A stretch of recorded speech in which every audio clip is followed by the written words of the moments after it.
Julio is here. Julio. Julio is here. All right. So Go ahead. Sorry.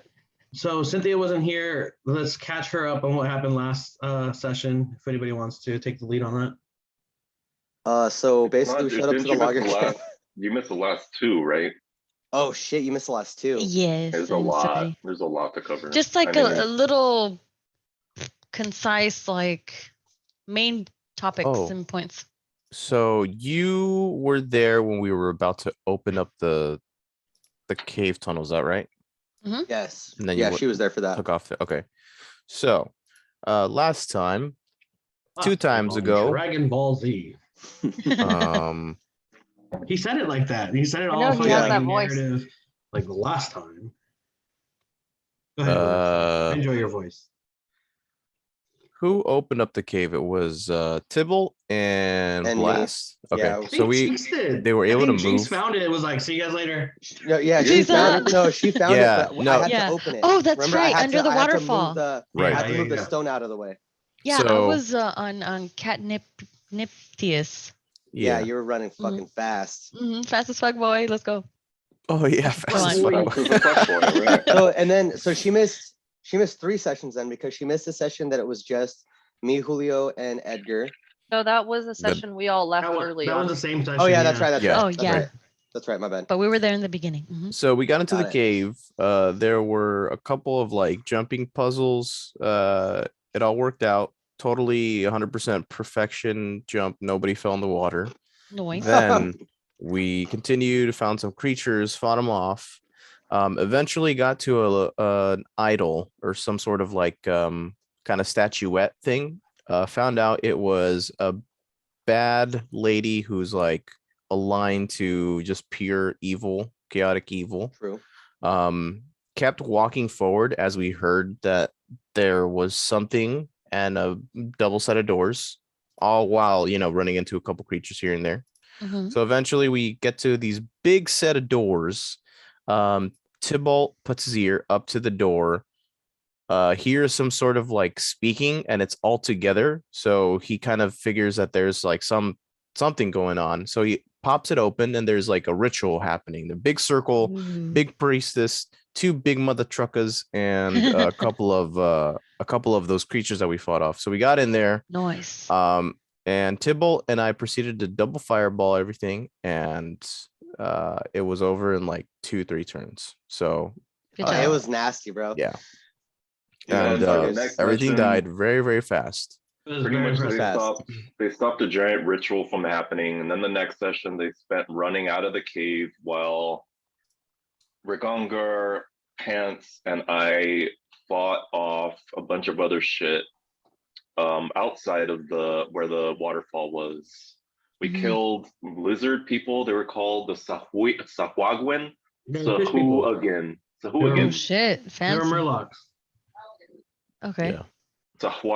My pronunciation is Sahuagin. Exactly, that's what they said. Yeah. That's what it says on a D&D page. Yeah, so we killed a whole bunch of the merfolk people, almost died. All 3 of us almost died. You almost died. Gongar went down. And then we talked to the followers of the moon. They claimed to have met the moon. She had the best drugs. And then they had a bunch of crazy mushrooms. And then I got some of them from Brad. B-Rad. Then we went to the logging camp, and that was a whole other session that you weren't there for. So the logging camp, we pretty much went. What we're looking at an owlbear, right? Yeah. Yes. So we saved Tribor. He had been kidnapped. He was tied up in one of the cupboards or something. And so now he's telling us that we need to go find a ranger named Falcon that will help us track the orcs that did this to his camp. And I mean, that's pretty much it from a high level. All the details are in the notes if you want to read it. Yeah, we fucked up a bunch of these fucking giant worm insects. Okay. Yeah. Coolio. So this is infested with these worm insect things. Or you guys already took them out? Yeah, we killed a bunch of them. We killed at least 5 of them. Like tremors, basically. They feel Yeah, it was exactly like tremors. Thank you. Yeah. Nice. Yeah, so like they only, if you're on the actual like dirt, they can sense you. And then also we met Tribor. So we met Tribor, fucking Harbin Wester's older brother. And then Ragongar just fucking charmed the pants off of him. Yeah, he did. And he's like convinced that Ragongar is like trying this. To take him to dinner, bro. Dude, he thought he thinks Ragongar is like this super charming, like noble, honorable person. And he also thinks that Blast sucks because he just wants to talk about killing. Dude, and I talked about killing bad things one time, and then I talked shit about Harbin Wester because he's a piece of shit. And then he was like, "Oh, got all fucking uppity." It's like his brother, you know. Yeah, dude, it's his brother. You're fucking talking shit. I mean, like if somebody you just met was like, "Oh, Julian." Julian still thought he's not Harbin Wester. Here's how it went down. We saved him from the cupboard, right? And he was like being held hostage, basically. And so like Ragongar's talking to him about shit, and then Tybalt's like, "Do you know where this sword is?" And then he's like, "What?" He's like, "You're just interested in killing people?" It was Blast, not Tybalt. Yeah, Blast said that. So it was this whole thing where like now Tribord thinks that Blast is just like a killing machine, basically. I'm like, dude, I'm trying to kill a dragon to save your fucking hometown. What are you talking about? And then I like pretty much blamed him for the town being shitty because he left Harbin in charge just to fucking go off and do whatever the fuck he wants. Oh, that's true. Because I went hard. There was like he explained, or Tribord explained that he was like, yeah, I'm not about that life, like trying to rule after my father, so I pieced out and then left my brother, and you know. And I was like, damn, bro, so this shit's all your fault? And he was like, what? And then that's how we. He's not your biggest fan, but like things had to be said. 100% not. He loves Ragongar though. At least one of them. So, yeah. So last we left off. Final note on the recap.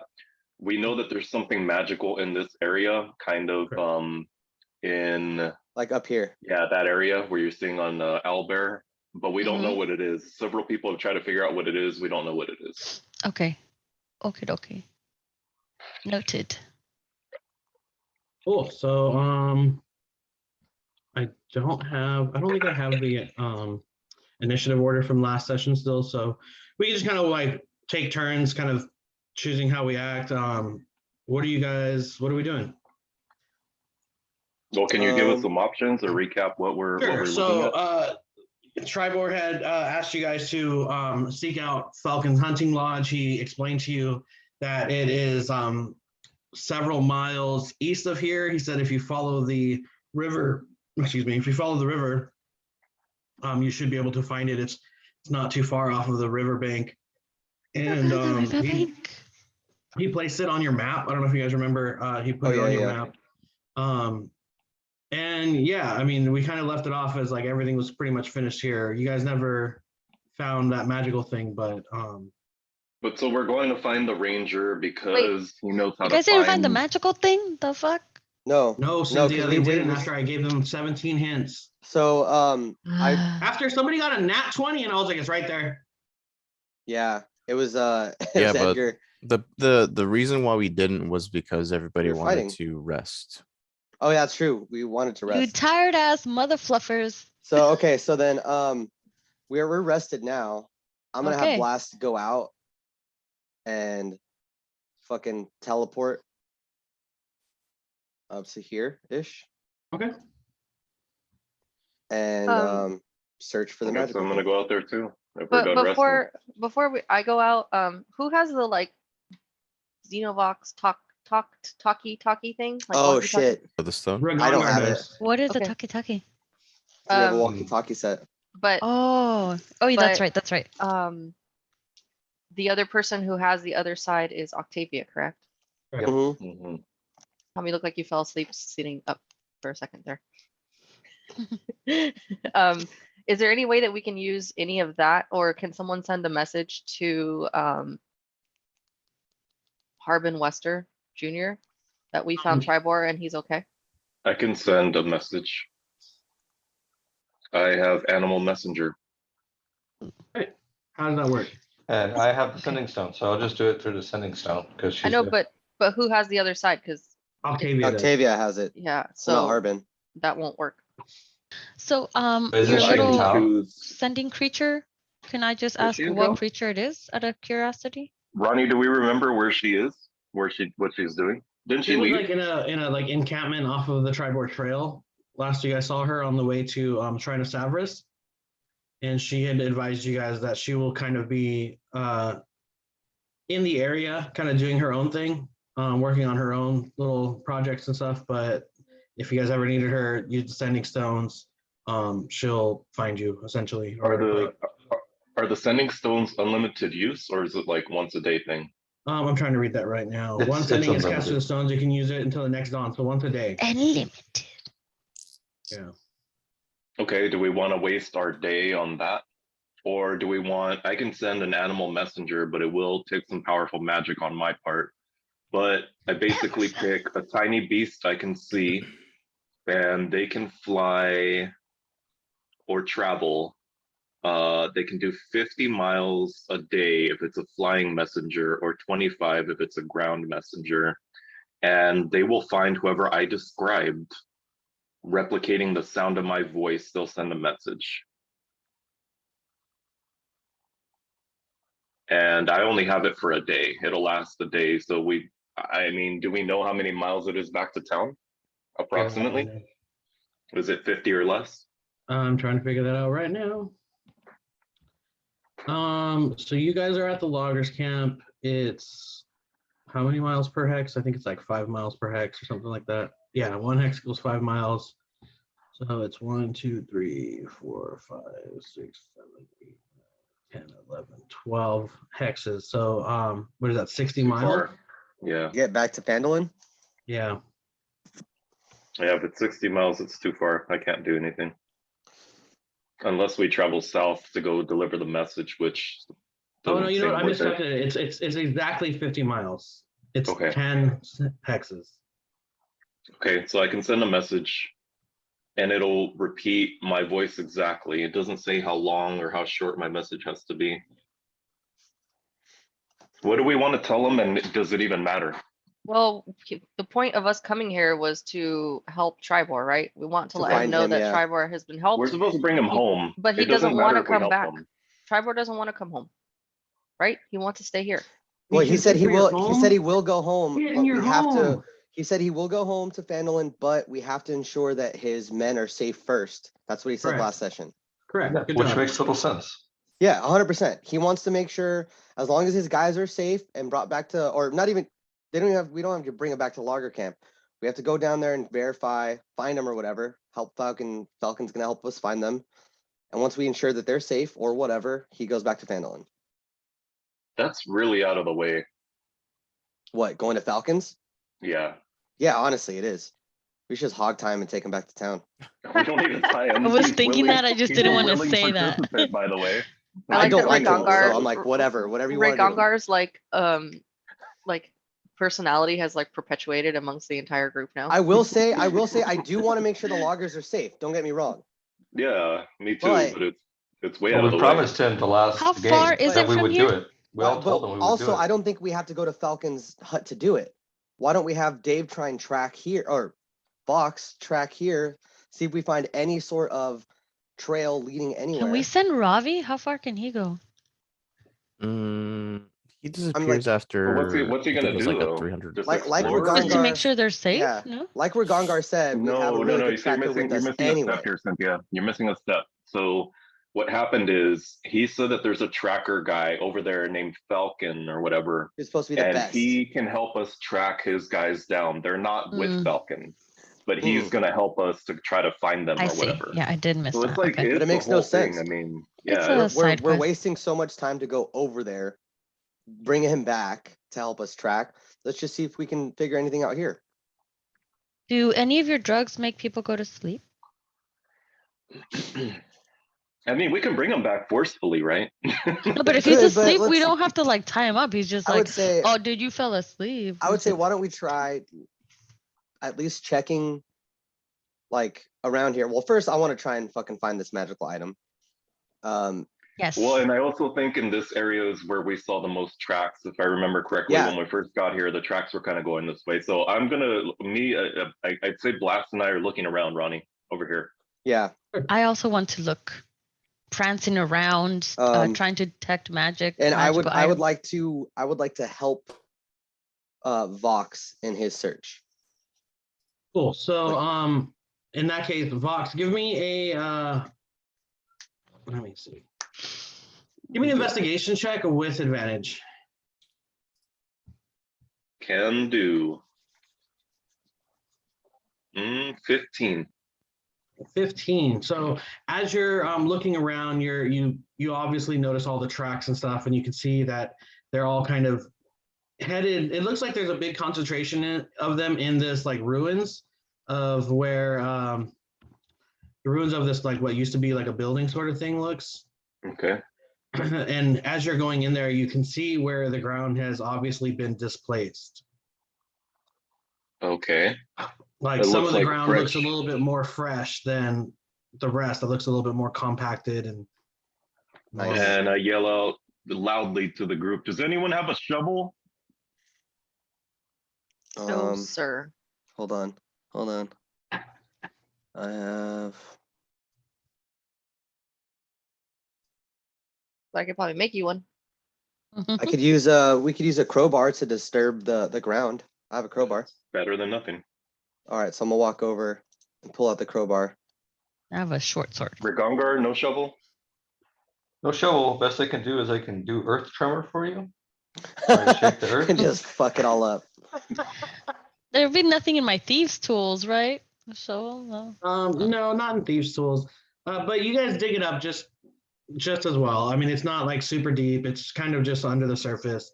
Okay. You guys find what appears to be a totem of some sorts. It almost looks like a boar that's carved out of wood, with 3 lightning bolts etched into the side.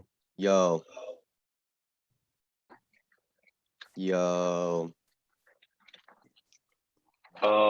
This is what I think it is. Like, is it more like a staff-looking thing? How big is it? No, it looks just like a wooden, Like a statuette. Yeah, like a little statuette, like a mini almost. It's probably the size of your hand. And it has What's up, 3. Edgar. Oh, Welcome. there he is.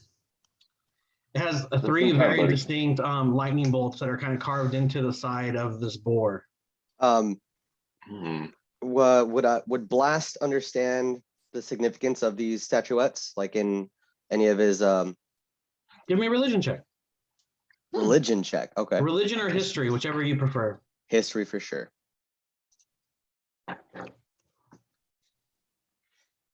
Oh, bitch.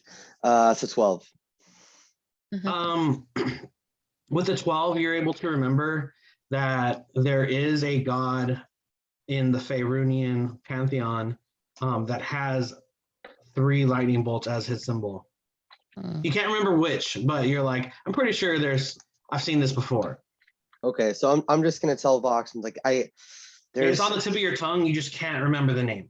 And I'm like, Vox, that's somebody's symbol, like an important guy. What's his name? And I'm just like snapping, but it's like metallically clicking instead of snapping. Ding, ding, ding, ding.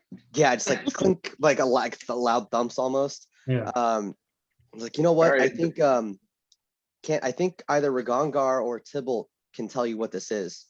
Yeah, well, it just hang on to it for a second, Blast, hand it over, and then Okay. say we'll check with the group in a minute, and I'm gonna keep searching around, but this time, instead of looking more so for like anything hidden like that, I'm doing more tracking. I'm trying to see. Give me I a know we survival kind of check. talked about.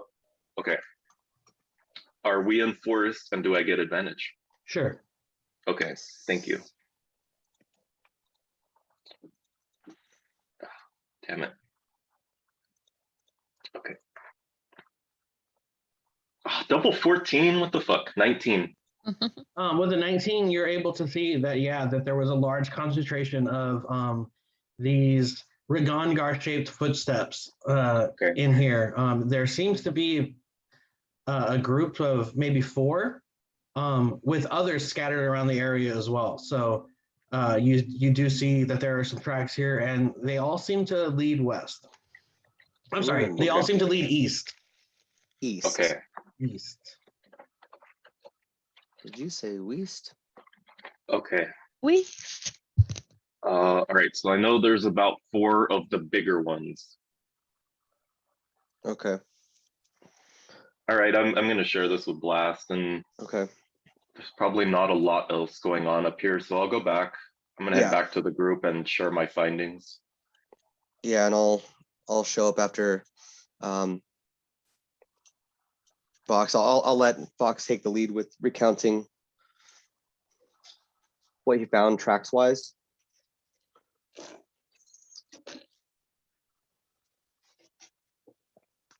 Oh, it also says that, okay, and again, obviously this is it depends on how you rule it, but so with my Natural Explorer, it says I learned the exact number, sizes, and how long ago anybody passed through the area while tracking.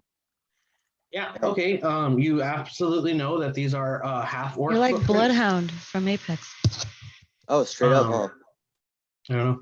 You know that these are half orc footprints. You know that they were here about 4 or 5 days ago, and there seems to have been a party of 9 of them.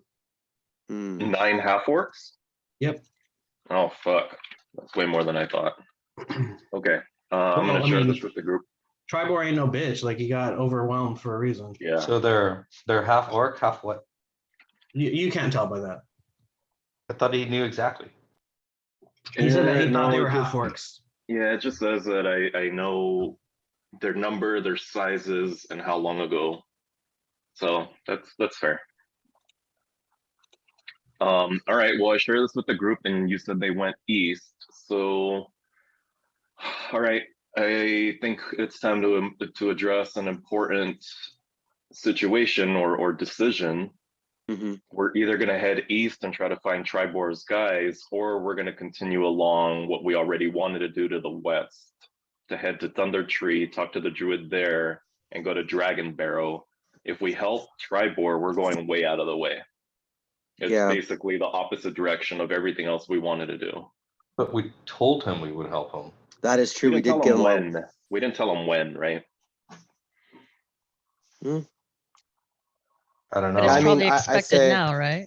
Yeah, we did say, I mean, I do agree that it's super out of our way, but we did kind of like, we did offer our help like fucking immediately after talking to this guy. I would feel bad if we just leave him behind. Tribor kind of like chimes in and he says, you know, I know you guys have other things you need to do, but these men are very important to me. These are men of Phandalin.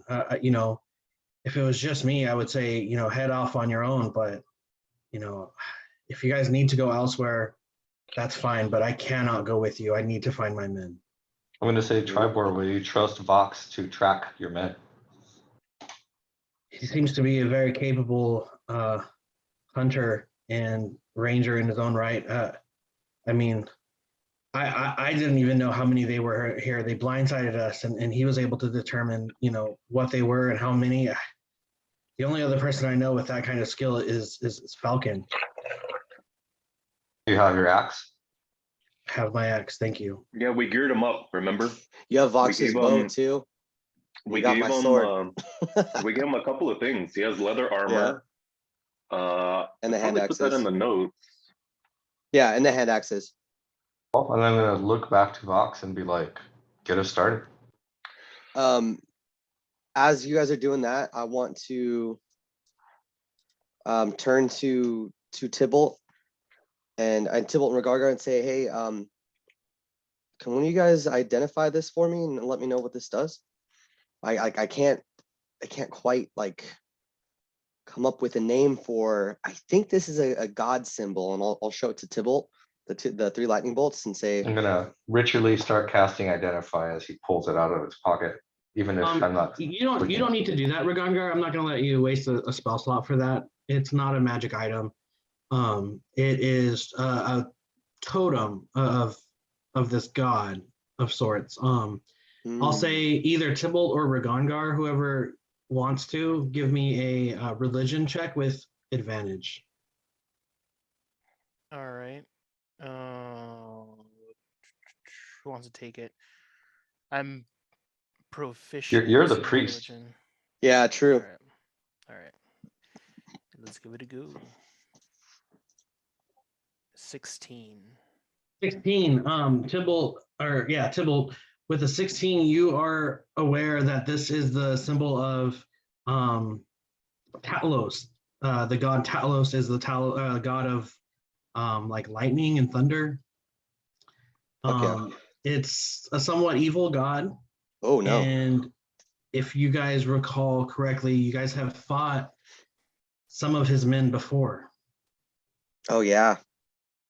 Remember that? He has such a dope name too.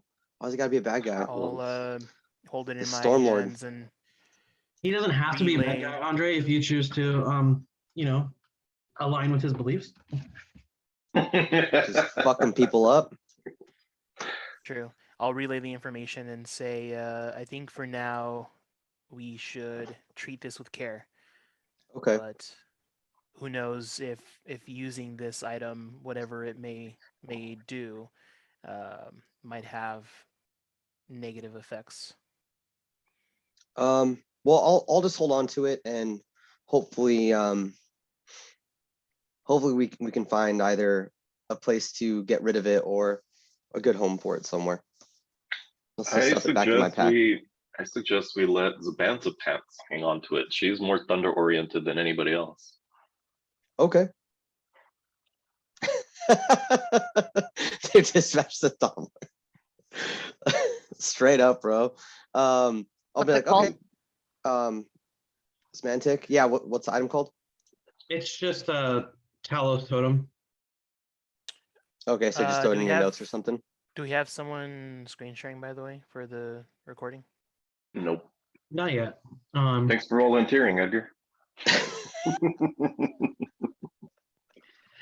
So as you guys are discussing this little statuette, Tribor is there, and he says, Talos. He says, yes, I've heard this name before. There have been rumors of his men in these woods that are conspiring and making moves, and this has kind of been the talk of the town lately in these hills. You know, there's very few people that make their home in these woods, and Falcon being one of them.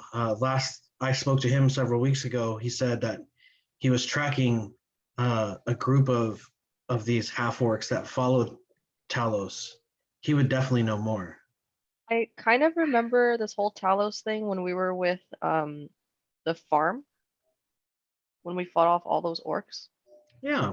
Oh yeah, Lord Talos will dominate all. Yeah, they yelled it. So it seems to be a common orc god deity, I suppose.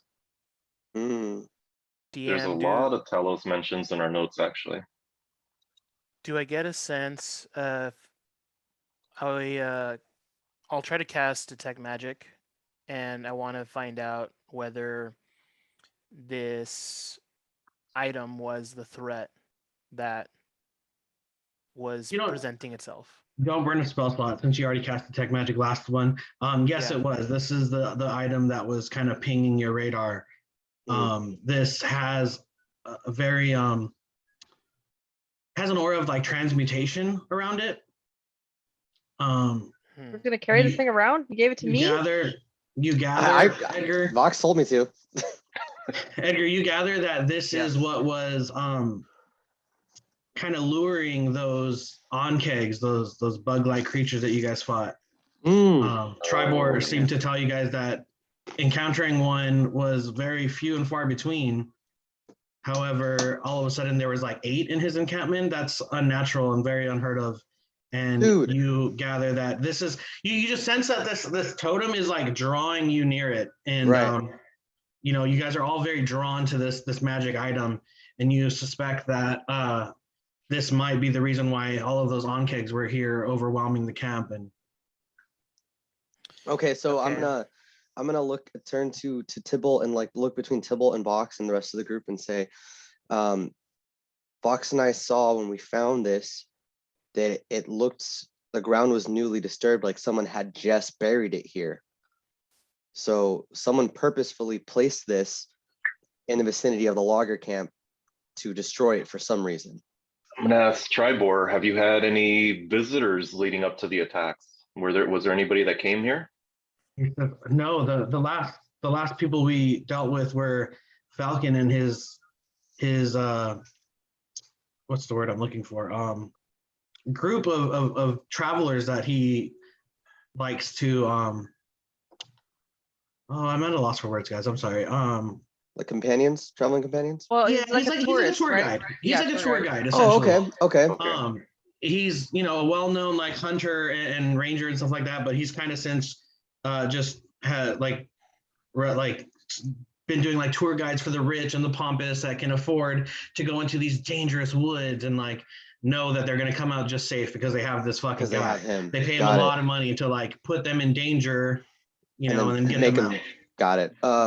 And so the last Tribord remembers was like he came through with a group of some half elves and a couple human nobles from like the Neverwinter area, and that was the last day that he saw them. So it could have been. So it's not likely it was one of them, unless it was Falcon himself. I'll move forward and say, you say that they were nobles. How sure of that are you? And he says, well, that is the clientele that Falcon works for. He doesn't charge a cheap rate. He knows what he's capable of and what he's worth, and he gets his money. This is a common thread for him is these nobles from Neverwinter come out often, and he takes them throughout the forest and shows them, the dangers of the forest. This is a very magical forest. I wouldn't recommend anybody to just wally on through here on their own. You need somebody, like Vox or Falcon who can get you through. Khan, do you know this Falcon guy, and what's his moral compass like? I would have to. I will say, Gon, you've never interacted with him directly, right? But you know that your parents know about him. I was gonna say, okay, that rules are that. But do we know if he associates with like shady people? Is he willing to take, a job? If he's somebody who my family is he's somebody that my family is that my family knows him, I would imagine he does questionable he guides he guides people through. Okay. But let me ask Tribord this. Was there anything different from the last group of nobles? Anything different, whether it be the people, the clothes, the way they looked around, anything of that sort? He says, no, not them. I was familiar with the group that came through. They're family, rich families from Neverwinter. I've met them before. This wouldn't have been them. These people aren't capable of such magic or trickery. I think this is tied to those half-orcs. Did you say you found half-orc prints near where it was buried? Yes. Because that has to be the like right on top of it. The anchorites of Talos. Rumors are that they're kind of setting up camp here in these woods and using the woods as a barrier of protection, to work on whatever it is they're working on. These rumors have been going about. So, but something that's not adding up here is if these Talos agents came and buried this totem here so that you would be attacked, which is the way it's looking. Why did they want to have you attacked? Do they want to take over the camp? And if so, why aren't they here now? Ron. Yep. Can you enable screen sharing? Oh, I'm sorry, I didn't realize it wasn't. Also, how do you do your filter where it blurs out the background? I don't know. It's in the advanced. So when you go down to the bottom left where it says start or stop video, there's a little arrow. Yeah, and then you can choose your virtual background. Ooh, okay. Thank you. Yeah. And he's. I'm sorry, Vox. Can you repeat what you said?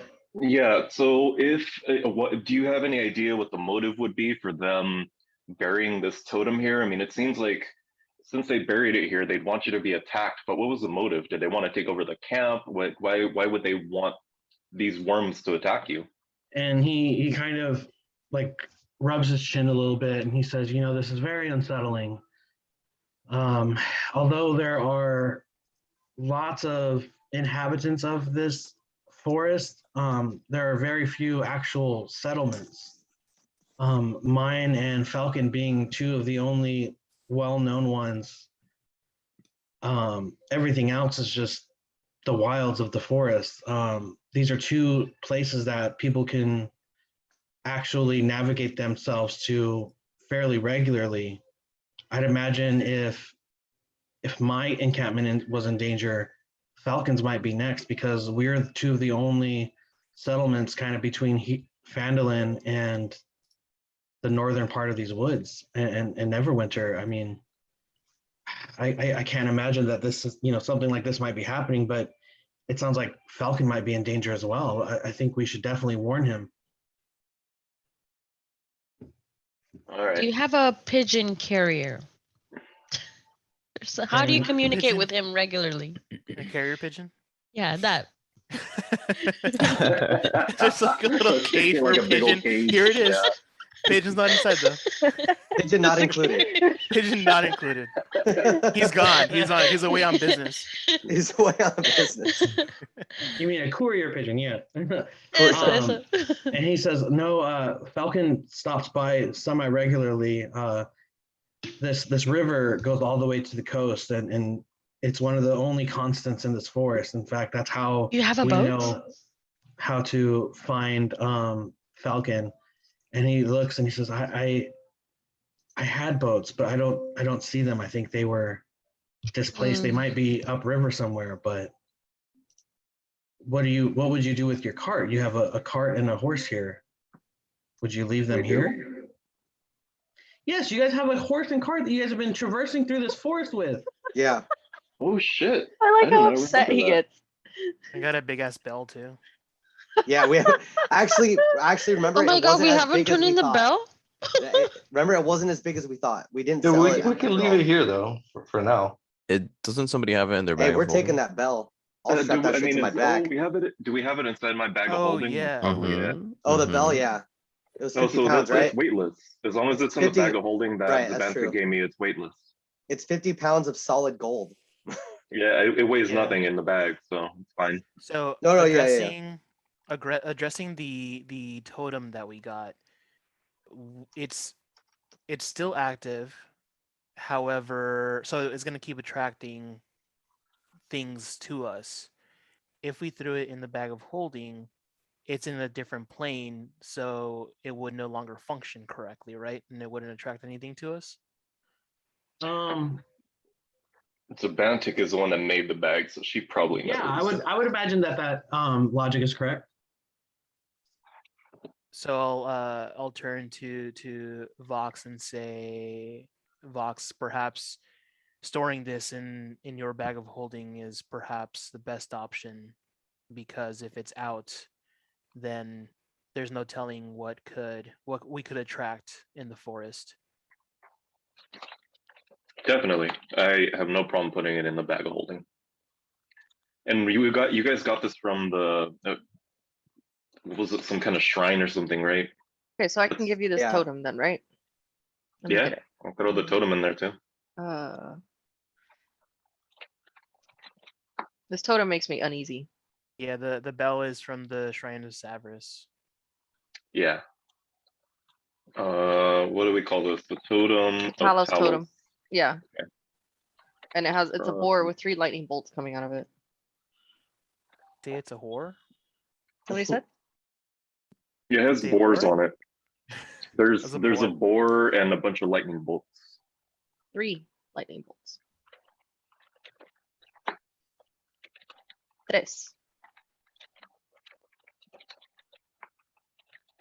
Okay, well, all right, guys, we need to kind of come up with a plan here. I propose, I mean, if we're already committed to helping Tribor with this shit, I'd say we start heading east, since that's number 1, the location of where the men were taken. Number 2, where we're ultimately going to run into Falcon anyway if we don't come across the men. So let's just start heading that direction. I'll try to track what I can. If we find them, cool. If not, then we'll end up with Falcon. Yeah, I Let's agree do with it. that. And then also remember when I had the run-in with my deity, he said there's greater threats than just the dragon running around here, so we Cool. should Take some inspiration, Edgar. Thank you. So we should take this threat seriously. Well, and at this point, we have kind of the different factions we're dealing with. So obviously, Talos is in the area. The Sahuagins are in the area. We have the cult, and then we have these orcs. So those are kind of the main four groups. Well, the Talos is the orcs. So there's three Also, of them. the orcs, the orcs seem to be like spreading and monopolizing and like becoming a bigger problem. So I feel that that's something we should prioritize. Well, now we kind of have a motive, right? Because before we just didn't understand why they were encroaching on all these people's lands. Like they displaced the were rats, they displaced we're trying to displace like we're just like, oh, it's the dragon, but there's more. Right. So there's more going on. So it's not just the cult of Merkel, they're also following Talos. Also, Octavia warned you guys about the anchorites of Talos when you guys met with her. Oh, sure. Forgot. We should check in with her using the sending stones. Oh yeah, be like, hey, what's up? You good? Once a day, so we kind of need to make it count. Oh, right. Oh, true. All right, we'll do it at night. Hey girl, what you doing? We have these. We have the different factions, but let's not lose eyes on what's our goal here. Like, why are we even here? We're here to fight the dragon, right, and get back. We're here to protect Phandalin from the dragon, but we also need as much extra help for the final showdown. So whether that's amassing more allies to ourselves, or better weapons to ourselves, or just generally increasing our power. Also, less problems when we get there, because if we have all this stuff clopping up at the end, we're just gonna be, overwhelmed with a bunch of issues. Well, and I mean, meta. Probably we're going to be dealing with some of this stuff for a lot long after the dragon, but so I mean, dragons are immediate threat. I think anything that we're going to be doing needs to tie back into our goals in some way. By saving these men, how do we know that they're going to contribute to what we want? Because we'll have the support of Tribor, who's their boss, and like he saved his men, and obviously they look up to him. And you know what? That's also like tying into the whole thing at the city. Go ahead. Yeah, I was going to add on to Tom's point is remember Tribor is related to the mayor. So if we have some sort of influence on Tribor, we can suggest through him to suggest to his brother to get his shit together. That's true. Okay, so I want to make sure that as we're going throughout all this bullshit, because we have so many different objectives here. Right. Let's make sure that it all somehow ties back in, and let's prioritize them that way. You know what? So, isn't life just a bunch of random objectives? Like, isn't life just a bunch of side quests? And so, all right. So I think we should probably try and see if we can track down the men. Track down the men first. Once they're safe, head of Thunder Tree, head of Dragon Barrow, and then just reassess where we're at. I feel like let's take a group vote. Who's in favor of trying to track down the loggers, like as our first to do? Yep. The Bantic. We told them. Yeah. We told them we told them we're already here too. And also I feel like the delay, if we were to just say, hey, we'll come back and do it, that just might mean they're all dead, Yeah, at best we gain allies and stop the it could be dead, the Talos. At worst, we stop the Talos and the greater threat from taking over 100%. Not only Phandalin, but just all of Faerun. All of Faerun. That's a pretty good fucking I'm down. I'd say so how many in favor? I think everybody. Okay, no, then I'm not in favor, but I'm outnumbered anyway, so it doesn't matter. Okay, then let's proceed. All right, so you guys ready to pick up and take off from here? Yep. Goddamn. What time? Well, I mean, where are we at in terms of the world? Like, did we just wake up? Are we? Because this is right? Morning. You guys just did your morning rituals. Edgar spoke to his deity. You guys kind of did that last session, remember? All right. So before the last thing I want to touch on is somebody mentioned we should get in touch with Harbin, but is there a point? If not, then. We should at least let Harbin know that we found his brother and he's safe. I think. What will Is that? How there- will that help us if I have to actually? It's gonna drain me of some of my magic to do that. Oh, so then never is it mind. worth it? No, that's fine. Okay. Oh, we can cast. I can use a message. sending stone though. No, but who No, has the because he's sending only with stone? Octavia. Oh my God, we're back to this. And Oh, she we could- said that she can go and do anything we need her to, because she's in the area. Yeah, let's do this. Let's use it to contact Octavia, give her the update of Talos. But Is there what if just there's like something- a one message? Yes, it's a one-way message. They can respond one way as well, and then that's it. For the day. So what if we have something much more important to relay to her once we're on the road and we find something else? Then it's like I mean, what's the significance of us telling Harbin? What would that change? I mean, it isn't mostly for. So think about it this way: you have health potions, and you just keep holding them forever and ever and ever, and then you just never use them when it needs to be done. So I'd say like we That's just like a use true it. gamer. Then yeah. I agree. Um. Well, I mean, okay, so I suggest we at least make it to the end of today, and then if nothing, then we'll contact her. But let's at least get through let's do today. it tonight. Let's do it Yeah, tonight. okay. Yeah, that sounds good. Okay. Midnight Agreed. call. Hey girl, hey. Hey. Go ahead. What are you thinking Before about? You're like we- shit before every we one head out- sentence. What you thinking about? Before we head out, I'm gonna have Robbie Hobby the fat worm is gonna find something to eat and get geared up, and I'm kind He's of gonna get geared up? Well, I'm he's sorry. gonna eat. He's gonna eat and find whatever scraps he can around the camp.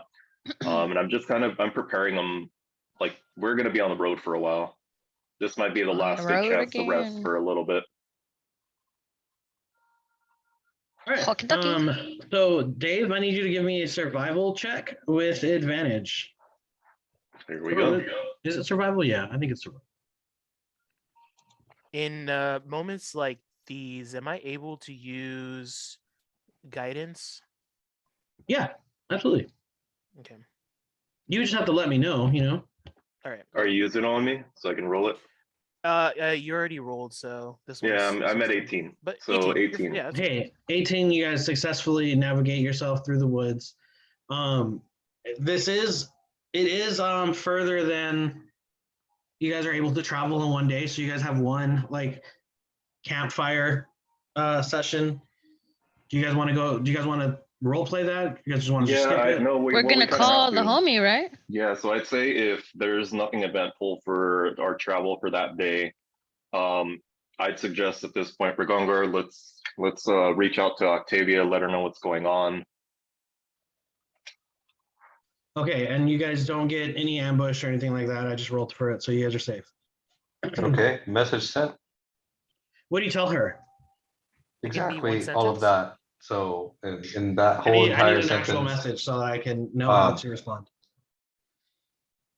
Okay. Let me pull up all Yeah, of our let's think notes and think essentially about this read them one. all. I think you get 25 words, Tom. Was only 25 words? Okay, I don't know. then it's I gonna think- be, I feel I like think that's I'm the sending Copy message. paste notes. we've Let me we've see. gotten to the loggers camp, found Talos, Sting, found Harbin, his brother. We are on his way to save his men. Ta-ta, love you, snookers. Also gone Over. says hi. Who are you talking to? Octavia. Mooches. Who are you talking to? As you're sitting around the campfire and you relay your message, several moments later, you hear a very distinct, it's Octavia's voice coming through this rock. And she says, thank you, Ragongar. I will get word to Phandalin that Tribor has been found and is safe. Reach out to me again if you need anything else. Over.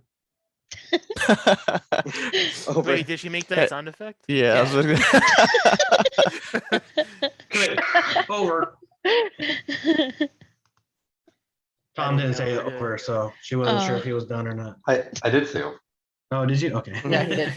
No, I thought you said smooches. Yes. Snoochie Smoochies, boochies. Snoochie boochie bitches. Yes. All right, cool. You guys are able to camp just well. You guys got your message out to Octavia. You guys have another sending stone message available if you need to. Dave, I need one final survival check with. I'm gonna ask a Fox. I'm gonna say, before we go to bed, do you want to use any of your animals to contact anyone? Stepped away. He can hear, but he stepped away. Oh, Said AFK muted but listening. yeah. Can I work with Blast to learn more Gnomish? Let's do it. Are you're trying to learn Gnomish? Yeah, Yeah, for me. I'm trying to learn Gnomish, and what are you trying teaching to me? teach Blast Orcish.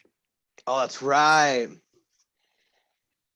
Okay. I will need an intelligence check from both of you.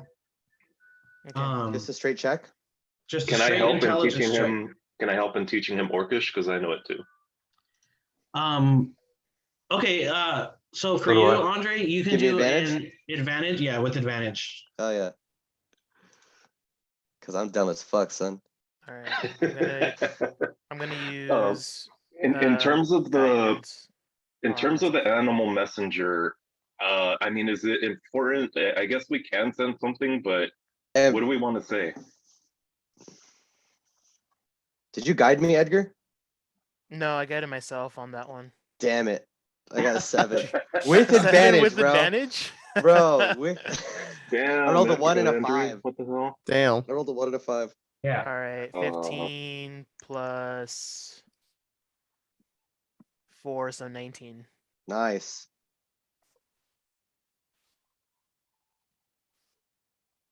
So you're a better teacher than a student. Than a student. All right. Edgar, please make a note that you've made one successful language check for Gnomish. And you can just put it in your character sheet on your notes. Yeah, I'll put it in with. That's already what, your second or third one? So yeah, so what I'm gonna have you guys do is I'm gonna have you guys do these intelligence checks, and you're gonna have to beat a DC. Okay. The more successful checks you complete, the easier the DC becomes. You have to complete at least 4 of them. Got it. Okay. Then you'll have learned, imagine it like when you first start off learning a language, it's completely foreign to you. You have no fucking idea. The DC is going to be real hard. The more of the basics you start to learn, you kind of understand how the grammar works in that language. You can start putting like context clues together, and then eventually you'll be like fluent. So the DC check's a little bit high right now, but I want to go talk to Rigongar for a little bit. Go ahead, go for it. Rigongar, what's the deal with these followers of Talos? Are we going to have a problem? I mean, are they in any way associated with the Uthgar tribe? Are you comfortable? Not with the tribe. I'm not comfortable with them at all. Absolutely. Talos are a bunch of heretics, and they're a bunch of fanatics. Show them no mercy. Okay, is there a way we'd know right away if they're Talos or Uthgar? What should I be looking for Uthgars? How would I know if somebody's Uthgar? Like visually. Uthgar is not necessarily a half-orc tribe. It's just a congregation of people from the north. So they would look like northerners. Is he any relation to what's his name? Loktar Ogar? No. Okay. Okay. So I mean, would they be dressed like for colder weather? Yeah. Like how You'd see them in furs with mini bows in groups of many, usually hunting and tracking. Since they're coming from the north, would they be or raiding? Lighter skin, or does that not matter? Well, they just Does kind their of skin Oh my god, matter? Julio, you just can't ask Wow, people what color their bro. skin is. Listen. Tribord hears Julio, Hey, you and light he's skin, like, you dark skin. oh, and he bro. goes and sits next to Rigongar. So this happens, right? And then Gon's like, no, listen. In my teachings, the if you're coming He's from like, the no, southern listen, hemisphere, my boyfriend's cousin's sister's uncle is lighter skinned, but it's cool. It's like, I have light skin orc friends, bro. It's fine. I'm My gonna best explain friend that. is light skinned orc. Most of the God tribe, damn, Julio. most of the tribe are actually barbarians, so you'd be correct. But there are many of us who are orcs and all kinds of other things.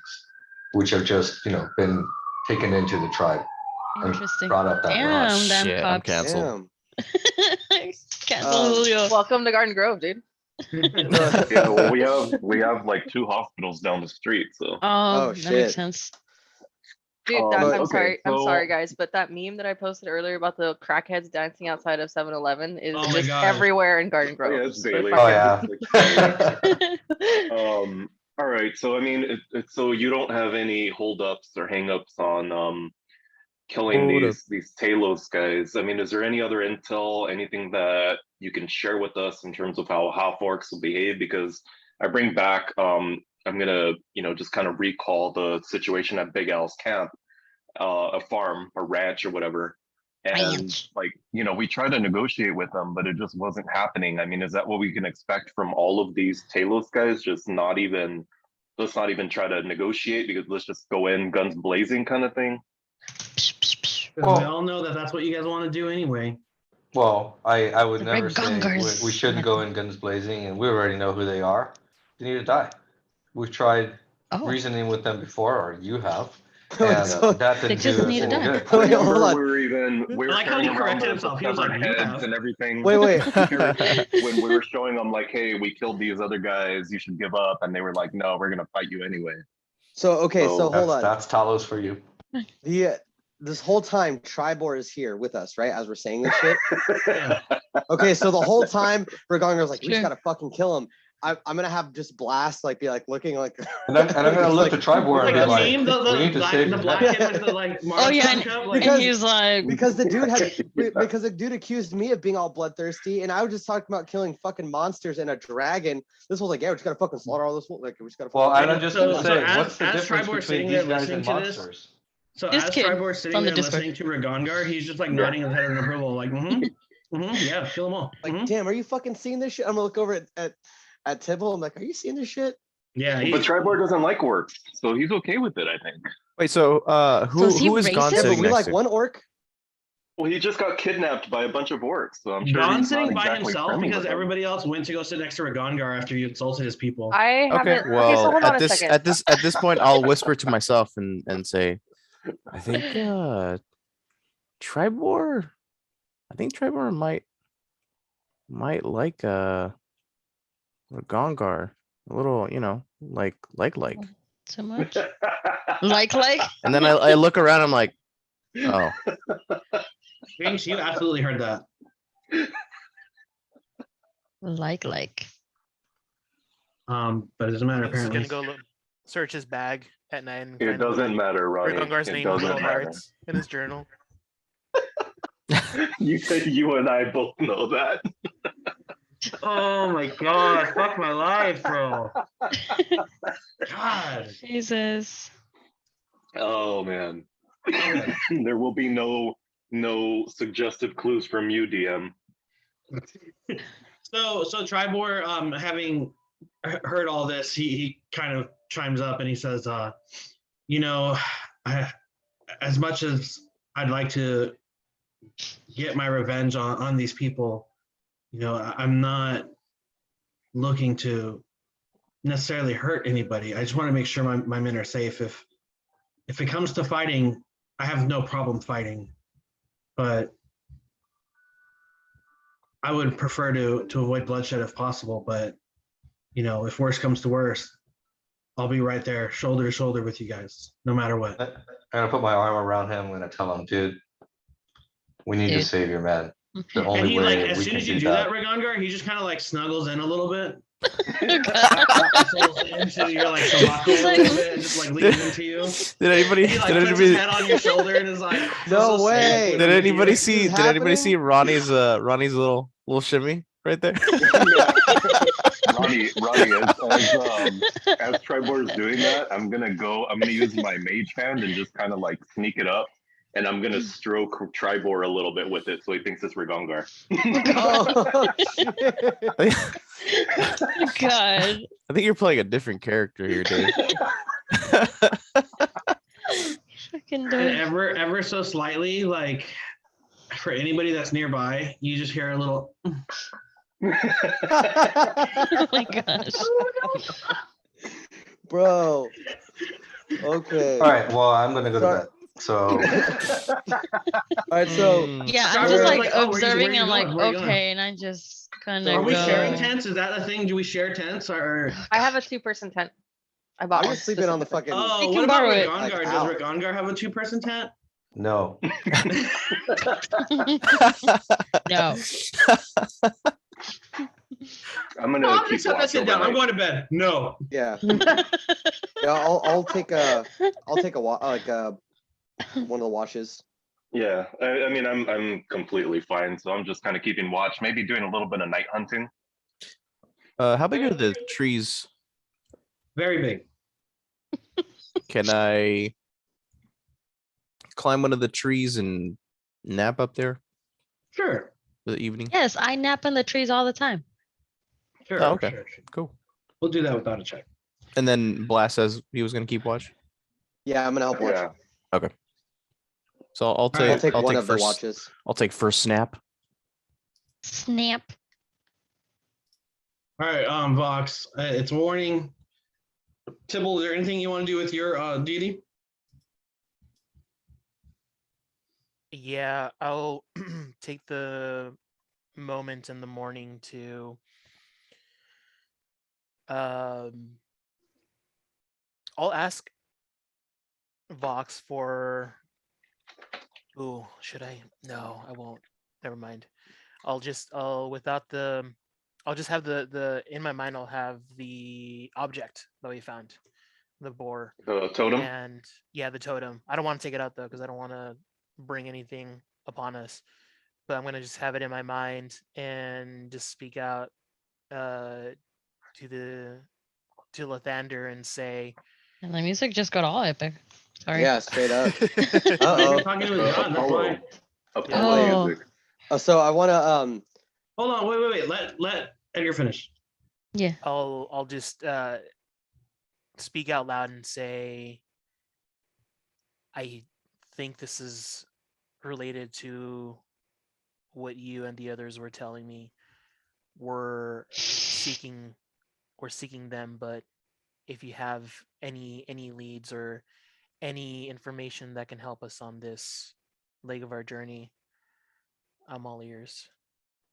And as you say that, you feel like a slight breeze, and you hear the leaves of the trees kind of move with the motion of the wind, and you hear a slight whisper, and you in the back of your skull almost, you hear, "Be careful, Tibble. This is Talos. They are moving in the area. You must be on guard. They will not move. Use caution." And I'll nod and conclude my ceremony and head back to the group. Cool. All right. all I was gonna ask was if he was doing this like just close to the group or far from the group or what, to see if Blast could hear and like listen intently. I tried to sneak away for that moment Okay. because I know I've had I've had some of you join me for the sessions, but I wanted For the morning this to be stuff? more. Yeah, I wanted this to be more intimate. Private. Yeah. Got it. Yeah. All right. Is there anything else anybody wants to do before we head off again? Negative. I'm just gonna whip out my father's journal and just kind of reread some of his old notes, and then add a couple of notes of my own regarding like the cults and stuff that we've discovered. How does Blast feel about all this talk of cults and gods and deities? It's something I feel like it's something he never really considered a whole lot before meeting up with Tybalt. Like, I mean, one, he's pretty young, but two, in all of his like schooling and stuff, it just kind of was just considered like in the same vein as like history, right? These are just the things that happen, and these are the people involved. And now witnessing his friend becoming more and more involved with his own deity, and then having a couple others on the opposite spectrum threaten us, it's making it kind of bringing things a little more into focus for him. So he's definitely taking notes and kind of like admiring Edgar's connection to Lathander and having kind of a growing distaste for the other darker deities and gods. Cool. All right, guys. Vox, I need a final survival check from you with advantage. And I'll help with my Okay. guidance as well. Goddamn screen share. I keep trying to use that. It happens all the time. I know. Got it. 21 running. 21. Okie dokie. So, as you guys are traveling through the woods, Tribor is kind of giving you a little bit of direction as well, because he knows how to get to Falcons. He knows where Falcons is. And it's still very early in the morning. You guys weren't very far off from where you guys camped. Do we pass any like hazards? I mean, obviously I get that it may have been a successful crossing, but is there anything we pick up, anything we go by, like any, hunting parties or anything like that throughout this time? Nothing like that. Nothing. You see some elk in the woods. You see some like woodland creatures that are kind of just scurrying about their daily lives, but nothing out of the ordinary necessarily. Okay. And you, mind you, are like keeping your eye out, looking for tracks. You see that this is a heavily trafficked route, but nothing stands out to you. Are there any orc tracks throughout this time? Here and there. Okay, yeah, but not nine sets like at the camp. Not quite. Like you gather that like you're going in the right direction, and every once in a while you see evidence of like orcs, but nothing like outright where like you're like, oh, they're nearby or anything. But okay. The tracks and stuff are kind of consistent with where you're going, so you gather that you're on the right track. Okay. In fact, oh shit, hold on, I gotta get my charger.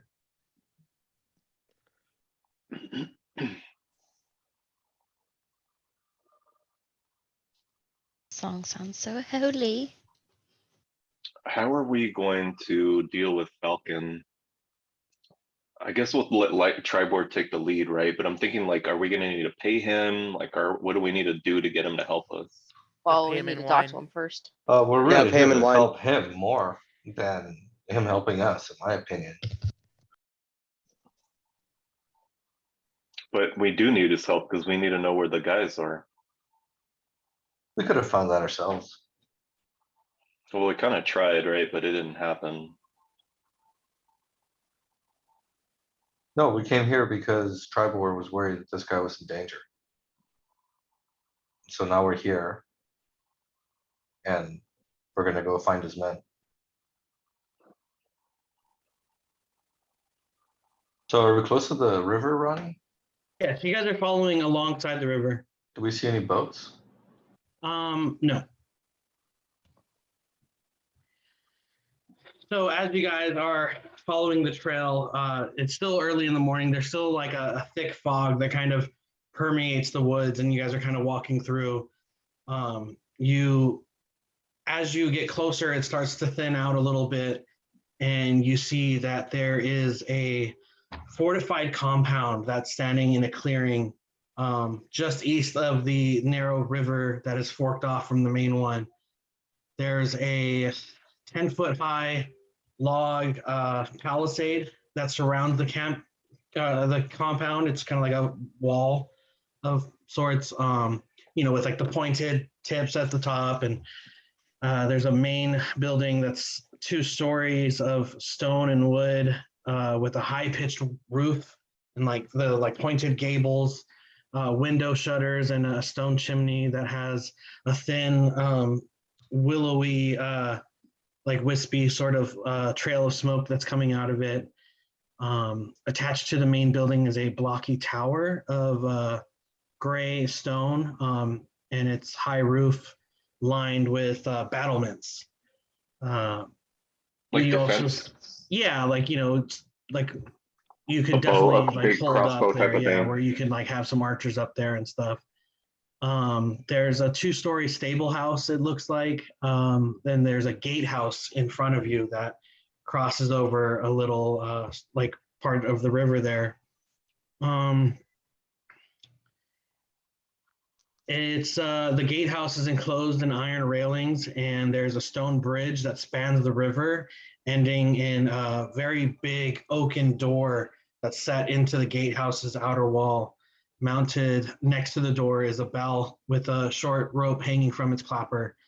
And as you guys approach this, Tribor perks up and he goes, "This is it. This is Falcons. We're here."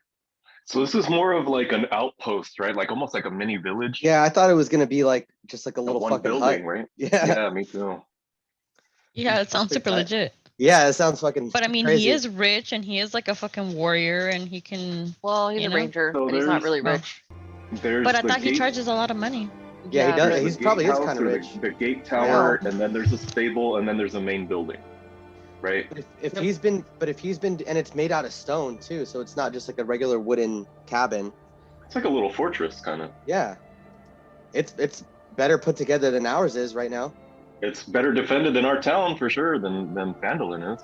Oh fuck yeah, bro! The entire town, yeah. This is better. So it looks formidable. All right, Tribor, do we just go knock or what? My bad. I used the wrong map. Oh, what? It's not that legit or what? I was gonna say that looked pretty dope. Yeah. I mean, same map, but different level. Oh, you had some I extra see. stuff. The extra. I mean, those are just the roofs. You guys didn't like see anything like explicitly like crazy. You just saw the rooftops. Who am I missing? Jinx and Radongar and Tribor.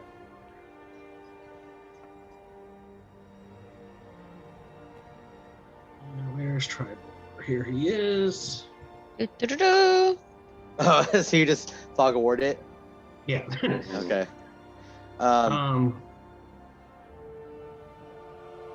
Cool. Bro, this is like, honestly, with this music, it feels like we're getting to Rivendell. Bro. Maybe Skyrim, yeah. I know, I feel like I just escaped from that cave. And I'm like trying to make my way over to the first village. Straight up, huh?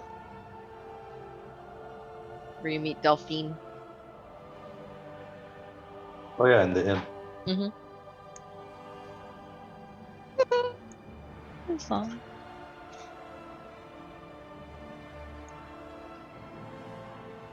Damn, bro. Fucking Skyrim. Wish I could go back to playing that for the first time. Me too. Dude, Skyrim, like, special place in my heart. I will probably never go back and play it, but it has a special place in my heart. I've honestly, I've done enough Me too. playthroughs. I've played too much. I can't go back. I think I did. I mean, I didn't do too many. I think I did 4. But the last one I did the level up cheat that you could do on the consoles with the books. And I just maxed out every skill. I was fucking so no way. Yeah, because one of my buddies, our buddy Icy Mike, he was all about Skyrim, and he was like, "Oh yeah, I heard this." Like, so you like Icy Mike. Yeah, you get those skill books like later. Well, maybe like midpoint in the game. Yeah. You can't really take advantage of it until you have your own house. So then you put it in your. It's like I forget what the glitch was, but you put it on the bookshelf, and then you take it out, but you don't fully go through the actual skill tree. You just keep doing that over and over again and skipping like the open up the map. Yeah. So you just accumulate skill points. So if you have 20 minutes to burn, you can pretty much max out almost everything. Jeez. Yeah, I get everything up till fucking. And if you're 99. playing Skyrim, you have 20 minutes to burn. Oh, 100%. Sure, yeah. And then I did my obviously I did the fucking arcane archer, which was the easiest. Yeah. I did two-handed great swords only, and then I did my unarmed was still my favorite. Unarmed and shouts only. It was the fucking best. That sounds fun. Okay, guys. So you guys come across this encampment, this compound. There is a stone bridge that crosses over the river, and there's a gatehouse with a very large oaken door with a little bell attached to it. Little bell. Can we hear what the bell? Thank you.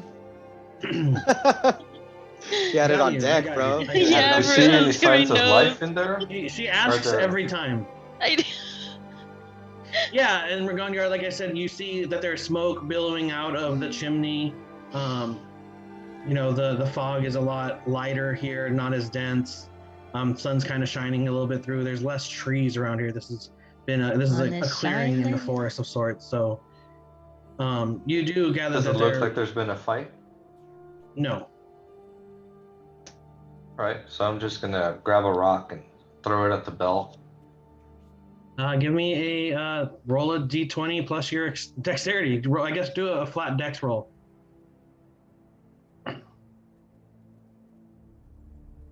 3. You don't hit it. I'm gonna walk up and ring the fucking bell with the rope. Ragongar hits the stone wall and it just kind of like clicks off. It's like, and then Vox, you can move your tokens and stuff too. So you ring the bell. Yes. Okay. You ring the bell and it goes. And you wait a few moments and there's seemingly no response. Do you ring the bell again, Jinx? Yes, I want to ring the bell. So I go and with my paw keep like ringing it like this. Pop, pop, pop, pop, pop, pop, pop. For how long? For about 5 seconds. Okay. You wait several seconds and still no response. I'm gonna ask Tribor here, is this normal? He says, no, normally Corwin is there. Let's try one more time, and if there's no answer, then maybe, you know, our suspicions were correct and something is afoot here. So then I bang it again, but like louder and for like 10 seconds. Okay. And so as you're banging, are you banging on the door or just the bell? Just the bell. I'm attracted to the bell. Okay, so it's like super loud, super annoying. It's like incessant ringing. And then finally, like you hear the door start to, as it slowly starts to creak open. You see this elderly man who is struggling to get the door open. He looks to be in his like 80s, and he's just trying his hardest to get this giant fucking wood door open. He goes, I'm coming. Can I go help him? Yeah, I was about to do that. Yeah. Like the old man voice. Yeah, Blast is gonna walk in and say, "Oh, let me help you, sir." And he says, thank you. I'm not quite the spring chicken anymore, and this blasted door just seems to get heavier and heavier every year. And he says, how can I help you? But I'll look back, and is Tribor like up with us? Yeah, he's pretty he's like on the bridge with you guys. He's like about here, I would say. Okay. I'll say, well, I'll look back and kind of motion to Tribor over my shoulder and say, something's going on with his logging camp was attacked, and we think that you guys might be in danger, and the orcs of Telos may be responsible. And before you can finish saying any of this, Blast, Corwin looks over your shoulder and sees Tribor, and he goes, Tribor, how are you doing, sir? Well met. These are some interesting companions you find yourself with. What brings you out here? Hey, Ronnie, you're talking to yourself, right? Because like. Well, okay, I wasn't sure if anybody was going to ask anything. And then Tribor picks up and he says, yes, Master Corwin is Falcon around. It is very important. He says, yes, come in. And he leads you into the courtyard of the compound and opens the next big door. Can he? What does that look like on your map? Just so you. It looks like a grassy area. You can see it? Yeah. Is it like dark and shady? No. It's all open grass. It was dark and shady, and then it just clicked open right now. We see the whole southern area too. Yeah. So he walks you guys in. You guys are welcome to come into the courtyard here. Tribor follows Corwin, and you see that there's like a young boy kind of off over here. He's just kind of sweeping. Looks like he's doing some chores, and Corwin kind of like waves him down. He says, Pal, go fetch the master, would you? We have some guests. And the boy, very excitedly, kind of smiles real big and waves at all of you very excitedly, and kind of makes a motion with his mouth as if he is talking, but you don't really hear anything that comes out. And he just kind of like, and he runs off and goes to fetch Falcon. As you guys look around, you see that there is a big stable house to the south of you. It looks like there's one horse that's in there, kind of munching on some hay. The other stables are empty. There are some other, like, I don't want to say stables, but like pens, I guess, where there are like a couple pigs kind of in there just drinking out of like a trough and kind of sludging around in the mud. There's a building there to the left of it. To the north of you is like a guest house looking thing. And then there's like an outhouse kind of up in the top right corner-ish. And like there's the big stone tower directly in front of you guys. And the main building is this big lodge. It's like a 2-story lodge that's in front of you. And Corwin invites you guys in. You guys are able to come into the building here.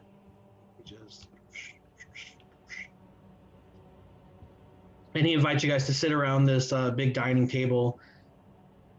As you guys enter, you see that there is a lot of like taxidermied animal heads that are like mounted on the wall. And there's heads of all kinds of different creatures. You see one that's like one of the Onkeg heads. You see one that is like a boar head, and just a lot of different creatures that you guys have kind of encountered in the area, just mounted up on these walls. And you gather that he's a very like esteemed and well-known like hunter. It's kind of what he's famous for. And Corwin invites you guys all in, and you guys are welcome to come in. He says the master will be right down. Please make yourself at home. I'll fetch some. Would you prefer? Are you a coffee person or a tea person? Tea. Tea, okay, please. Coffee. I have some water. I'll get some water. I'll be right back. And he kind of is like fiddling around in the kitchen. As you guys sit around the table, the young boy kind of comes out again. His name is Pal, and he's just kind of like watching all of you guys very intently. He's looking at you, Blast, very excitedly. He's never seen a Warforged before. He's just kind of like poking at you, and Jinx, he's kind of like looking at you and just like kind of playing with your tail a little bit, and he's just so fascinated with all of you. He has a big smile on his face, and it has just a very jovial energy about him. Are you guys gonna, I don't know, interact with anything? Or I'd like to take a seat and thank him for the tea. And as I'm looking around the room, I know that you described it, that there's who's Pell? Pell's the little boy. Oh yeah, that's right. Okay. That you said that there's all these animal taxidermied heads and everything, but it's like a dining room. Yes. Right. This is like a very large open dining room. There's room for like maybe 20 or so people around this. It seems to be like 3 dining rooms that are kind of like interconnected, and there's about like 20 seats around. There is lots of trophies up on the wall, like some swords that like look very fancy and like kind of I don't know, more for like adornment than actual combat. I asked Pell straight out, like, why are you here? And he looks at you kind of confused and is just like, kind of looks around. Is Falcon your dad? I'm gonna look at him. I'm gonna be like, "Do you speak, boy?" And then he kind of looks at you, Ragungar, and he's just like,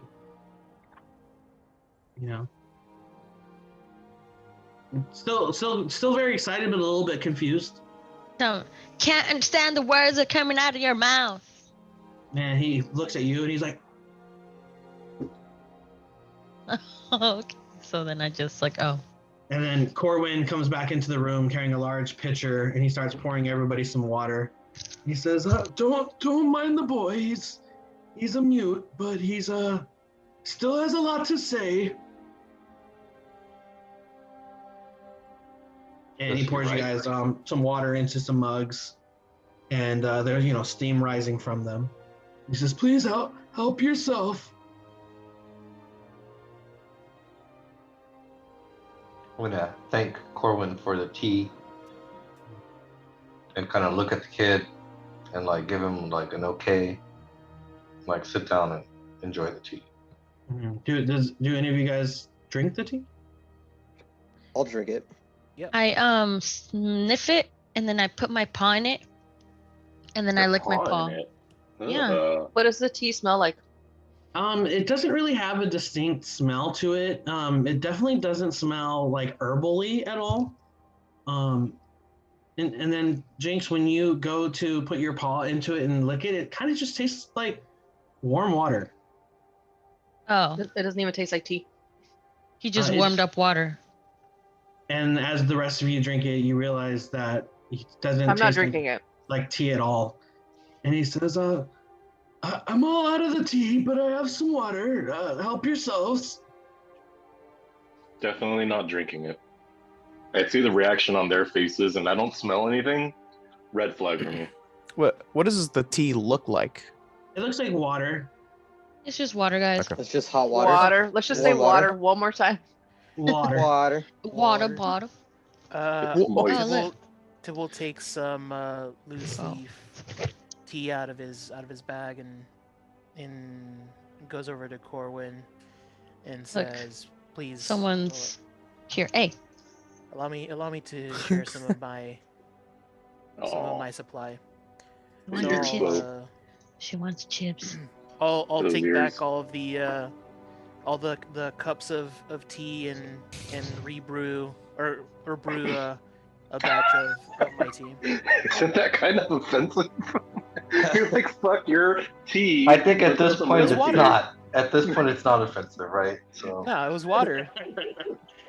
And then Corwin sees this and he says, "Oh, that's a very handy trick you have there. You'll have to show me how to do it. To be quite honest, I've never made a good cup of tea." Oh, it's apparent. Okay. I'll show you all the secrets. He says, "Oh yes. You know what they say? Old dogs can in fact learn." Oh, okay.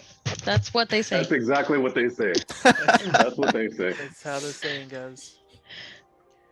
And so as you guys are kind of just sitting around inspecting your water, Tibble is making his own tea. Does Tibble share his tea with anybody? Yeah. I'm brewing like a whole kettle of.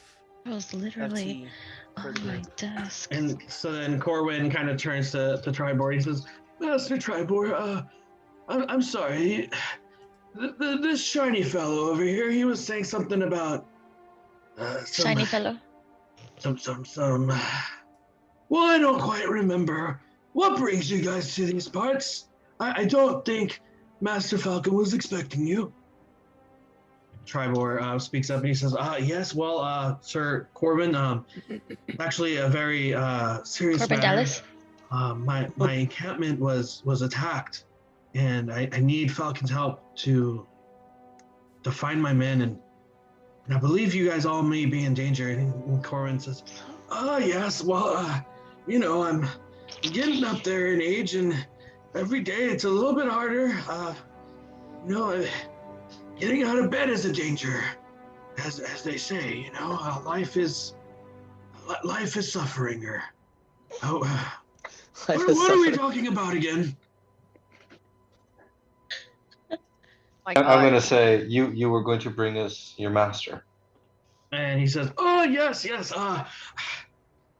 I believe we have some tea brewing. Oh gosh. Let me check on that for you." How about you check on the master? I'm gonna try to get the boy to come over, and I'm gonna be like, I'm gonna try to communicate with him. By the way, Banthick's just gonna walk up the stairs. Oh shit! Like all 400 pounds. It's 450, but yes. Oh, my bad. So real quick, I'm gonna finish 50 Ragongar and then of we'll pure continue. fucking muscle. So what do you do, Ragongar, with the boy? I'm gonna try to communicate with him, like make a drawing, like that we want to see his master, And because they're gonna be probably attacked. And he gets really excited and he's like, oh. And I'm gonna be like, take me to him. And so as you start to head over to the stairs, you hear the sound of descending footsteps, and out comes a large gentleman who is he's about 6 feet tall, 6 inches high. Damn. Big fucking guy. He's wearing like a very heavy fur-lined like cape of sorts with lots of like fur and feathers kind of in where like the shoulder area Boots is. with the fur. The boots with the fur. He's got apple bottom jeans on. You have to, yeah. Cheeked up. The whole room's looking at her. He's cheeked up. He comes down and he says, I'm sorry, I wasn't expecting you all. Here's the floor. How are you doing? Welcome. This is my home. My name is Falcon. What brings you here, Tribor? Who are your friends? And Tribor kind of chimes up and he says, Master Falcon, I'm glad to see you safe and well. I believe that there is some danger at hand, and I believe you might be next. Falcon kind of pulls up and sits down in the chair across from you, Tybalt, next to you, Blast. And he kind of like nods at you guys and kind of just acknowledging like, hey, what's up, guys? Like, cool. And he says, I'm sorry. Can you explain more? And he says, he looks at all of you and he says, my name is Falcon. This is my home. Are you in league with Sir Tribor here? And he kind of looks to you, Tybalt. And I'll nod and say, yes, we've been hired, or we're coming from Phandalin, and Tribor's brother, the mayor, enlisted us to come and help because Tribor was under attack, and we fear that you may be next. We have reason to believe it's a group of half-orcs that follow. And as soon as you say half-orcs, his face kind of sours a little bit. He's like, God. And he says, yeah, I'm very familiar with the half-orcs and the orcs in this area. Ugly bastards, but I've dealt with them just fine on my own. Not a problem for me. And I'll just be like pointing at Ragongar and be like, oh, they're not all. Tribor doesn't think they're ugly, clearly. Yeah. And so Falcon kind of looks over and sees you, Ragongar, and he just kind of like nods. And he's like, so there's orcs attacking. Were you attacked, Tribor? And Tribor says, yes. There was a group of half-orcs that came into my encampment and ambushed me, tied me up, and I believe they took my men. Some of them placed and he kind of looks over at you guys and he says, well, it was a totem of some sort, some sort of religious statuette. My camp was overrun with oncakes. These fine folks helped stave them off. And he kind of points to you, Blast. And he says, this one here is very good at killing. I'm just gonna with like a higher regard. Like he's not trying to be like. When he says that, like I'll kind of like look over and make eye contact and just give him like a small nod of appreciation. Like not like I know he's not. Yeah, like I understand he's not trying to talk shit. He's cool. Like I feel like we're on a little better terms after journeying for a day. Yes, absolutely. So I'm like, I just give him like a cool nod, like of appreciation. And I'm like, all right. And I look over at Falcon, and I'm just like waiting to fucking find my little edge in the conversation. Yeah, with mechanical precision. Absolutely. Damn, bro. That's dope as fuck. Tybalt at this point realizes that it was the symbol, the statuette that caused it, and I say the statuette was found in around Tribor's camp, and I just realized You brought there it could here. be one here too. Well, brought it here, but it's in the It's a bag of holding. So Yay! pocket dimension. I actually at this point will step out. I'm gonna Mary pull it out of Poppins, my yo. bag, and I'm gonna show it to Falcon. And as you place it on the table, he kind of says, "May I?" And he wants to pick it up, but he doesn't want to, like, assume, you know. No, I'll hand it over to him. And then he like grabs it from you, and he kind of says, thank you," and then he kind of like looks you up and down, and he goes, "You're an interesting guy. My name is Falcon. You are?" I am Voxaslan Nakata. And all the insects start to, they're all And he warming. kind of is just like looking around at the insects and like where they're going, and he's like, nice to meet you." He kind of brings his attention back to the little boar, and he says, I've seen this before. He says, "Where did you find this?" It was I would buried say, underneath put it back in Tribor's the camp. bag for now. Yeah. Right away, I think we should put it back. And he does. He gives it to I'll give you. him a brief history on it and tell him we found this buried at Tribor's camp, at the And as logging you- camp. As you kind of go on, Fox, he kind of clears his throat. He says, you'd say no more. I'm actually very familiar with this.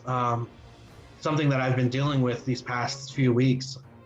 There's been an influx of these half-orcs in these woods, more than I've ever seen before. Not since the last orc raids from years ago, from my youth, when the orcs descended down from the mountains and tried to take over the North Coast. That have I seen as many in this area. I'm actually tracking a group of them now. These are evil half orcs.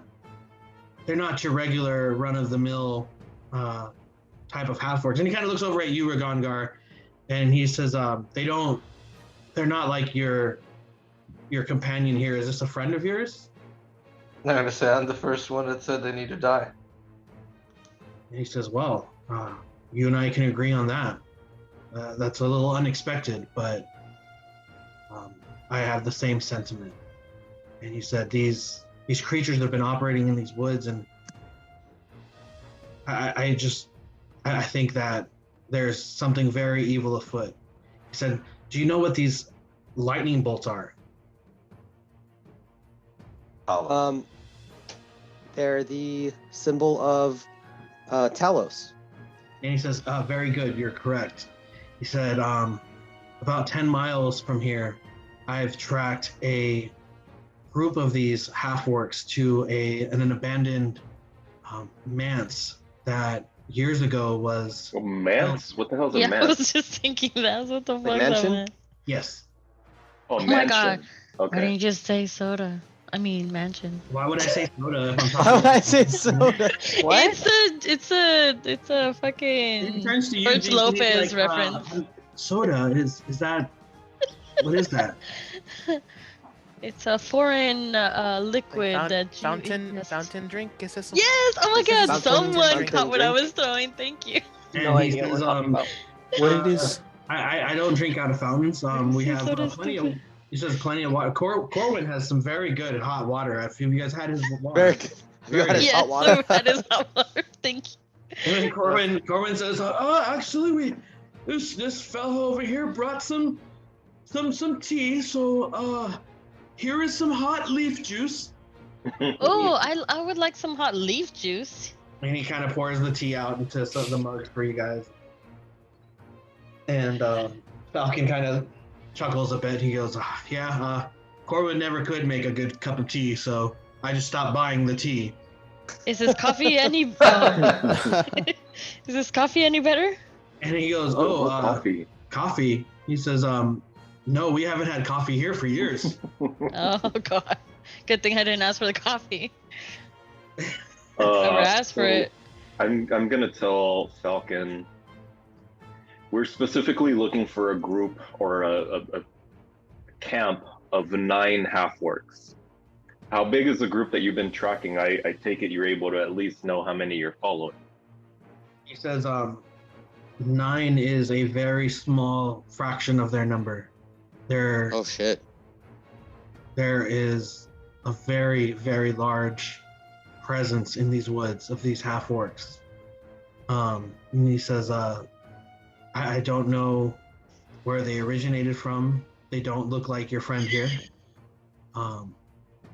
They're very primal in nature, very tribal, I would say. A lot of their armaments and defenses are very crude, but they're ruthless killers. I urge you to take the utmost caution when encountering them, because they will not hesitate to kill you on sight. We need your I'm help. gonna kind of interrupt. I'm gonna be like, Falcon, we have to find his men. Screw the orcs. Let's go find his men. We'll deal with the orcs later. And he says, Second that. yeah, and he says, well, as you mentioned, these men have been taken. He said, on my last outing with a group of nobles, I encountered signs of what appeared to have been a large group of humans that were being ushered off to the north of here. I think these half-orcs might have been the ones who took your men. And he says, Tribor, I apologize. I had no idea this was had any connection to you. And sorry, I forgot. How long ago? You're waiting for the response. I was waiting for somebody to talk. It's like, look at Roddy's face. He got like closer to the camera too. He was like, Go on. While this is all going down, Ronnie, I know you gotta respond to yourself, but do I like understand the nuances or like the relationship that these two guys have? Like, is it you know that they're fond of each other. They're friends. Okay. They maybe don't see each other every day, but the loggers camp is like Tribor kind of explained earlier. The loggers camp and Falcon's compound are two of the only like traversable like landmarks in the area, because everything else is just wilderness and wild, and right. The magic that kind of permeates the forest kind of makes it a lot harder to navigate through. However, because both of their encampments are off the river, it's fairly easy for people to find. And so you imagine that like Falcon can kind of stop at Tribor's loggers camp if need be, whenever he's like. But I get that. I understand that they're friends, but like, is there there's a truth? Like this is a genuine encounter, right? This isn't. Yes. I can't tell that there's any type of. Give me an insight check. Okay. Like they're putting us on. I see. You know? Like a setup, yeah. Yeah.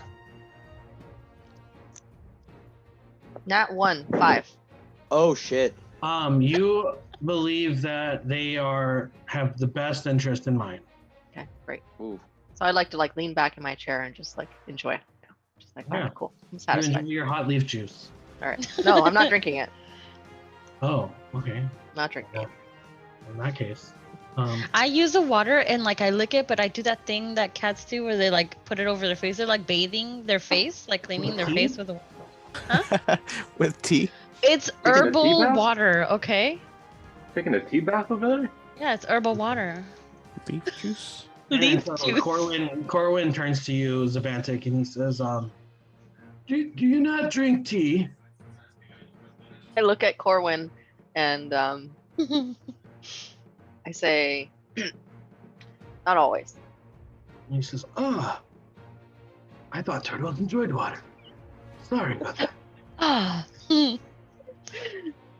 I'd like to like pat him on the head. And he kind of just is like, and then he says, Big turtle nails and all.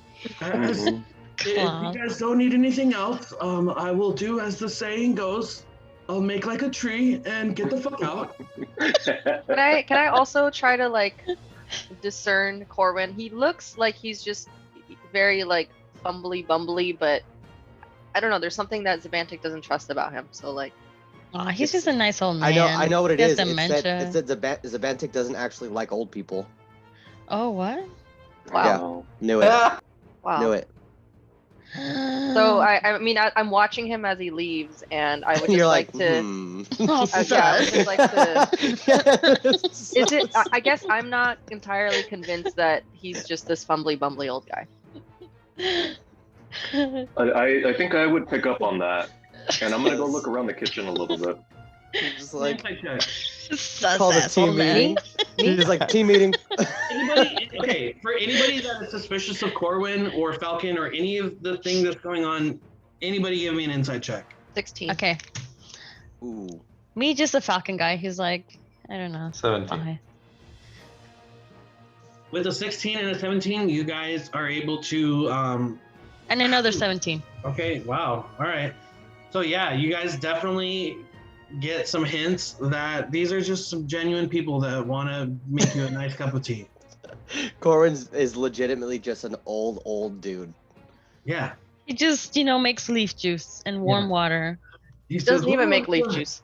It's 9 a.m. I've been up for about 8 hours so far. I'm gonna take a little siesta." For 8 hours. And then before Like an he, old dude. gets out of his chair, he's just kind of like, It's almost bedtime.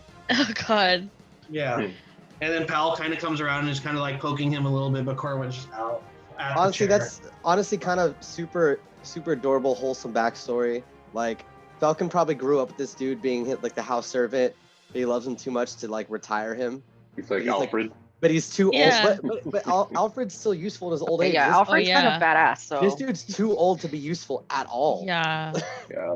it's true. He can barely open the door, forgets how to make tea. He forgets half the ingredients in tea. All he brings is the water. The water. He forgets the other ingredient. Can't follow a conversation to save his life. I will say I'm digging his sayings though. Yeah, Yeah. those are great. All right. I love well, the tree one. Point Sorry, go on. being, we need to find the men. I'll We need make to like a find the tree men. and get the fuck out. Sorry. All right, are we ready to go? And so Yes. Tribor, Yeah. well, hold on. Tribor turns to Falcon. He says, do you have any idea of where they might have taken these men?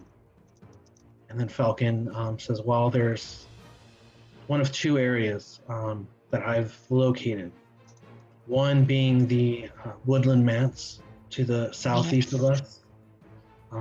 Another is I found a area in the woods up on a hill where it seems like they might be preparing some sort of ritual or some sort of, I'm not sure what's going on, but Didn't you say you saw them north of here? yeah. And that's kind of what he's talking about. It's to like the northeast, and he says, You said that there might be some sort of ritual they're performing, but you didn't see the loggers themselves, right? he says no, but No. the tracks have split, and all I can really go off of are footprints. I would recommend tracking one of these two locations for sure. If you'd like, I can help you. We could split up. I can go to one, you guys can check out the other, and hopefully Are Someone you should go safe by with you. yourself? Yeah. Are Yeah. you okay battling a whole group of orcs by yourself?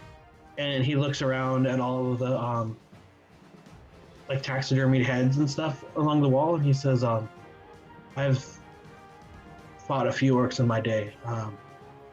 And then Tribor turns to you, Blast, and he says, Falcon is a very highly esteemed local hero of sorts. He helped stave off the orc not ambush, like infiltration. Many years ago, orcs descended from the mountains and tried to lay waste to the Sword Coast, and Falcon was one of the young men who fought them off in these woods and used a lot of guerrilla warfare tactics and really stifled the attempt to. That sounds cool. If anybody is capable, it's Sir Falcon here, and Falcon says,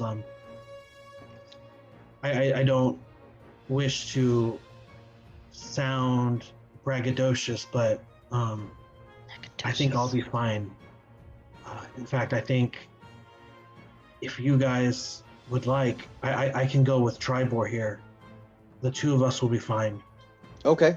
If you want to head to that woodland manse, I think that's the best place to look. With the two of us, I think we can more easily sneak about in the other area. It's kind of more of an open area. You being such a large group, I think sneaking and guerrilla warfare tactics might be a little bit harder. And that makes sense. If we encounter any sort of trouble, I can have my aunt. I have a pet falcon. I will send him down to you if need be. Well, that's cool. Our friend has a pet raven. Yay!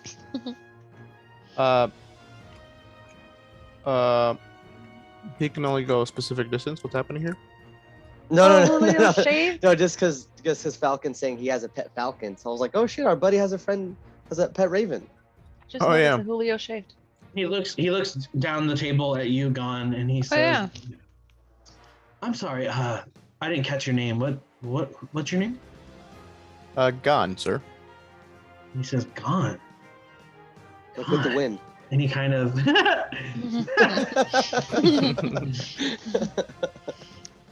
and he says, fuck, I was gonna say a line, but I just realized that's from Casablanca. Never mind. He's looking at you, kid. And so he says, Gon. He kind of repeats it to himself. He says, I've heard that name before, Gon. And he says, I know you're Papi. You wouldn't happen to be related to the Tyrellians, would you? That would be my family lineage. And he goes, oh man, he says, Gon. He says, I haven't seen you since you were a small child. I know your parents. I'm familiar with your family. Good people. They've always been very helpful. Yes, I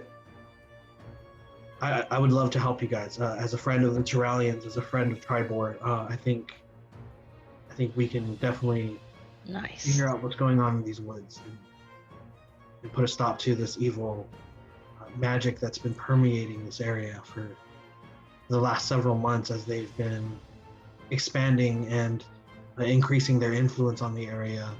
These woods have always been magical in nature, but not as insidious as it has been lately. And insidious. I think it's time we bring some balance back to the area. And like I said, I'll take Tribor here, and we'll just kind of scope out that location to the north. As soon as we find anything, we'll send word to you down at the woodland manse. Before we head out, do you have any supplies for us? I've come to realize we don't have some of our basics, such as a shovel, and I don't have a hammer. I have a hammer. I've got a hammer. I have a hammer. Here. You're the one with a hammer? Do you have anything that you could help us with in terms of supplies? Well, you're welcome to look around the compound here. I do have some shovels. What do you need? I can have Pal gather them for you. What about weapons? I'll gather them. Wait, Pal is the kid or the old man? Pal is the kid. Oh, okay, then never mind. Sorry. Yeah. Well, I personally could use a shovel. I'd like probably another rope. Let's see. You want some cervezas while you're at it? Yeah. Cervezas. And tacos. And then Corwin goes, beer. I haven't had beer in quite some time. He wakes up. Do you want to like some? Do you make it? No, I'm an old codger. I don't know how to make beer. Okay, good. I'll have one. Oh, okay. We don't have any. Okay, great. Then My dad does that shit. Thank you. He's asleep again. He doesn't Oh God. Okay. acknowledge you. It's literally my dad's move. Okay, well, I would like, I don't think I even have a bedroll.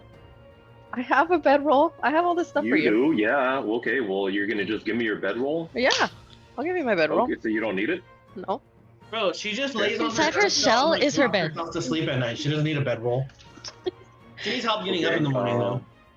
I'd like a block and tackle, a shovel. Let's see. Damn, I want you a got a hammer. whole I list know for other this people have it. Well, I mean, basic supplies. I'm a well-traveled individual, so I kind of know some of the things we'd need across our travels, right? Well-traveled It's not that individual has far-fetched. nothing for traveling. Dude. None of the things necessary for traveling well does he have, but he's a Oh well-traveled no, I individual. actually do. I have a lot of stuff. It's not like I don't have anything. What? So, not. So That's two items. That's not. I got rid of okay. my bedroll. Whatever, You can Ronnie. have it. So while Vox is giving him his whole list of things that he wants, I'd like to offer my water skin filled with purple wine in it to Falcon. Oh yeah. And he says, "Oh, is this wine?" I said, yeah, this is wine. This is made by gnomes from Gnomeragon. Guard. Gnomengard. Thank you. Okay. You tried. And it's purple and it's delicious. And I he said, heard that "I've you like never- wine. I've never had gnomish wine before," and he kind of smells it a little bit. And he says, "Do you mind if I pour some out?" And this is for you. I'll pour some out, please. And he says, "Oh, thank you." And he takes like a sip of it, and he goes, "Oh." And he goes, "Hmm." He goes, This is very good wine. Where you said you got this from gnomes?" Gnomes Yep. and Phandalin are making it now. And he says, "I haven't seen gnomes in Phandalin, but it's been a few years since I've been there." They're our buddies. We brought them there. Well, we helped them. Kind of. They're your friends. Yeah. He says, "Oh, I think we're gonna be very good friends going forward from here. Thank you very much. This is tremendous wine. I'll have to send off for a shipment because, wow. And he says, would any of you all like some?" I have some. I'll pull out my bottle and pour myself a little cup. I'm just gonna like chug the fucking now cold regular water, like regular ass water. Pour myself a cup of my purple wine. Cool. And as you guys, who's drinking wine? Me Not for me. sure. Okay. I'm Black, not. you can give yourself 15 temp HP. Jesus Christ, hell yeah. And I'll mark off that usage off my my bottle. Okay. Cool. Pal comes back and he has a bedroll for you, Vox. He has a shovel. He has a hempen rope that's 50 feet, and he didn't have a lock and tackle, but you're able to add those items to your inventory if you'd like.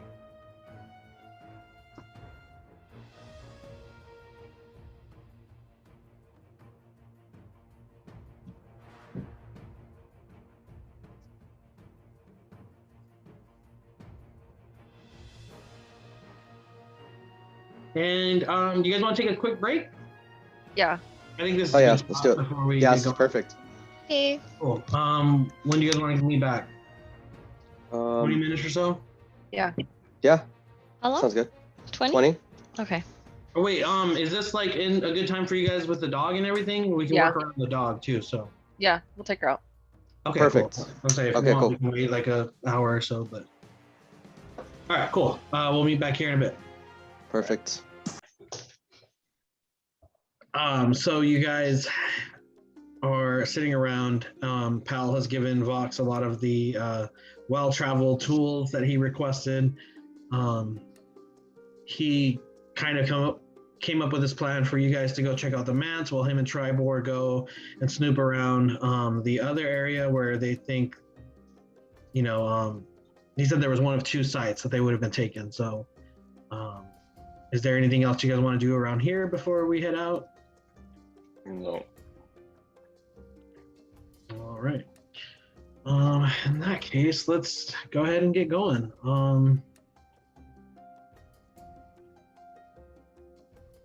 He marks on your map where the manse is.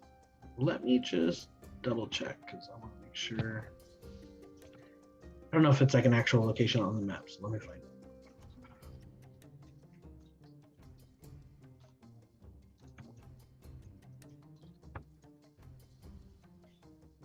Let's forget where the map is. Okay, cool.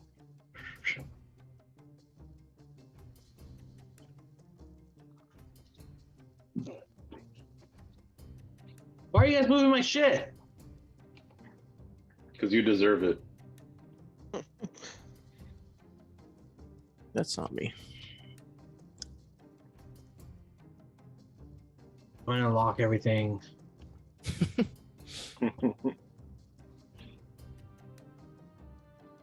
All right. Woodland Manse.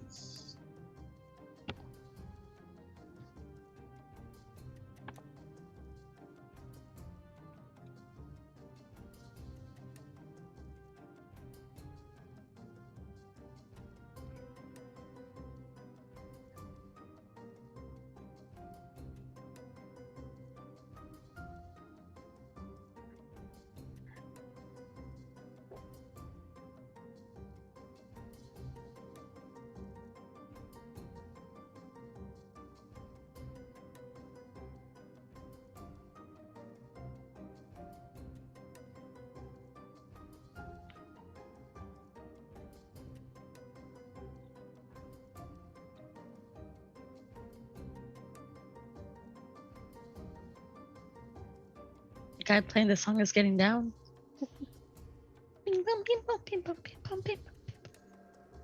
Yeah. That's a harpsichord, right? Hey, run that by me again. Might be. Harpsichord. Harpsichord. Yeah. Because piano I'll show you beats, but the harpsichord plucks. I'll show you. Okay, yeah, it sounded plucky.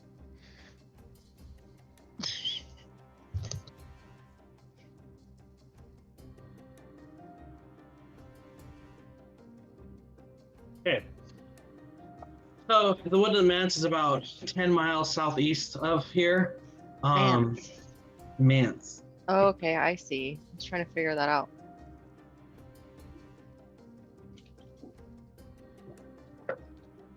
As you guys set off, Tribor thanks you again for your help, and then hold on.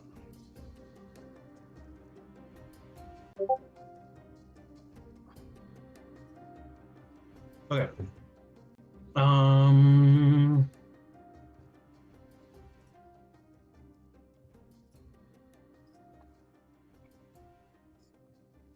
What is that?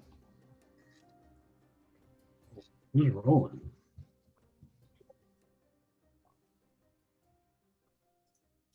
Oh, fuck, the parts cord.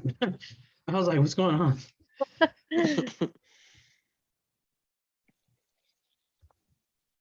Okay. So, let's see here.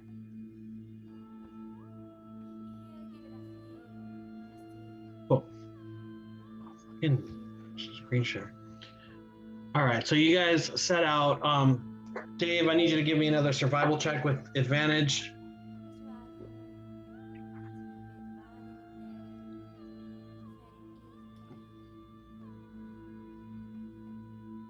So 15. Cool, 15. You guys are able to kind of make your way through it since he plotted the area out for you on the map. You have a good general idea of where it is. As you guys are making your way through the forest, Dave, David and Ragongar, you guys kind of notice that there is a wild boar that is seemingly like tracking you. Okay. Do I perceive it anywhere around me? Yeah, you are aware of its presence. It's probably about like 50 feet away from you guys, kind of Okay. through like bushes and stuff. I'm gonna quickly like grab Vox's arm and then just like hush to the rest of the group. Shh, there's a boar coming. And like, can I try to listen to see where he's at? Absolutely. You give me a perception check. 16. 16. You can't see it, but you you know that it's probably about like 50 feet away from you. And I don't have like a map. This isn't like a whole like encounter or anything, but Did you start recording? Yeah. Yep. Oh, sorry. I think we need to set up an ambush. He's gonna catch up to us sooner or later. We might as well get the jump on him. This is Vox's favorite thing to do. Yeah, Do we have earlier any- too. Set up an ambush. Well, do we have any kind of rotten meat or anything that might attract his?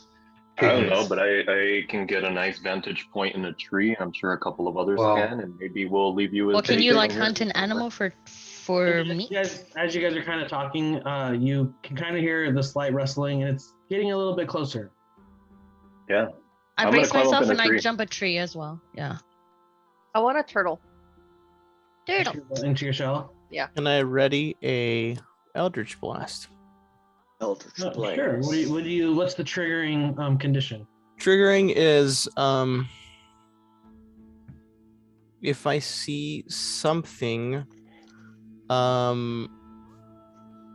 dashing or trying to take out anybody in the group or myself.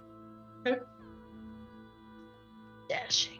And I'd like to ready my earth tremor from any time I see anything approach.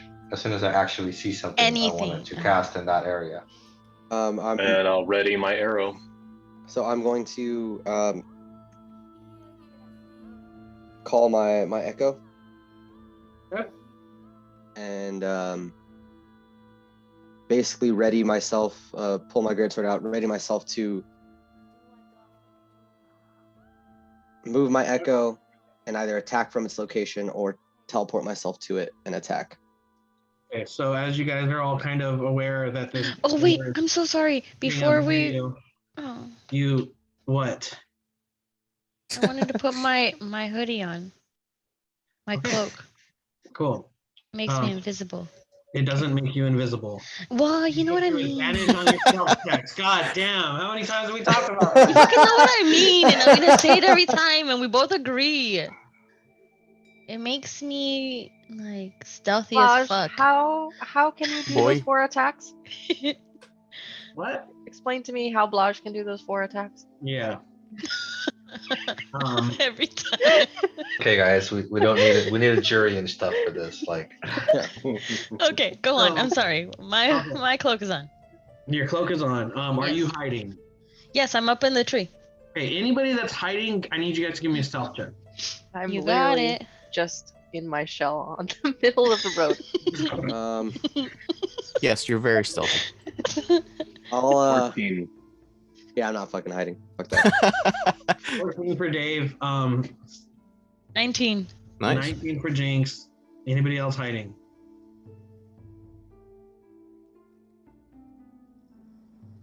Okay.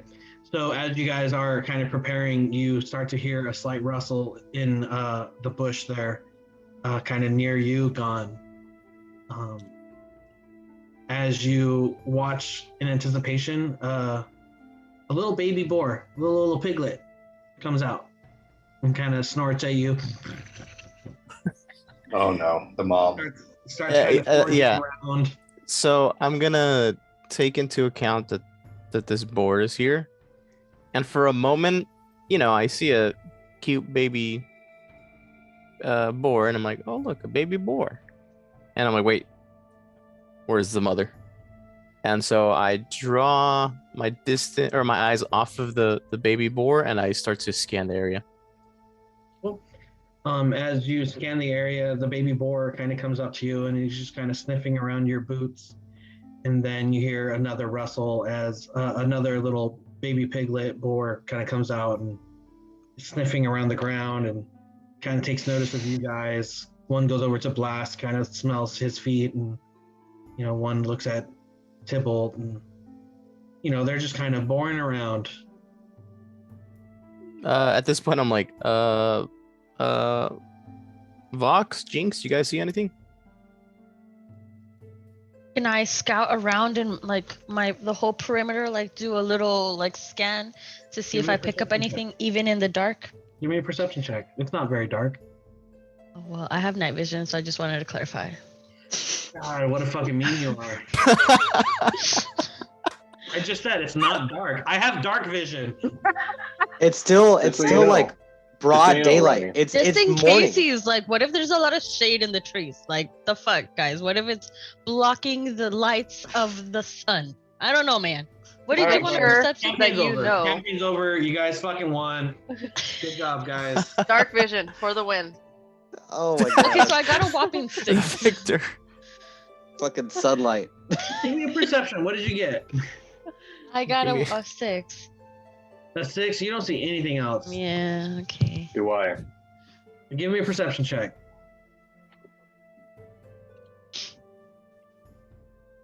$20. Ooh, nice. Is that a... You see that there is a much larger boar that is kind of coming up on the area. I am going to hunter's mark her and then shoot her. Okay, give me an attack. Wait. Shouldn't you? What did you say, Tom? Nothing. Okay, I thought somebody said hold on. So first will be my bonus action to hunter's mark her. I'm going to use a level 1, and then I will attack. And you said to do an attack roll? Yep. All right.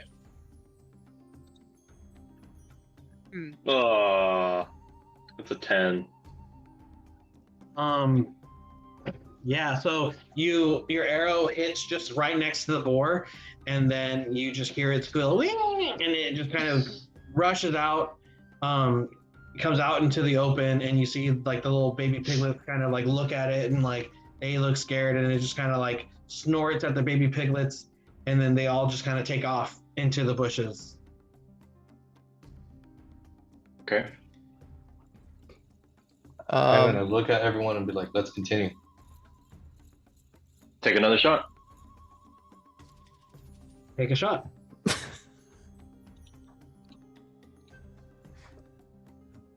But it ran Another 10. away.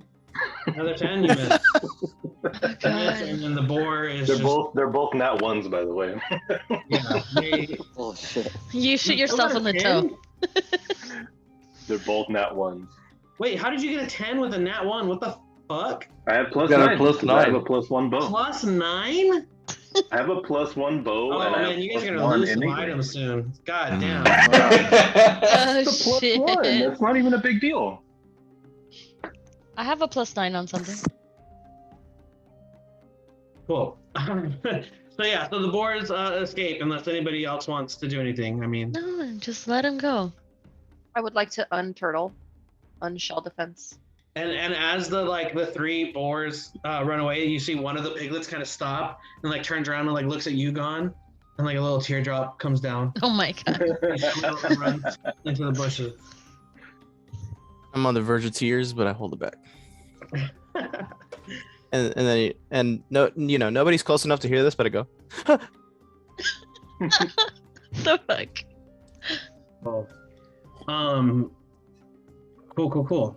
So as you guys continue on the trail, you're going through the woods, Vox is kind of navigating you guys, and you can come into another foggy clearing, in the midst of which stands this crumbling 2-story mansion,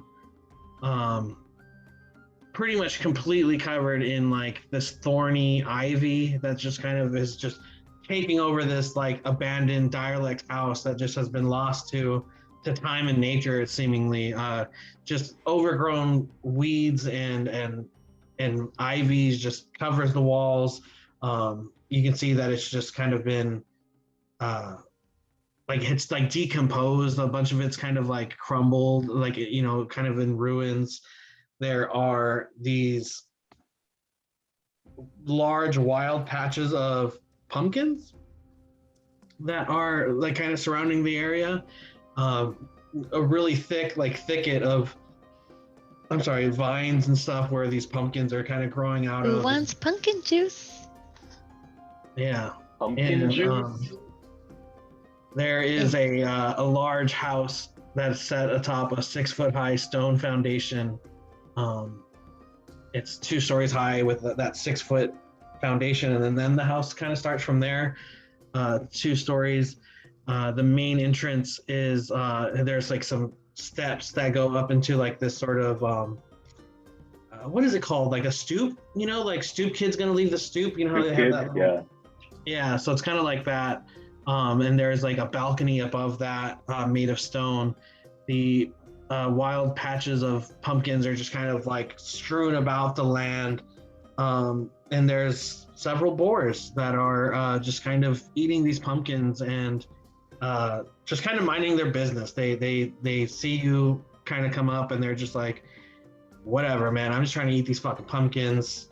And that's all they're really concerned with. Can you repeat the part about the house? So it's up about 6 feet on a concrete slab, and then from there it's 2 stories up. Correct. Okay. How, is this like a huge house? Does it look like maybe... It's huge. Huge. It's Okay. 2 stories, but it's huge. Like it's a fucking mansion. Like bigger than the house at Falcons, I'll tell you that much. Is it all wood or... Yeah, it's mostly made out of wood. There's it's mostly made out of stone. Okay. This is like a very large stone building covered in ivy and like thorns, and you can see that there are some windows, but the windows are probably about like, I would say like 12 feet up off the ground because of that 6-foot like stone foundation. The windows would be kind of like 6 feet above that as well. So if you wanted to like look into the windows, it would require a little bit of climbing. Okay, but it is climbable. It is climbable because there's these. It would require a check, but yeah, you could do it. Okay. And from where we're standing now, we're only looking at the front of it, right? We haven't really looked around the back or anything like that. Correct. Okay. First things first, I'm going to use Pass Without Trace. All right. Go ahead and cast that.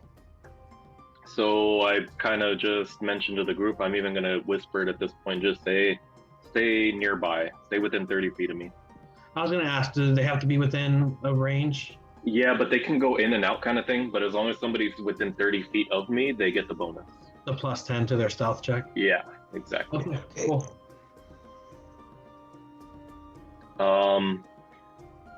So, first, after casting Pass Without Trace, I'd say we should just do like a big sweep. Maybe we go like in a clockwise direction, get a quick lay of the land, see what we're looking at, look for other signs of life besides just the boars. I'm going to see if there's like any footsteps that are fresh, because I know it's been about 4 or 5 days since our boys got kidnapped. And so maybe I'll just kind of do a sweep and see what I can look at. Very stealthily, of course. Check. Okay.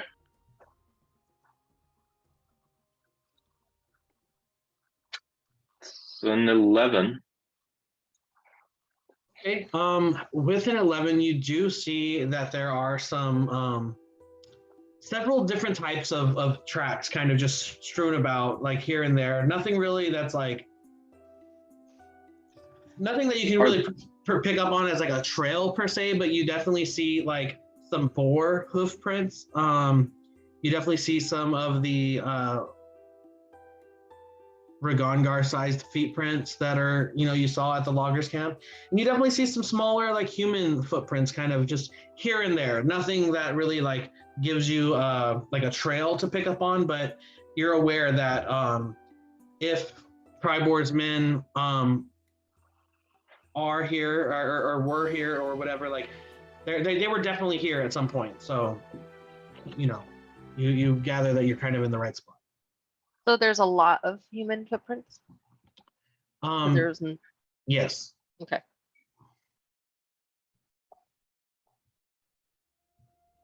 Okay. Are they concentrated in any one area? Like, do I see more by this little front door, or as I'm making my way around, like I see there's a little path leading in on the north side here. Are there like a lot there at all, or because like, you got a 10, Dave, are at 11? Not really. Not that you can pick up on just yet. Okay. I'm gonna get a bit of a closer look at what's going on the north end here with that little path. So there's some broken wood and stuff leading into the building. What does that look like? Where are you? Well, like I said, I'm circling the building. I'm gonna do a big clockwise kind of rotation. I'll need you to move your tokens because I need to be aware of like where you are in regards to. Well, I'm moving this way. I don't know if anybody's coming with me. And are you doing so sneakily? Am I what? Are you doing so sneakily? Yes, definitely. Cool. Roll a stealth check with +10. Roll a sneak check? Yeah.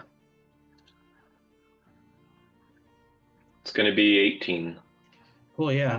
The boars kind of, even though they knew you were there before, you're not disturbing them with your movement at all. And you do see that there is an area where it looks like the wall has been kind of broken out of. However, it would be like a climb to try to get up into it. Okay. It's like a pile of rubble, basically. Yeah. Okay. Well, I guess I'll keep going then. So I'm going to keep moving around again, just kind of like. Quick, is there anything that anybody else wants to do? Let's take some turns here. Okay. No, I'm following along, just trying to help him figure out what the best entrance into this place is. I mean, personally, I'd like to walk in the front door, but I'm going to follow along. Correct. Same. I just want to watch. Yeah. I think Gon will follow along, but if need be, as a backup plan B, I'll announce to the group and say, hey, listen, if we're not able to find anything from down here, maybe Ravi can find something, but I'll hold off on that for now since we're kind of focused up as a group at the moment. And on top of that, I need to to see through Ravi, I need to be stopped in one spot, so. Well, I mean, ideally, we could carry you around too, right? Who wants to carry around? The way I picture that ability, even like with the shows I've watched and everything, or the D&D shit, like it's if you guys have ever watched Game of Thrones, I picture him like the kid. Yeah, the third-eyed raven. Where he's just like passed out, like almost like having the seizure kind of thing, and the people are just carrying him around. I mean, I don't know if that's the way we're playing it, but that's what if I we would just picture. rope him on Sabantek's back? She can easily carry him. Or Ragongar. I mean, Ragongar is probably the strongest. I could just put him under my arm, right? Just carry him. Yeah, just carry him around. That's what I'm well, saying. If you tie it to your back, your hands are free. But yes, he's able to walk on his own. He just his sight and sound is with the raven. I see. Robbie. So we would have to just direct him. So I'll just be like, I'll help direct him. Can we give him a blind palo? Just kidding. Well, even the rope would still work there, right? Because the rope, you could ideally blast, just tie it around your waist, and he'll at least have something to follow. Yeah, I could do that. Oh yeah. Yeah. If he's still like a tied to his waist, like a leash. Yeah, if he's still able to know where he's at and he just can't see or hear, then at least you have something to hold on to and just kind of follow that around. That should work. I'm just throwing it out there. So we could use Ravi as ideally, some kind of navigator, and you just follow us around. Just throwing it out. What are we doing, guys? Let's. Ronnie, it's probably better if you do some kind of initiative roll thing, because I think everyone kind of has their idea of what they want to do. All right, cool. Let's roll some initiative. Okay, I am with it. It's like I know what I want to do, obviously, but I don't want to get in the way of other shit too. Oh my god, garbage. Got a nat 1, so I got a 4. Oof. Damn. What did Vox Aslan get? I got a 22. All right, Jinx. 22.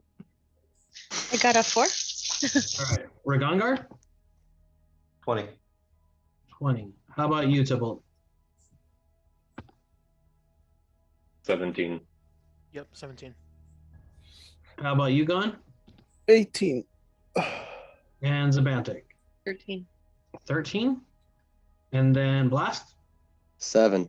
7. Dope. With advantage. Cool. All right, so Vox, you're up first. What are we doing? Okay. I'd like to just continue my route around. Now we're using the measurement tool because since we're in initiative, we're using the mechanics of. Fair enough. Yeah. Fair enough. I will. Let's see how far I can get. Oh, this is okay. I can't get that far. I guess I'm pretty much gonna get as far as I can, and sort of for my action, I'd like to. I think at this point, I'm gonna look as closely as I can at the pumpkins without getting too close. I kind of want to stick to the trail, keep a little bit of distance so that they don't really notice me all that well. But I want to try to look at the pumpkins and see if there's anything unusual about them. Like I want to see if there's anything that's attracting the boars to them. If it's something specific or if it's just like random hungry boar that's just okay, I'm looking for food. Okay, sure. I need you to be a little bit more specific. Like, what specifically are you looking for? Because that'll kind of determine what I need you to do. Okay, does this look like a regular pumpkin? Give me a perception check. It's a 22. It looks like a regular pumpkin. Okay, that's it. I mean, yeah. That's it. I'm saying that's it for my turn. Okay, cool. After him is Ragongar. What are you doing? Moving right over there, just to keep up with him. Make sure I'm not within, away 30 feet. And I'm done. All right. After that is Gon. What are you doing, Gon? So at this point, I will have Ravi come out of stealth because he's been with me this whole time on my shoulder. So Ravi will pop out, and let me get my measuring tool. So I think he has like up to 120 feet. So I think I'll just have him fly to the center here. You can see that. And I just want to get some visual. Are you warging in? What do you mean? What do you mean by that? Are you like looking through Ravi? Oh, yeah. I'm looking through Ravi to see what I can see from up here. Cool. So as you do that, your eyes roll to the back of your head and you kind of like, and then your vision switches to Ravi's and you can see above the manse where some of the walls have crumbled a little bit. You also see that in the very middle of it, there's this very large open courtyard that has this giant gnarled tree that's kind of growing out of it. But besides that, you can kind of look around and see that this pumpkin patch kind of goes around the entire estate. There are about 9 of these boars that are kind of just chilling in these pumpkin patches, eating their pumpkins. There's this large tree in this courtyard, like I said. It looks like the wood has just been like twisted and it's knotty and it's kind of just like an old decrepit looking tree. Okay. And in this courtyard, a couple questions for you.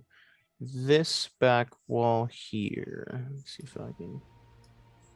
So this wall here, this is just like a regular wall. There's no entrance to it, and it's really high up. Yes, correct. Okay.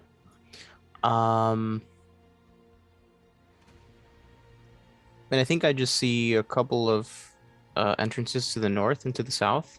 Mm-hmm. Is this like broken down walls? Where? Yes, that's like a broken down doorway. Okay. And then final question, just because I'm getting a lot of info already. This right here. That's a door. That's a door. Okay. Yeah. Gotcha. Sorry.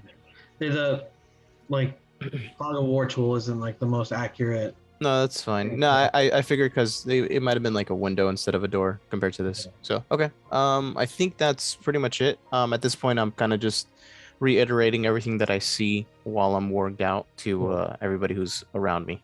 And just to make you guys aware, like right here, where there's this like little white kind of squares, and then like here, you kind of see them like those here. Are windows? Those are windows.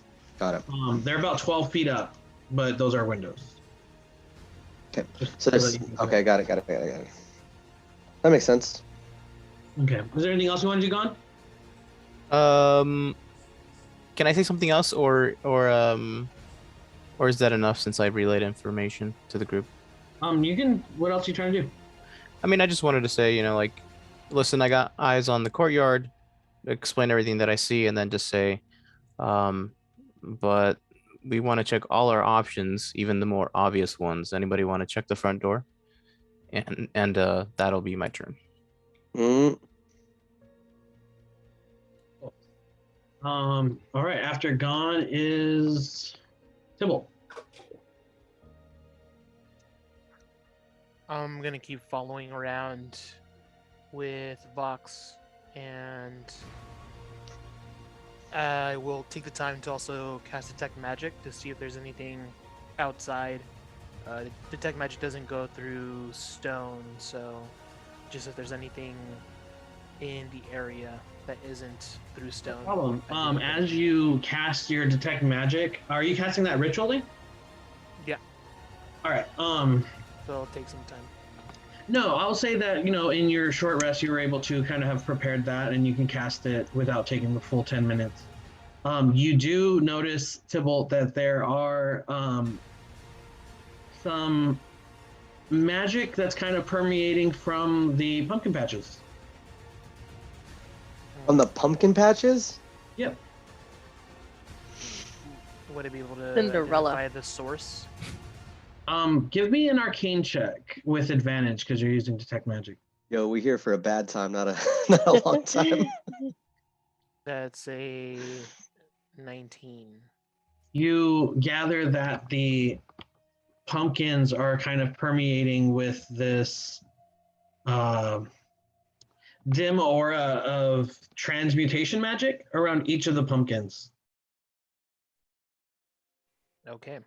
I will relay it to the group that's immediately by us. And say, you can't really tell like to what effect the magic is like, affecting the pumpkins, but they are giving off a dim aura of magic. Yeah. So yeah, I'll relay the information and say, it's there's magic coming from the pumpkins. However, it's unclear whether it's a threat at this moment or not. And the boars are eating the pumpkins, no problem. They don't seem to have any problem eating these pumpkins. Okay. They don't seem a little bigger than usual. Nope, they look like regular wild boars. Okay. Then yeah, that's it. All right, after Tybalt is Zabantik.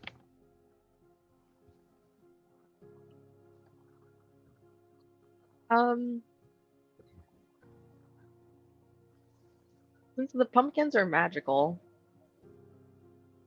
I'd like to walk up and see if I can pick one up.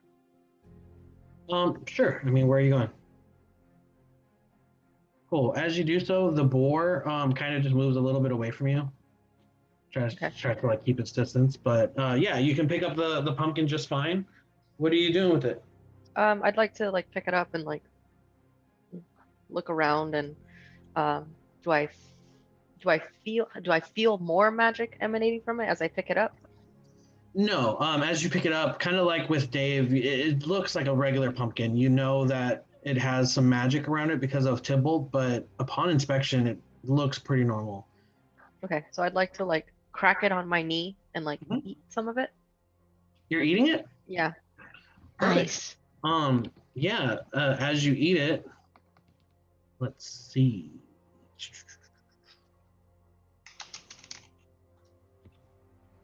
You gain 1 temporary HP. Okay. A whole pumpkin. She ate a whole pumpkin and all she got was one. No, I took a bite. I took a bite. Yeah. There's I've seen probably those. like, okay, so the pumpkin probably has like 6 servings worth of seed in each pumpkin, I would say. And it's the seeds. Yeah, so the seeds give you the 1 temp HP. What does it taste like? It tastes like pumpkin seeds. But it tastes good. Yeah, dude. Yeah, you ever had pumpkin seeds? I mean, yeah. Let's do that, dude. Let's fucking take a bunch of them, dry them out, snacks for the road. Okay, so then I'd like to pay attention to the boar now. I kind of want to like walk a little closer to it, but not like fast or anything like that. Just kind of like start making my way. But I'm gonna set the pumpkin down and then kind of like slowly walk towards the boar. How's he react? He is kind of wary of you. He's kind of keeping his distance. He doesn't move necessarily right away, but he sees you coming and he's just kind of like, he's just trying to eat his pumpkins, you know, and he's just like, kind of watching you, but you don't necessarily seem like a threat so much, but he's still just like, not so sure He about this. doesn't really seem on attack mode himself, right? He doesn't what? Like seem on attack mode himself? No, he looks like he's just trying to eat some pumpkins. Mm-hmm. Okay. So I'd like to take out the rod of extending, and I kind of want to like tap on the window over here. Okay.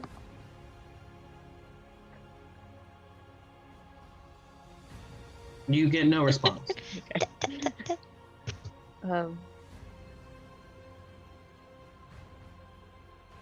I want to tap on it really hard. Can I break the glass? You break the glass. Okay. But still no response. Okay. All right, so then I'm gonna walk over here and get close to Vox. And that's it. All right. And as you do, the boar kind of moves like around you, like trying to keep its distance. Like Cass? Yeah, exactly like Cass. Is there anything else you want to do? No. All right. After the band takes its blast. Okay, so Is Neo? So Gon didn't move on his turn? He moved through Ravi. Okay. Am I able to, on my turn, move closer to Vox, but also like move Gon with me since he's like worked out? If he allows it? I'll allow it. Okay. Yeah, he just because I allows want. it. I would say you can do that as like a bonus action. Okay. Yeah, that's fine then, Just because I'm not doing like anything interact crazy. with object takes like 1 action, but I don't want to like be super restrictive about that. So I'll say as a bonus action, you kind of like throw him on your like back or whatever, piggyback ride him over or something.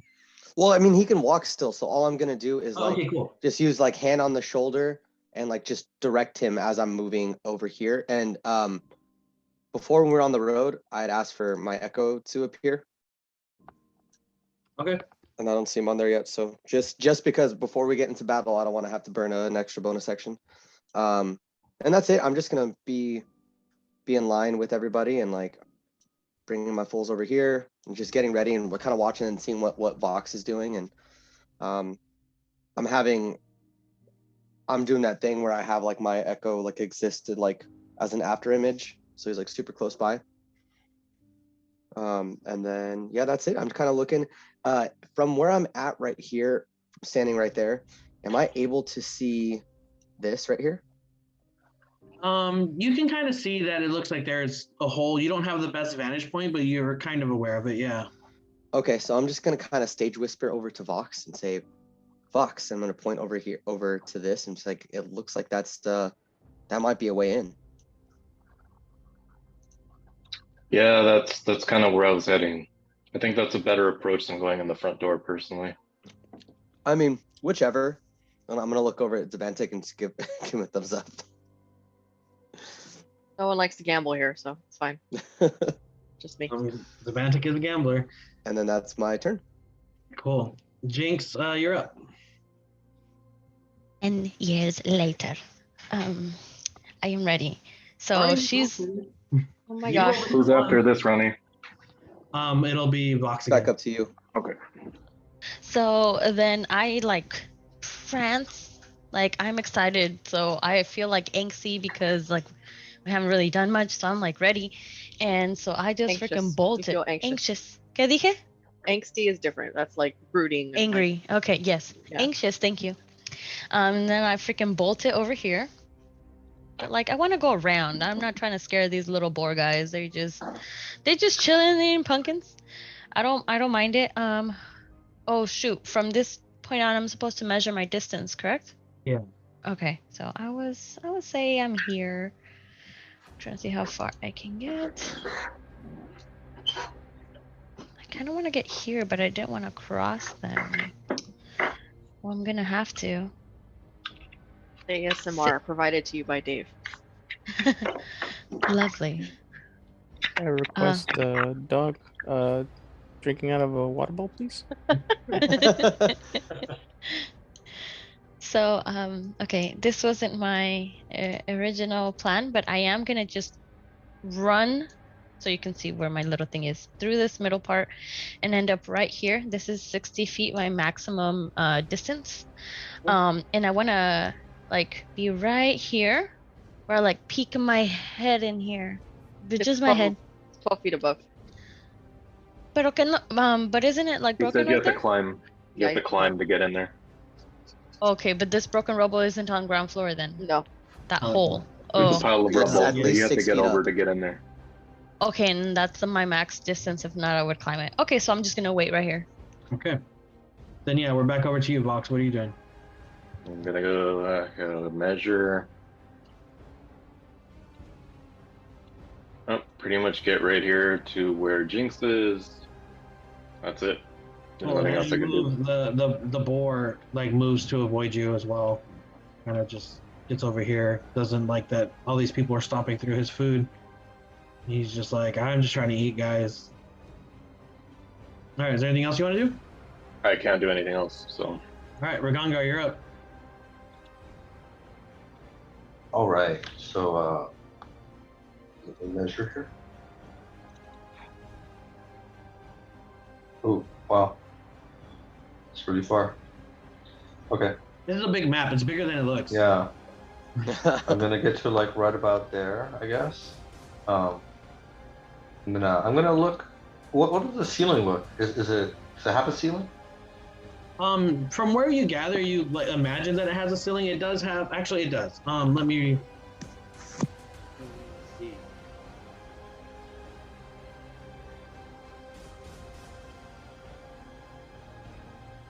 Yeah, it has a ceiling. Okay, I'm done. Oh, I'll take the dodge action before I'm done. Yeah. You're taking the dodge action? Reaction. Cool. All right, and then after Ragongar, it's gone. Okay, so I'm gonna pop out of warp form. I am going to leave Ravi where he is for now. And looks like everybody's moving towards this entrance, so I will do the same. There's no real urgency, so I'm literally just gonna walk over here. That's about max. And from here, at this point, I've noticed the boars are pretty passive. We're getting near them and they're just kind of ignoring us or just trying to gain some distance from us. From where I am, the closest boar to me to the southwest, is there anything that indicates that it's owned by somebody, like a marking or a collar of some sort? Give me a perception check. Are you trying to get close to it, or are you just from this distance? Yeah, okay, no. So give me a perception check. Okay.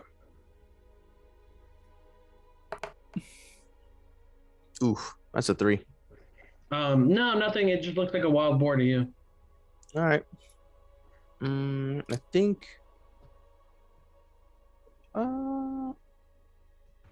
Yeah, I don't really feel like a sense of danger from these boars. So yeah, at this point, I'm kind of just satisfied with the turn and where I'm at. So that's it for gone. All right. Edgar, you're up. And I will say that as these boars have kind of moved around a little bit, you do detect a little bit of magic coming off of one of them. Oh my god.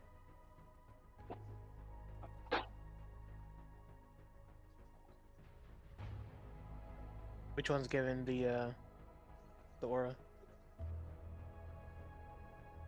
This one here.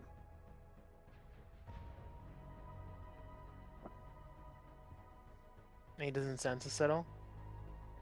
What was that? He doesn't sense us at all. No, they're very aware of your presence. They're actively avoiding you, but yeah, they're not really engaging with you at all. That one in particular does have a little bit of a magic aura to it. Can I tell what kind of aura it's given off? Is it transmutation like the pumpkins? Transmutation, yes. I'll point him out to the group and say, that boar there, he has the same aura as the pumpkins. Maybe he just ate pumpkin seeds? Yeah, I'm gonna look over. I'm gonna look over at Zabantic. It's pumpkin power. Do you feel like a boar? Well, yeah, Zabantic giving off the same, I'm like, the same kind of aura. The Bantic is not giving off the same aura. No. Oh, okay. Thank God. Okay. Zabantic is very traumatized about the whole wear-a-rat thing, and So this is the last thing that Zabantic needs. could I? I'm not close As enough. she I was was gonna say. shoveling pumpkins, she's like, huh? What? If I was close enough, I wanted to just be able to to poke her, to be like, what's going on? I don't. No one speaks with animals, huh? You don't have a druid. We have a ranger. Mm-hmm. I don't speak with animals. Well, then you're the worst kind of ranger. He wants swarm keeper. Your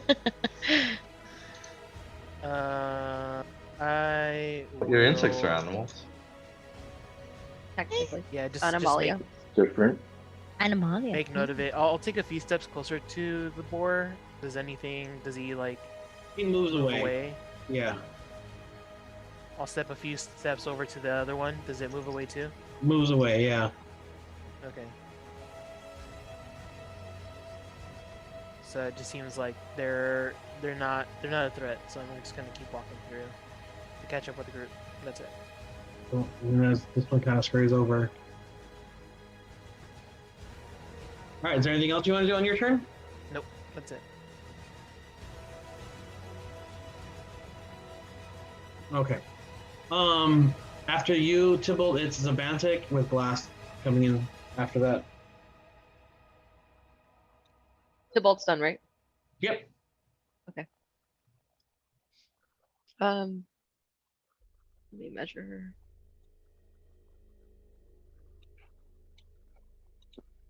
I would like to take the dash action and move here and be ready to hoist one of these strong lads or lassies up. You still have about 20 feet of movement, I would say. I know. But if you don't want to use it, you don't have to.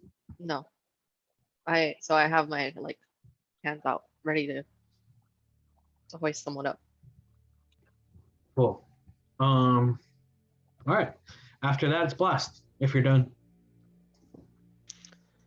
Yeah. So I'm going to move about 30 feet is like here.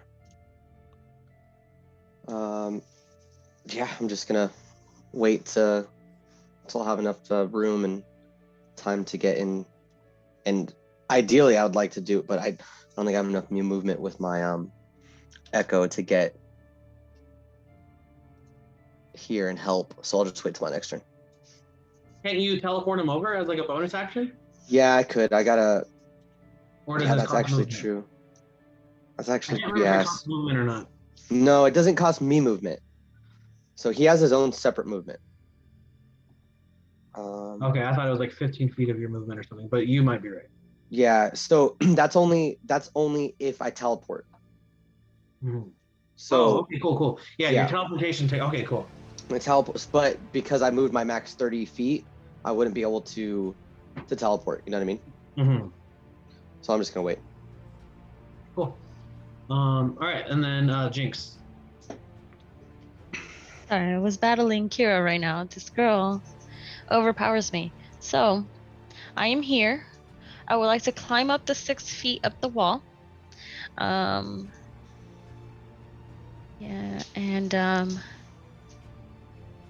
actually, so right here where I am, that's a hole caving in as well, correct? Yeah. So I don't want to be directly in the hole, obviously, but like right here and peek in to see what's my maximum that I could see in this room. So in this room, let me see here.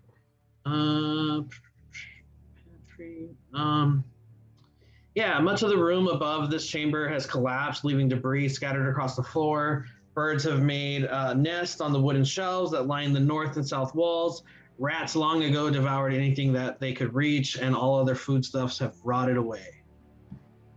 So just remnants of something, but nothing looks like recently passed through here. No, yeah, correct. And will I be able to jump in from here, or is it down 2 floors? Like the hole is down 2 floors, or is it it's just 1 floor? The hole goes up to the second story. So you're on the first like ground level right now, and then there's a second story to this mansion. But I climbed up. Okay, you're on the first floor. There is a hole that goes up to the second floor. If you'd like to climb up there, you can. Oh, yes. Sorry, I was confused. I thought it was on the roof. But okay. No. Okay. You're on the first floor. So you want to go up to the second floor? Yes, please. All right, let me change the map. Even though we didn't really explore like the whole first floor, I'm sorry I made a decision. You went to the second floor. Executive decision. Executive decision. Wait a sec. I'm sorry. On the second floor, it's just a roof there, just above that. There's nothing above that. There's nothing there. Like an okay, attic or so something? I go ahead and jump into the first floor then. Okay, cool. So you're back to where you were. Yeah, back down in the inside here, I still have some movement. There's no door leading to this circle-y place. No. So I'm gonna peek my head in here, but not expose my entire body. So that's a door. The door is closed. Oh, try to open the door. It's locked. Okay, I do my what is it? Door picking? No, it's not door picking. Fucking Lock picking. lock picking. Thank you. I do my lock picking. What do I roll for that? Is it dex? I think it's dexterity, right? Plus your proficiency. Isn't it sleight of hand? Oh, it is sleight of hand. Yeah. Yes, So yes. sleight of hand. Correct. Yes, you're right. Good job. Take inspiration. I have it. Oh, 25. cool. You open the door just fine. Okay, then I open it and I like and I peek out to see what I can see. You see that there is there's a couple tables with some chairs there. There's another door just south of you. There is like a long hallway that kind of leads to where the front door was, but that's as much as you can see just with. But there's nothing alive in here. Not that you notice, no. Can I try to see if I detect any magical auras or remnants? Give me percept or an arcana check. 20. You do kind of get the feeling that there is something magical in the air. Definitely. But no specific region or items or. Is that Lionel Richie? No. What Lionel Richie? What? I don't know. Okay. Is it me you're looking for? You can see it. Then I guess lastly, I shall. Well, this was I was thinking 6 Phil feet. Collins, but you know. Yeah, that's what it is. Thank you.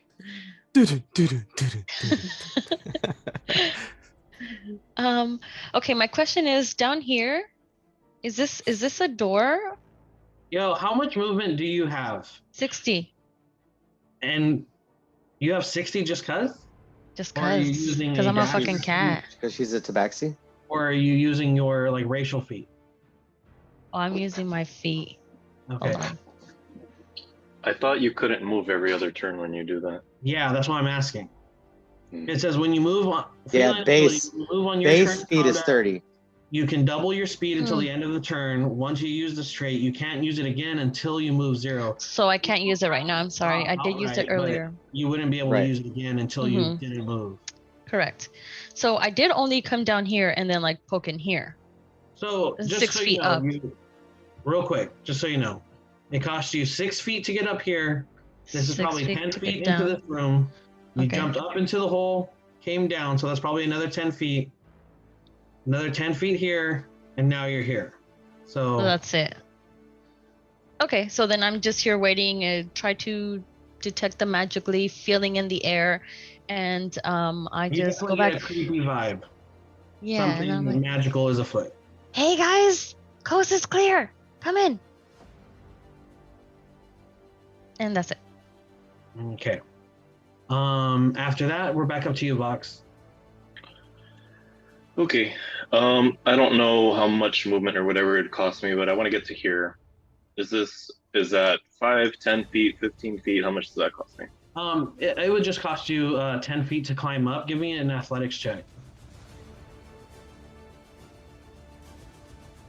Or if like the Bantic, I think the Bantic said that she would help you. So give me an athletics check with advantage. Sorry. 12. 12. You're able to climb up just fine. You find yourself in this room. It kind of looks just like an old, rundown kitchen. You see a lot of what Jinx had already seen. There's just rubble and debris everywhere. There's a smell of just like stale air. You know, it doesn't smell the best. And you said it cost me 10 feet to get here, right? Yeah, so you'd still have 20 feet. I guess I'll go up to the second floor. If I can.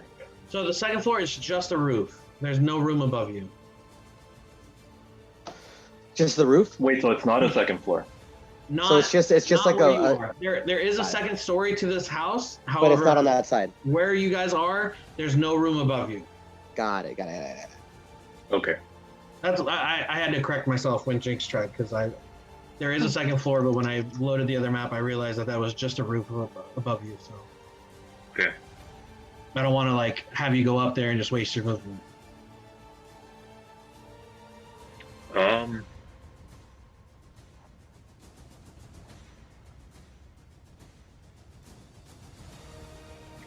All right, I guess I'll just get to here, and I will ready my bow if I see anything that I determine is hostile, i.e. not the boars. If I see anything besides the boars that looks hostile to me, I'm going to shoot it. And that's my turn. Cool. All right, and then Ragongar, you're up. Okay. So let's pull out the ruler here.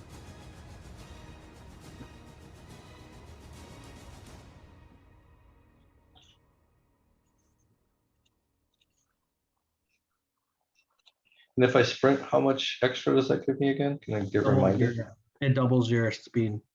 Doubles? Oh, wow. Yeah, Okay. so if you have 30, you would have 60 feet of movement. Okay, so I'm gonna use that. Okay. I'm gonna take off, be like through here, down this way, past Book's last one, like right into here. I'm gonna open the front door. Okay, yeah, the front door opens and you see the stoop there with the steps leading down to it. Okay, I'm gonna close it and look about this room. Can I detect the presence of anything in this room? Sure. So as you look around, you see that there's like a little bit of a mantle there. And you see that there are 7 little, it looks almost like a voodoo doll. There's just like 7 twigs that are kind of like lashed together in the shape of like a humanoid. And they're all just kind of sitting on this mantle place. Uh-oh. Brujeria. Uh-oh. Okay, I'm gonna smash him. Uh-oh. With my mace. Dude, the fuck? Uh-oh. Have you not watched a horror movie ever? Cool. Gongar smash. How are you like? That's what are you us, doing to bro. smash it? I'm gonna make my mace have its light Oh no. from Aristil and Okay. call upon the light of Aristil to destroy this wickedness. All right, go ahead and give me an attack roll. What's everybody's ACs? 14. 14, and how much roll damage? It would be 5 plus a d4. 6. No, 10. Cool. 11. Blast, you completely shut down, and I need you to make a death saving throw. Fuck. I'm just kidding. I was I was that's like, not even close to my AC. Even that, you were literally going down for 10, 11 damage. I was Bro, like, what? I was like, yo, that's not even my temp HP right now. I know. I was just kidding. But I was like, son of a bitch. Yeah, so as you do this, Ragongar, you see that these creatures jump to life.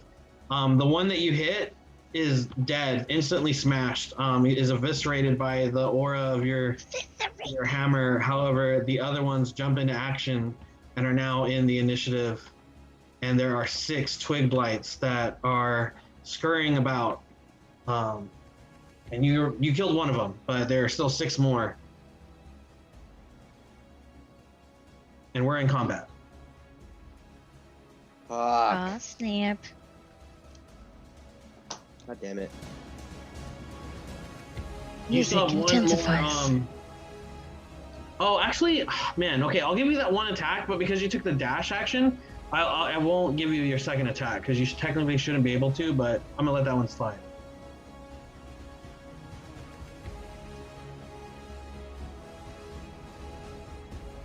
Ouch. And I think that's it for you, right? Like, all you have left, you use your bonus action, you use your action. You have any reactions, but that's on somebody else's turn. Is there anything else you want to do, Ragongar? Yeah, I said I was going to use the action surge so I can take an additional action on the turn. Oh, okay, sorry, I didn't hear you. Go ahead and use your action Yeah. surge. And then I'm going to cast Earth Tremor. Okay. Yes. What's And the so- what's the Dexterity range? saving throw of 12, and it's 10 feet range. Okay. And so it causes a tremor in the ground within range. Each creature other than me in the area must make a dexterity saving throw. On a failed save, a creature takes 1d6 bludgeoning damage and is knocked prone. If the ground in the area is loose earth or stone, it becomes difficult terrain until cleared, with each 5-foot diameter portion requiring at least 1 minute to clear by hand. Cool. Yeah, absolutely. And I'll go ahead and share this. The first one, it's a 12. Yeah. Passes. He gets a 13. Second one fails.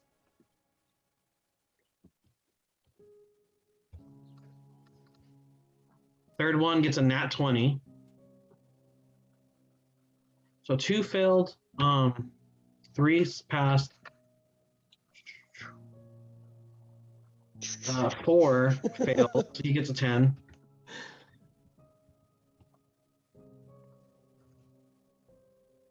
Um, 5 fails. And 6 passes. So 3 of them fail. How much damage do they do? Go ahead and roll the damage dice, I guess. Okay. They each take 6 damage. The ones that failed do? Yeah. Okay. And they're knocked prone. Cool.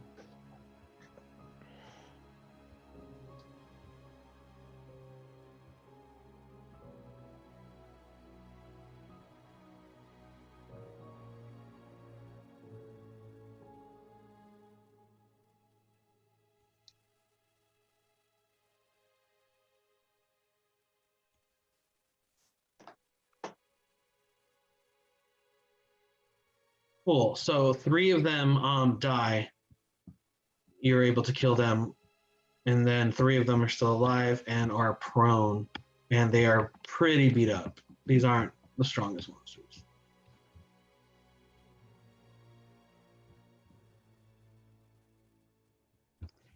Cool. All right. After that, it is gone. What are you doing?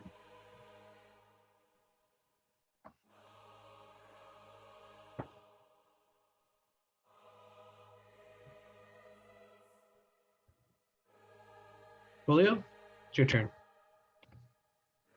Okay.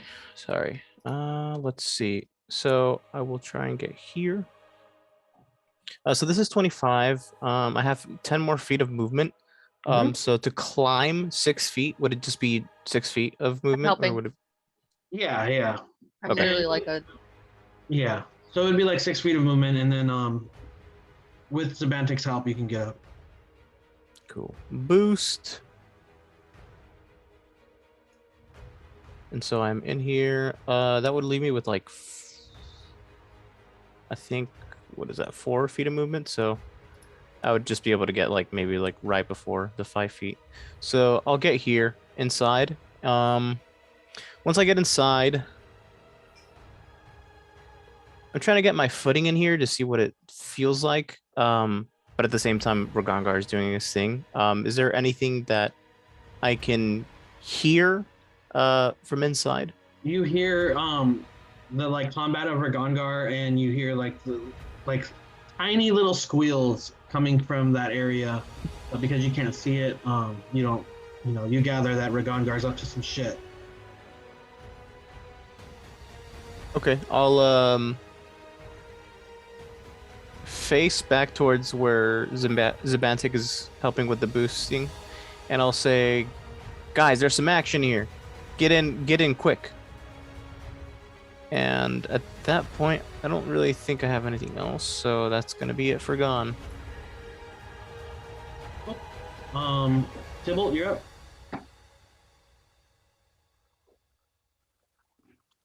I will move into the building. So I'll get Sabantik's help to climb up as well. And move. I'll move. Where can I move to? 30 feet. So that was 20. I'll be able to get to the doorway. Can I see anything? Like any... From where you are, you see Jinx and Vox. And actually, Vox, I gotta let you take a shot at one of these creatures because I know you said you were ready with your bow. Mm-hmm. So since they popped up, go ahead and do an attack roll on them. But that's essentially what you see, Tybalt, so far, as you see that that Vox has got his bow ready. He's ready to shoot this arrow. Jinx is just kind of like dee. I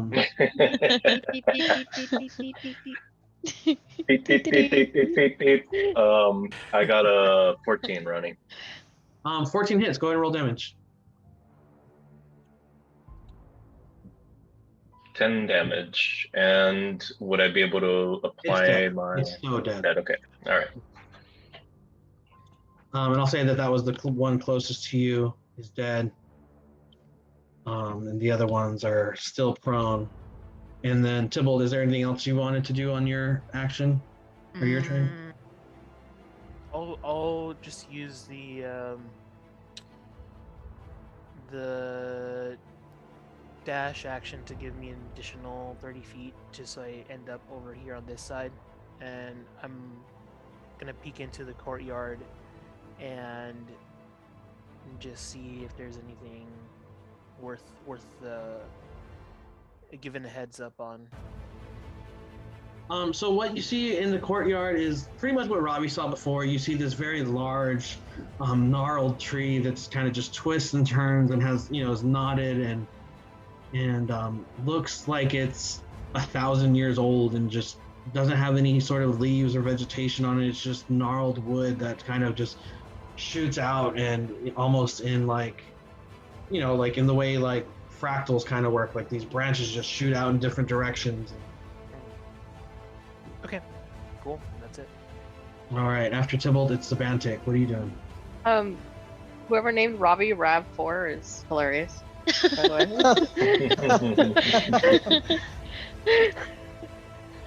Well, Who did that? I did it. I don't understand.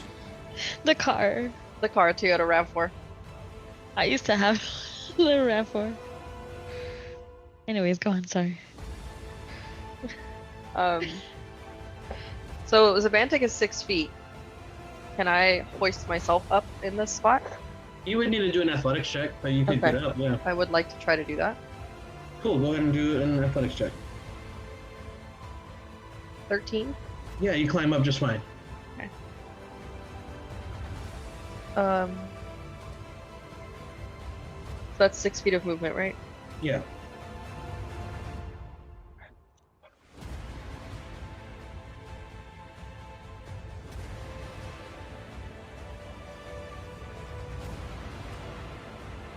Alright, well, I'm just gonna come in here and like peek around the corner here in the courtyard. Okay, and you see the same thing Tybalt and Rob saw. Yep. So I'm good. I'm done. Cool. Blast, you're up. Okay. So everybody's inside but me. Thanks, guys. Our body. Okay, so I'm gonna do what I've been fucking waiting to do. Throw my echo in, teleport. Cool. So you still have 15 feet of movement? Yep. Cool. So that's gonna put me. Yeah, that's so handy. Yeah. So I'm gonna get to like there. I'll be able to come into right there. Is that 30 hold on, feet? let me see. Yeah, that's about 35 feet from your echo. So your echo would disappear. Yeah, because I put him right at the 30 feet. So he's gone. Cool. I'll have to wait till next turn to bring him back. Yeah. No, Is there no, anything no. else you wanna And do? then No, get down. I'm readying an attack. For if anything between now and my next turn, if anyone hostile or anything hostile comes within 5 feet of me, I'll attack. Cool. All right. Jinx, you're up. What are you doing? Hold on. Sorry. Kira, you need to chill. Chill. Fucking dog. Okay. Don't scroll in the Zoom meeting. Or zoom in. Okay, so I go ahead and just like bolt over here. Well, actually, I don't need to be that close. These are stairs right here? Yeah, they are. Okay, so I'm just up here on these stairs and I go ahead. Are you walking? So that twig blight's going to get an attack of opportunity if you try to walk past them, but you can do This so. one? Yeah. You're Even if I'm just like within 5 feet of them and breaking contact, yeah. Oh, okay, then never mind.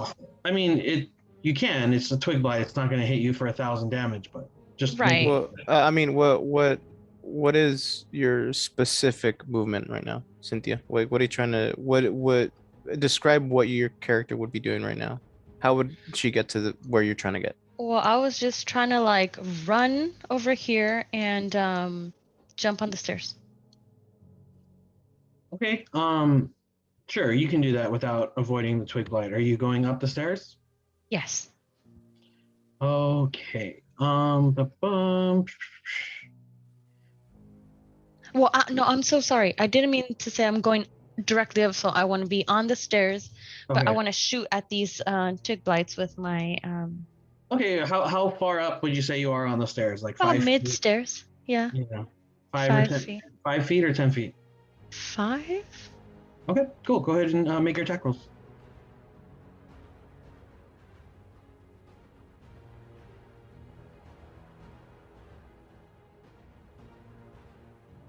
$25. That hits. Or 7 damage. Cool, dead. Dead, and then the second one.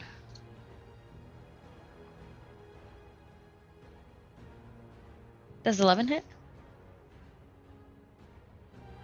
No, you missed. Okay. Then I'm just chilling here. Okay, cool. After Jinx, we're back up to you. Vox Aslam, what are you doing?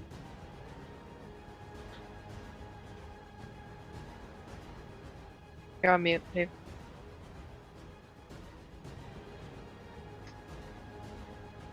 Right. I guess I'll just shoot at the last twig blight. Go for it.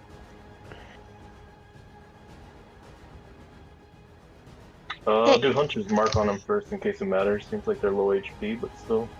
They're little though. Their AC might be high. 14 to hit. Yeah, dead. Okay. Yeah, dead. They had 1 HP, so any hit was gonna kill it. Cool. All the twig blights are dead. You still have your full movement. All right. So is this courtyard with the tree vine thing, is that down? Or is it level to where I'm at right It's now? on the same level as you, yeah.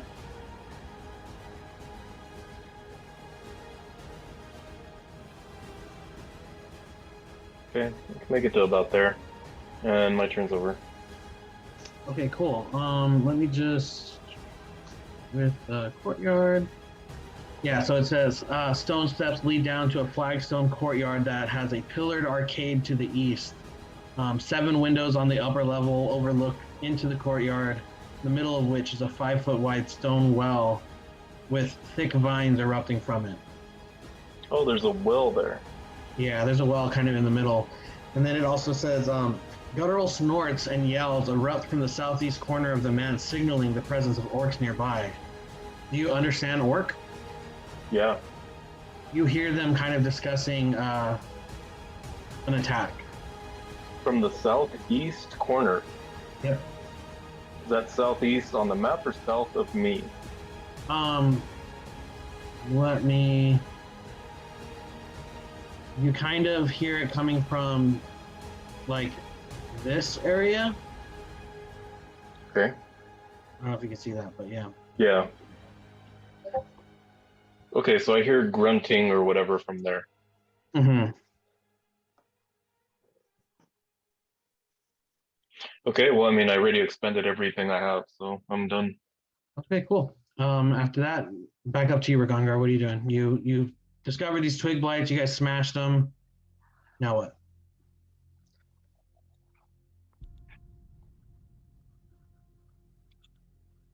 Did you say those are twig blights? Yeah.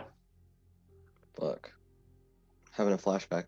I'm gonna come down here and like touch the tree. What do I feel?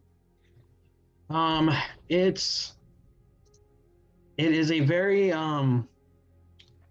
viney tree. There's like the actual tree itself with its trunk, and there's just like vines that are kind of like wrapped around it.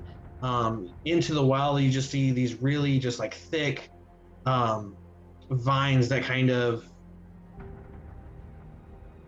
block the well, I guess. And yeah, I mean, other than that, it feels like wood. I'm gonna pull out my shiny mace and shine it at the tree. Okay. You see it very illuminated. Okay, and then let me see how much have I expended here. Okay, so then I'm gonna come down here and take a look in there. Just peek around the corner. Into there? Oh, okay. You see a room here, and you hear chanting. You can hear in Orcish, there is a person standing in the center, muttering to himself some sort of like ritualistic sort of incantation. I'm gonna look back at Vox and Tybalt, whom I can see, and give them the look of, we gotta act now, there's no time to talk about it, fucking shit, and pull out my javelin and go, throw him away, and throw it at him. Oh shit. You would need to have a better line of sight because you're kind of behind the wall still, since you were peeking. I can't get there. I can't get there. Okay, cool. Yeah. And you know what? Go ahead and give me a stealth check. Just if you're trying to not be if you want to be noticed, you can be noticed. But if you want to not be noticed, give me a stealth check. And you do get a +10 from Dave's pass without trace. 16. Oh wait, no. Let me do that again. It would have been 14. Okay, yeah, you're fine. He's so wrapped up in what he's doing, he doesn't quite notice what's going on. Is there anything else? With that, I'm just gonna leave it at some shit needs to be stopped immediately. Look.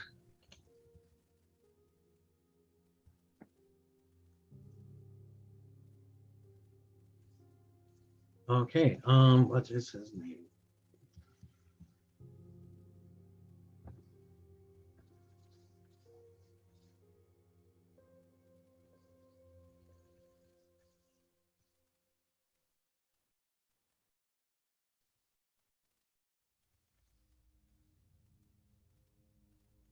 Alrighty. Hang on 1 second while I do this. Cool.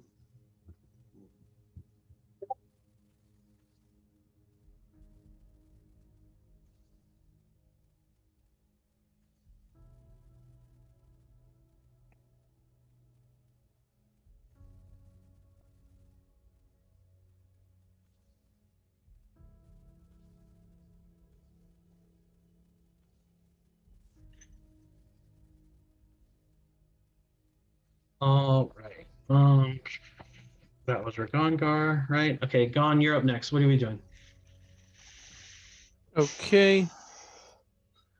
I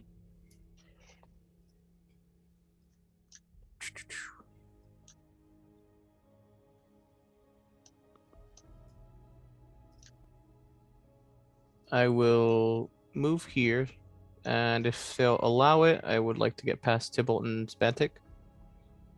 No, you cannot get past me. I'm gonna trip him. Shit. Damn. Oh shit. What do I have to roll? I'm just kidding. I'm not gonna. Oh, trip okay. him. Oh, come on. Fucking imagine. A little turtle leg trying to trip you. It's like a little stool. Straight up.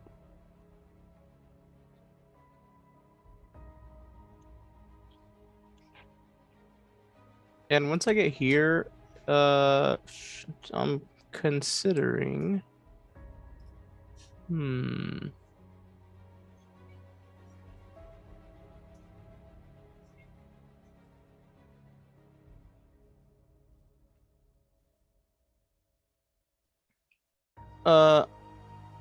If I dash, then I wouldn't be able to interact with doors. Is that correct? If I took my dash action? Technically, no, but honestly, like, I don't mind letting you open the door. Okay. In that case, then I will take my dash action. I'll see Ragongar is doing his thing. And I just want to check to see if the door is open. I don't want to actually open it. I just want to see if it's unlocked. It's unlocked. Okay.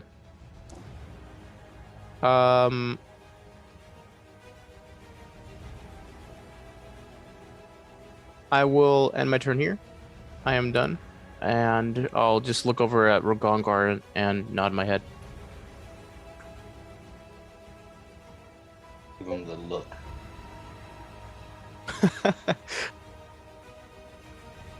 I wish you had your cam on, Tom, so you can give me the look. I'll turn it on. Do it. But you gotta give him the look. All right. Next is Tybalt. What are you doing?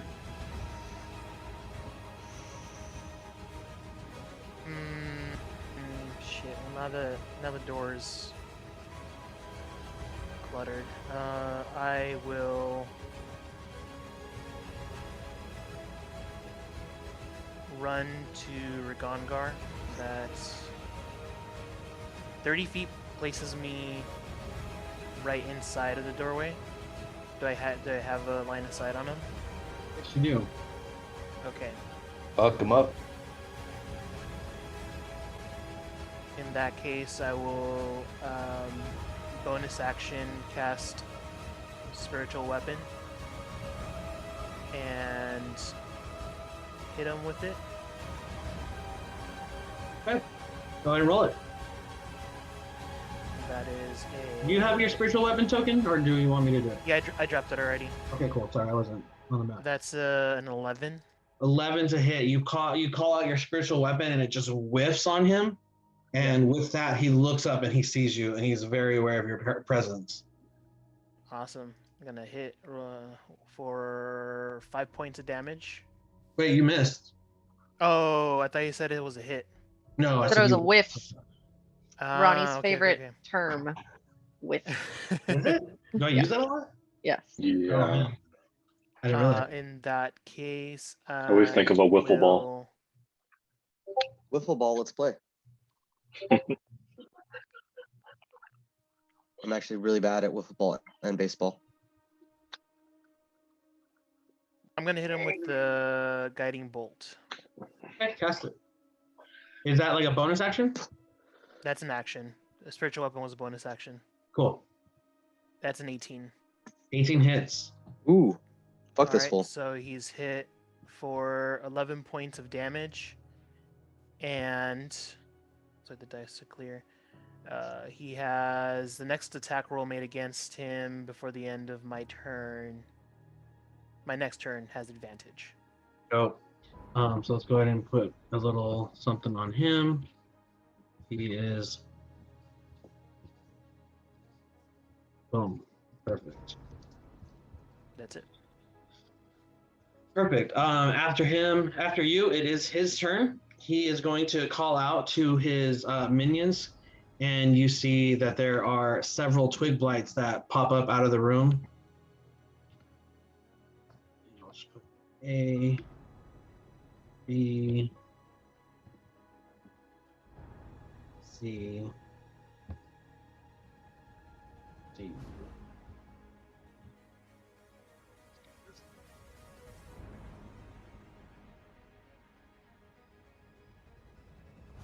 Going to call them to action, and then he is actually going to run away into the corner of the room, and he'll end his turn there. After him is Zabantic. Okay. I cannot use the Zoom. This is some battle music, huh? We're in battle. Do you guys still hear it? Yeah. Yeah. I can. I still have mine on.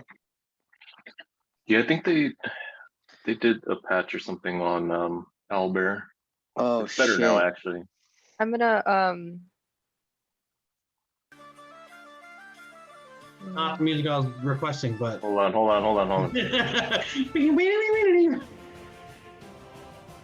How's that? That's I'm gonna cast Fairy Fire. all right. Dexterity 16 save. 60-yard range. Okay. Wait, hold on a second. Let me make sure I'm reading. Oh, it's a 20-foot range. Sorry. So who are you trying to hit? So if it's a 20-foot like aura, I'm trying to hit all of them. So I'm gonna cast it on C, and I think it should hit all of them. Yeah, it would. It would hit all. I'm sorry, I missed it. What does the aura do? I'm casting it. So I'm casting Fairy Fire on them. Oh, okay. They have to do a Dexterity 16 save. Mm-hmm. Ron. Yeah. Okay. Dexterity. Cool. Not one of his saves. That's dope.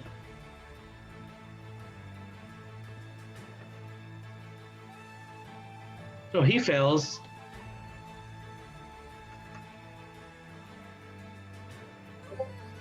And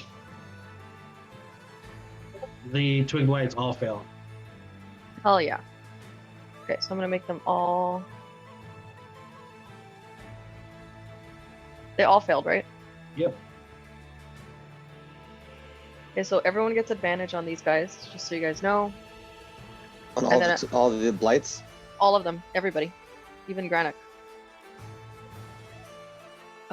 So I'm gonna pull out my robot. Your robot? Rupert? So I'm gonna like pull stuff out of my pocket real quick and like construct him really fast. And so then he's out. And it's going to be the protector. And he's going to use his 1d8 to give us all temp HP nearby. Okay. So 13 temp HP to Rigongar, Tybalt, and Gon. Nice. And I'd like to like just kind of stand a little off of the doorway, I guess. I'm gonna like nuzzle up real close to Tybalt so people can go in and out of the doorway. And like breathe on his neck with my turtle breath. Creepy turtle, man. Who invited her? You said you were doing that temp HP. Yeah, it's 13. Yes. So if you 13, have okay. temp HP, it doesn't go. It's not. It doesn't go on top of it. It's either you have 13 Or whatever your other. yeah. Or So the like other one. like it wouldn't Gotcha. work for Andre because he has 15 right now. I think. Yeah. No, Okay. they don't stack, so you choose which one you want to use. Gotcha. Is there anything else you want to do on your turn? No, I'm done. Okay. After that, it is the Twig Light's turn. So they will go.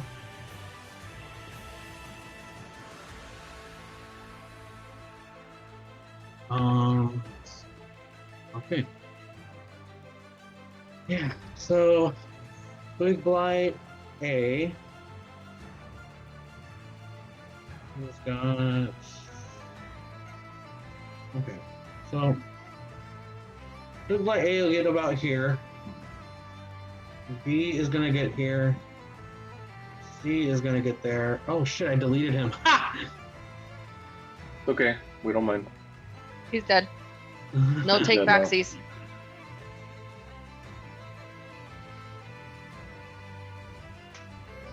Yeah, he comes back double in size.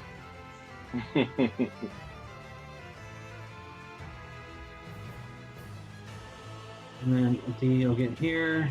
C was here. E is there. Damn. Just fucking right up there. God damn. Yeah, Edgar, they're gonna attack you. Ugh. One A is gonna go ahead and attack you, doing getting a 19 to hit. Hits. Cool. I need you to take 3 damage of piercing. B is gonna attack you, getting a 21 to hit, Hits. doing 5 damage. Hey guys, give me 1 second. My dad's calling me. Okay.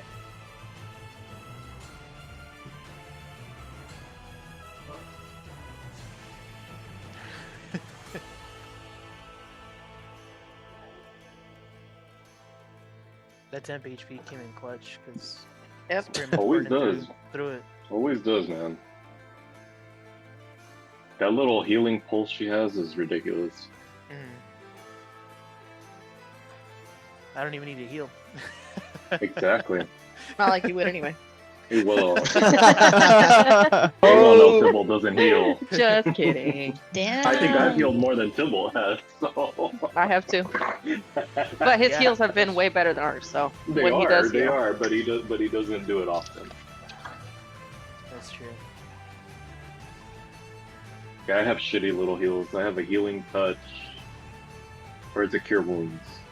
Hold on.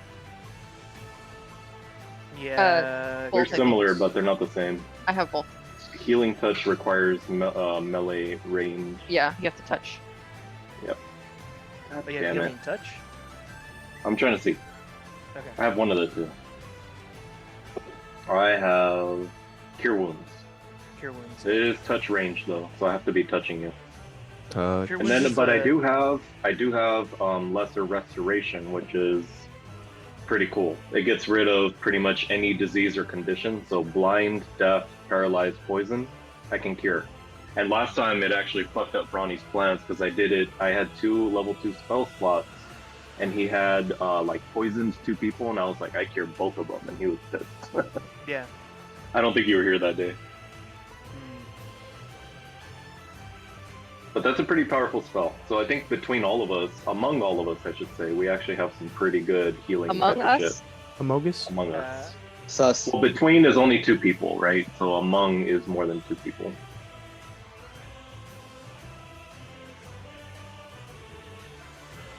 I gotta go after this, guys.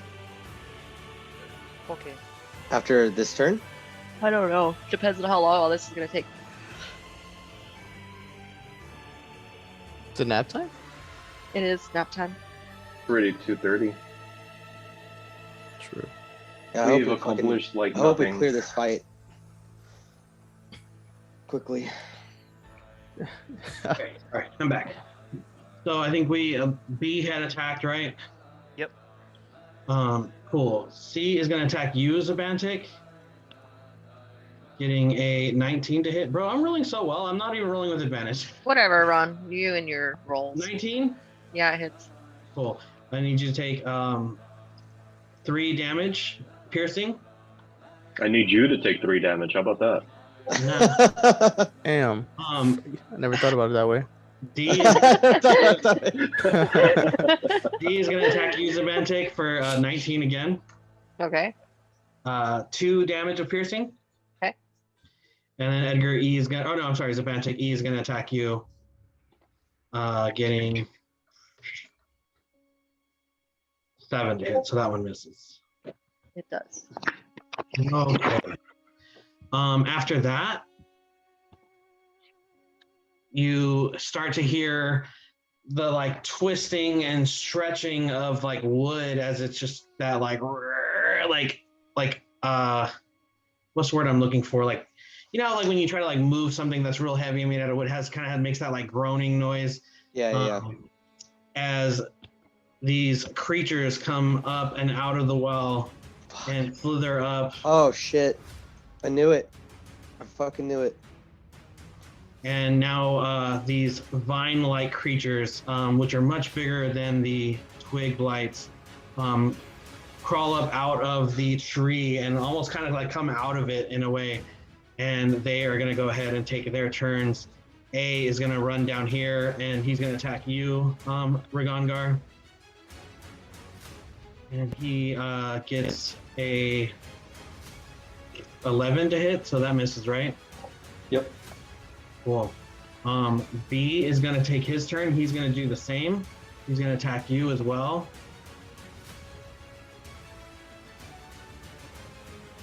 Right.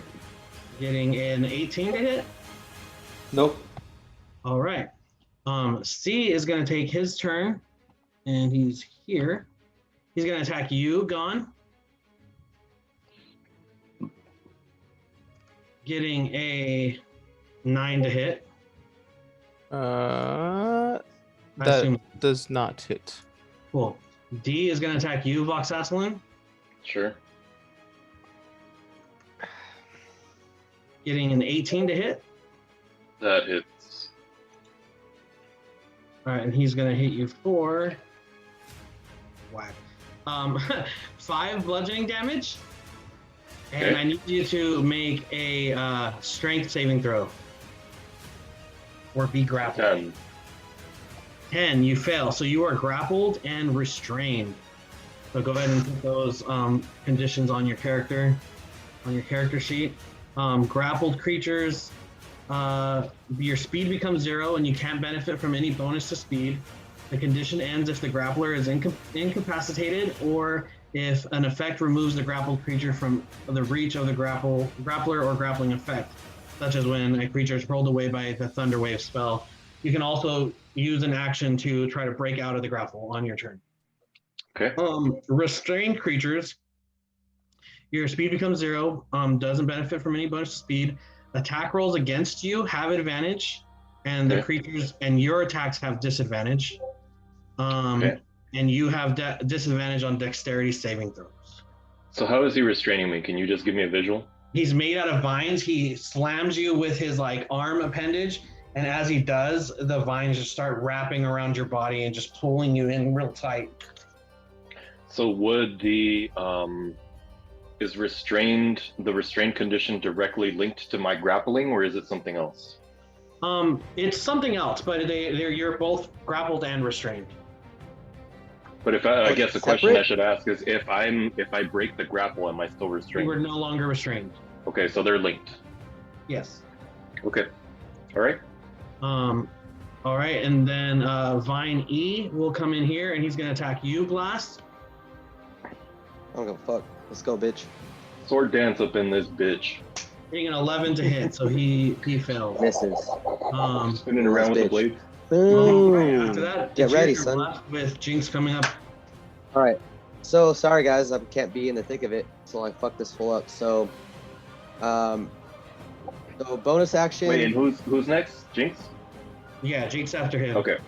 So bonus action. Let me get my let me bring my echo over here as if he just appeared. Okay. Let's put him right here, just cause. Yeah. Okay. All right. So can I suggest that maybe after you're done with the echo, you might be able to help me with my flanking? Oh yeah, most definitely. Well, I can't move. I should probably attack E first because he gets an attack of opportunity if I try and go past him. Okay. Yeah, just throwing it out there. If it doesn't work, it doesn't work. Don't worry, I got you once I'm done with this. Okay, so let's go. Let me see.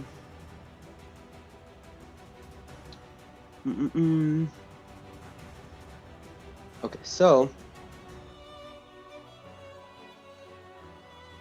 let's go ahead and okay, so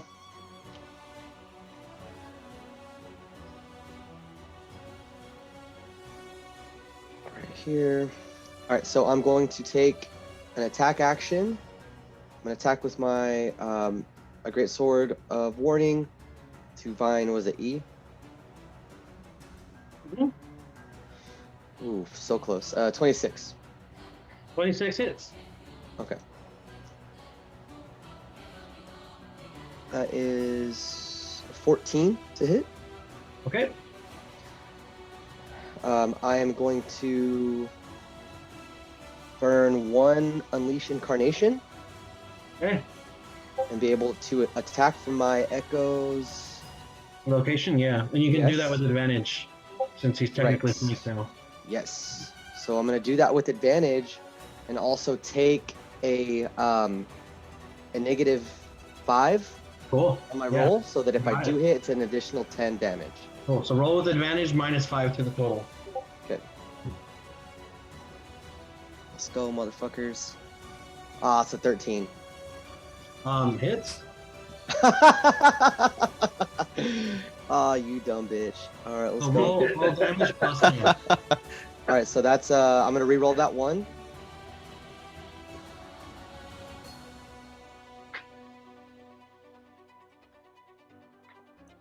Okay. Sorry, what was that damage again? Okay. So that's 13. So it's a 23 damage. Perfect. And then I have my other main action or other attack, my second attack. Yep. And that's not with advantage. That's still straight roll, right? No, that's with advantage because you're echo. Oh, because I just attacked with my echo, huh? Yeah. Yeah. Perfect. That is a 19. Hits. Let's go. Reroll that too. Ooh. Ooh. Damn, that epic boss music. It's more appropriate, right? Yeah, definitely no. The other one sounded more heroic. Yeah. This one sounds more dastardly. Like definitely more dastardly. Okay, so so that's a Word 14 of damage. the day. Dastardly. So another 14 damage on that blight. cool. And so as you just pull out, like, how do you slice through him? Because he's dead. Okay, so basically my first one is going to be a right-handed swing, and then as I attack from my echo, like my consciousness temporarily inhabits the echo, and it stabs through the torso with a thrust. So as soon as my consciousness enters my main body again, I will return with a backhanded slash and decapitate it. Cool. And as you do so, it explodes into a mess of vines as the area around you just becomes engulfed in these like viney, thorny vines that kind of permeate through the ground. I need you to make a strength check. Just a regular check? Strength save, sorry. Strength save, okay. Hey Ron, I gotta go in like a couple minutes here. But Okay. letting you know. Cool. What's a 20? Do you guys both have to go? I'll play for a little while longer. Okay, it's a 26 for me. Cool, you save. Okay, this sorry, area becomes what is it? Difficult terrain. Yeah, difficult terrain. Okay, so I'm still gonna use my movement. Yep. So am I still able to move here? Because that's only like fucking 10 feet. So it's it's a radius of 15 feet. So whatever that is, you would have to just have it. Okay. Yeah, because difficult terrain's what, half normal movement? Yeah, it takes half. Okay, your so then movement. I should be able to make it here then. Cool. Yeah. And then I'm just moving my echo close by. That way I can give Vox flanking. Yep. Fuck yeah, Cool. son. That's how it's done. Good turn. All right. After that, Jinx, you're up. Right. So, where the fuck did my icon go? Oh, it's up You're here. in the middle. Yeah, I'm not even like with you guys. Okay. So I'm gonna go ahead and join you. Hold on. This is. I can cross through here, right? Yeah, it's open. Okay. So I like to basically flank Vine A and Vine B, dude, and throw my. You'd have to be right next to him. Then I'll go right next to him. I'll be like stealthy to not be detected, and be right on their butts. And Are they cheeked up? One of them was cheeked up. The other one's a little flat, but you know, Vine B got them buns. So Vine A is white, is what she said. B for buns. Fine Cynthia's booty. not so much of a butt girl. She's more of, what? Vine A, because she's flat. Yeah, aka white. Dang. Okay. Not all white girls. Just I know, saying. I've seen some white girls, but I know. I'm just kidding, guys. God, don't make me out to be fucking gone, okay? you're a freaking. You can't just I'm not ask fucking people gone. what color their skin is, okay? So what was I doing? Oh yes. So then I'm going to I believe I have a specific move where I'm it's like a kidney shot, but it's not kidney shot because this isn't a rogue, but it's something like that. I'm sorry, give me 2 seconds. you had like 10 minutes. Hey. That's why I Make this turn clarified count. with Ron who was Let's make next. this turn count. I was hoping Cynthia would be like, oh, I'm next. You hoped wrong. But I sure did. okay, I'm just gonna do oh, it's this one. Found it. If I was distracted once per turn, you can do an extra. Hit attack. If I do a sneak attack, beginning at the first level, you know how to strike subtly and exploit a foe's distraction. That's not what I'm trying to get at.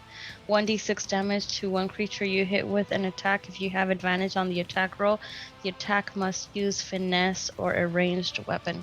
You do not need advantage on the attack for another enemy of the target within 5 feet of it. That enemy isn't incapacitated, and you don't have disadvantage on the attack roll. The amount of extra damage increases as you gain levels. Okay, so basically I'm able to hit both of them with sneak attack because they're within 5 feet of each other. Sneak attack. Wait, doesn't that only count? That's only one target, I believe, right? Yeah. Yeah, it's only one target. Then what does it say?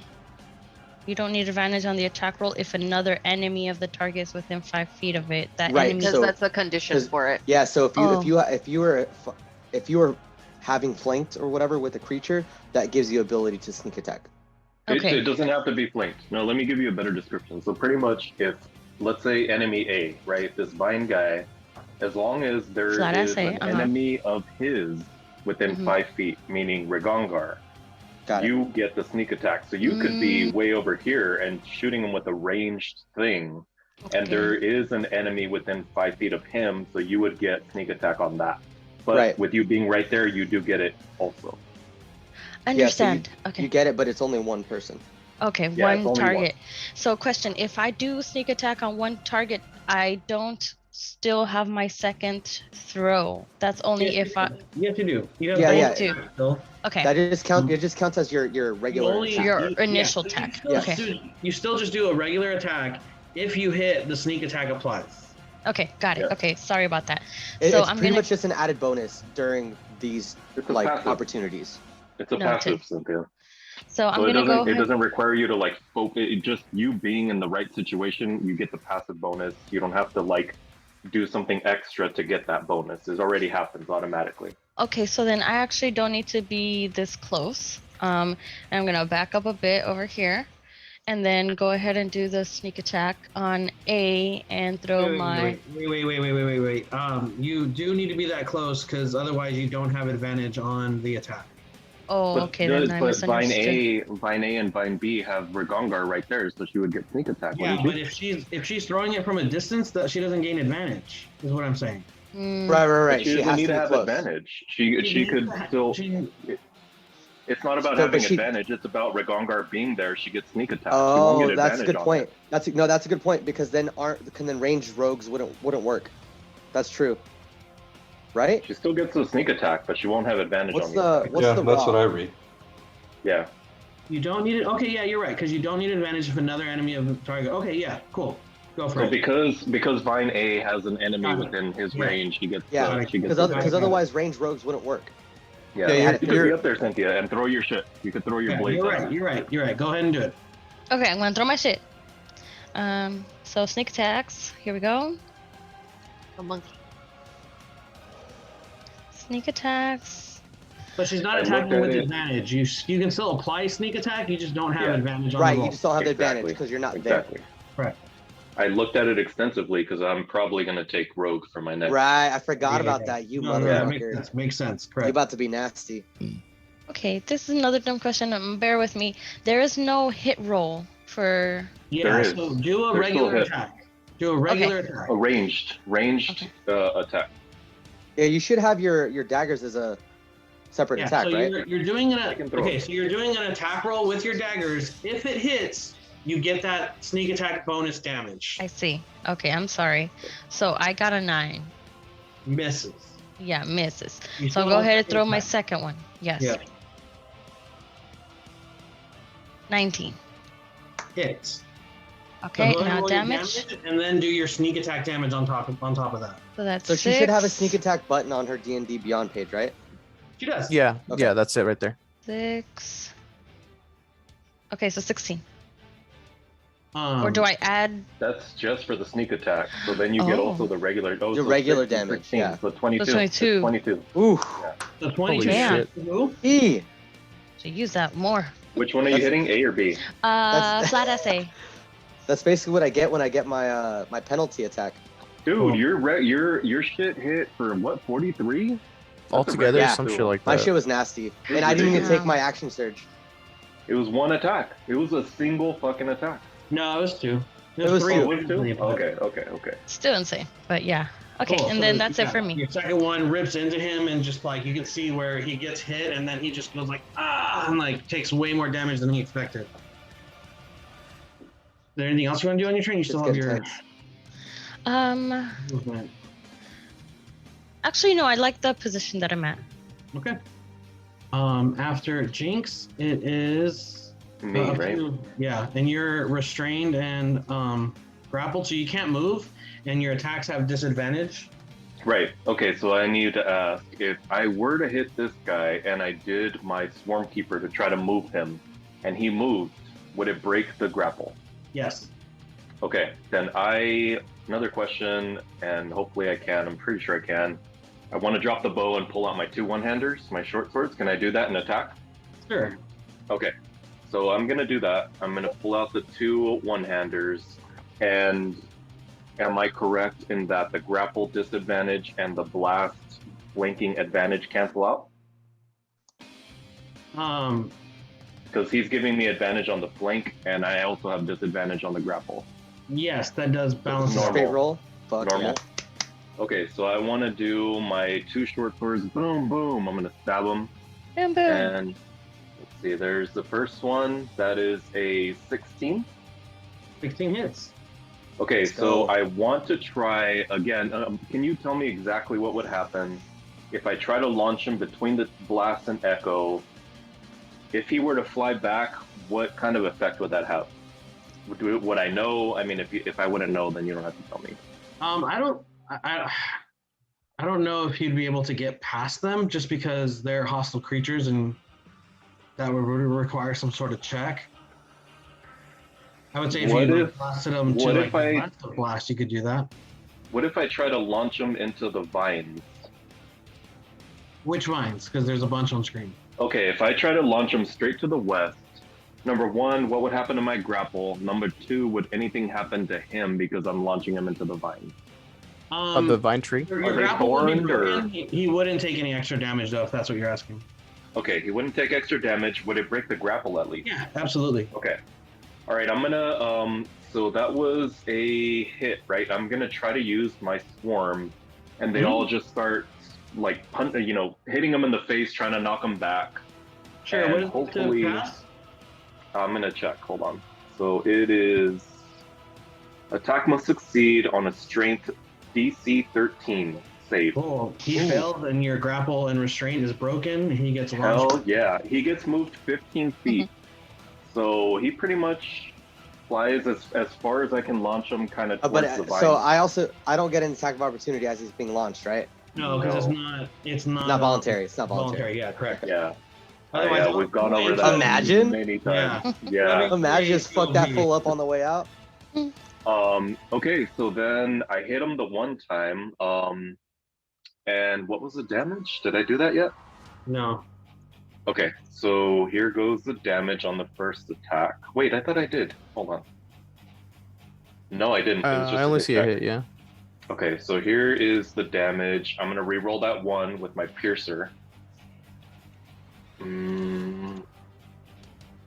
Fucking another 1. Okay, so he takes 4 damage from that attack, but with the force of it and with the swarm, I do manage to knock him flying back. And then I'm gonna have 1 more attack with my other short sword. So I will move right up to Gon, to the other side of Gon. So we're flanking this guy. Flanking C. Yep. Oh shit. And I actually had my Hunter's Mark. So I'm gonna use that. I should have used it before. But I will use my... Wait. Your Hunter's Mark is a bonus action, yeah? Yeah. So is your second attack. So it's one or the It's other. not. It says that when I get an attack, I actually get 2 attacks because I am... Oh, Hold on, let me okay. find it. Yeah. It's a trigger. It's just like same thing in a warrior. You're right. I thought you were using 2-weapon fighting, but you're right. You do have 2 attacks. So Yeah, it's just extra attack. So whenever I take action, I get to do the second one. So I will use at this point my bonus action. I'm going to mark C. Right there, put a mark on him. Actually, I might do that a different color. Do like blue. That way I just kind of see it. Okay, and I'll put my Hunter's Mark on him, and then I'll take a whack at him with my second short sword. go for it with advantage.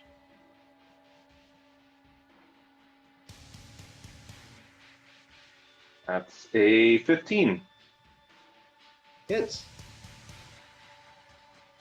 For Doom 6 damage to him. 6 more damage 6 damage to that guy. to E, right? Is that C. E? Wait, is it C? C. Yeah. Charlie. Damage just Charlie. He's like, oh, you knew my name. Huh? He's like, oh, you knew my name. Yeah, so with that one, I'd say I just like, I kind of just give him a couple quick swipes after knocking the other guy back. And at that point, my swarm just comes back to me and they're ever present. And that will be my turn. After that, it's Ragongar. And Don, you're after him. All right, so I'm gonna take just a little bit of step this way, not disengage these guys, and then I'm going to use my sword burst ability. So they all must do a dexterity 12 saving throw. Oh, what's the range on that? Or take 2d6, 5 feet. So pretty much everything around me here, all the way up to each. Oh shit! All of the twig blights too. No, so I won't say E gets caught. I'll say B, A, and then Vine A and Vine B get caught because. Okay, then I'll move. I'll move even more, even if I take an opportunity attack to get everything.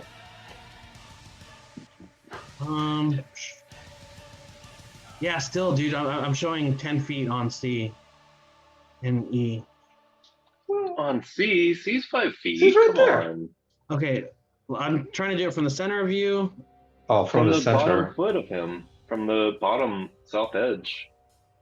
Oh, it's because it's when you try and click it from the center of a Gongar for us, it pulls at the very bottom of his icon. Bottom of a Gongar, it only hits D, but okay, whatever. I'll just let it go. No, that's fine. That's fine. No, it doesn't have to hit cool, cool. I want you to do what you want to do. I'm just trying to make it make sense. But okay, so what do they need to do? Dexterity saving throw of 12. Okay. A gets a 12. B gets a fail. C gets a nat 20. D fails. And E gets a 17. So the twig blights, B and D take the full damage. And the other ones take half. The vine. No, it doesn't say they take half. I think they don't take it. Oh, okay. And it's a okay. Vine A passes. Vine B passes. Okay, so I'll roll the damage. Okay. And so it's 5 damage. Cool. So, and they don't take half damage, or they do? They don't. Okay.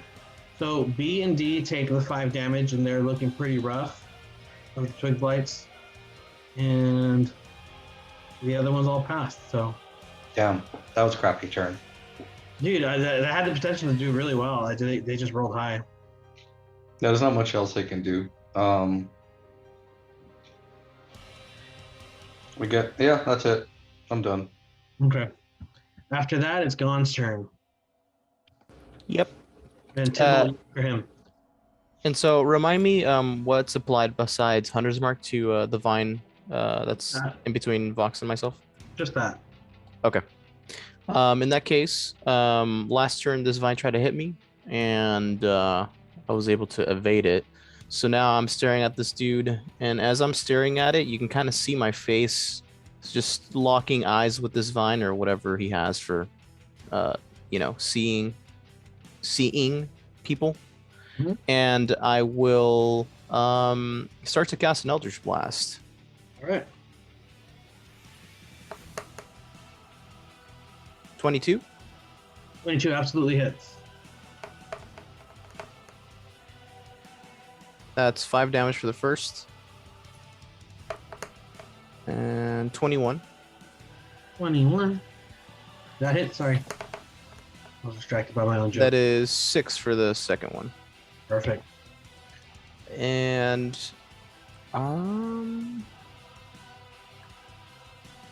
that is going to be it for my turn.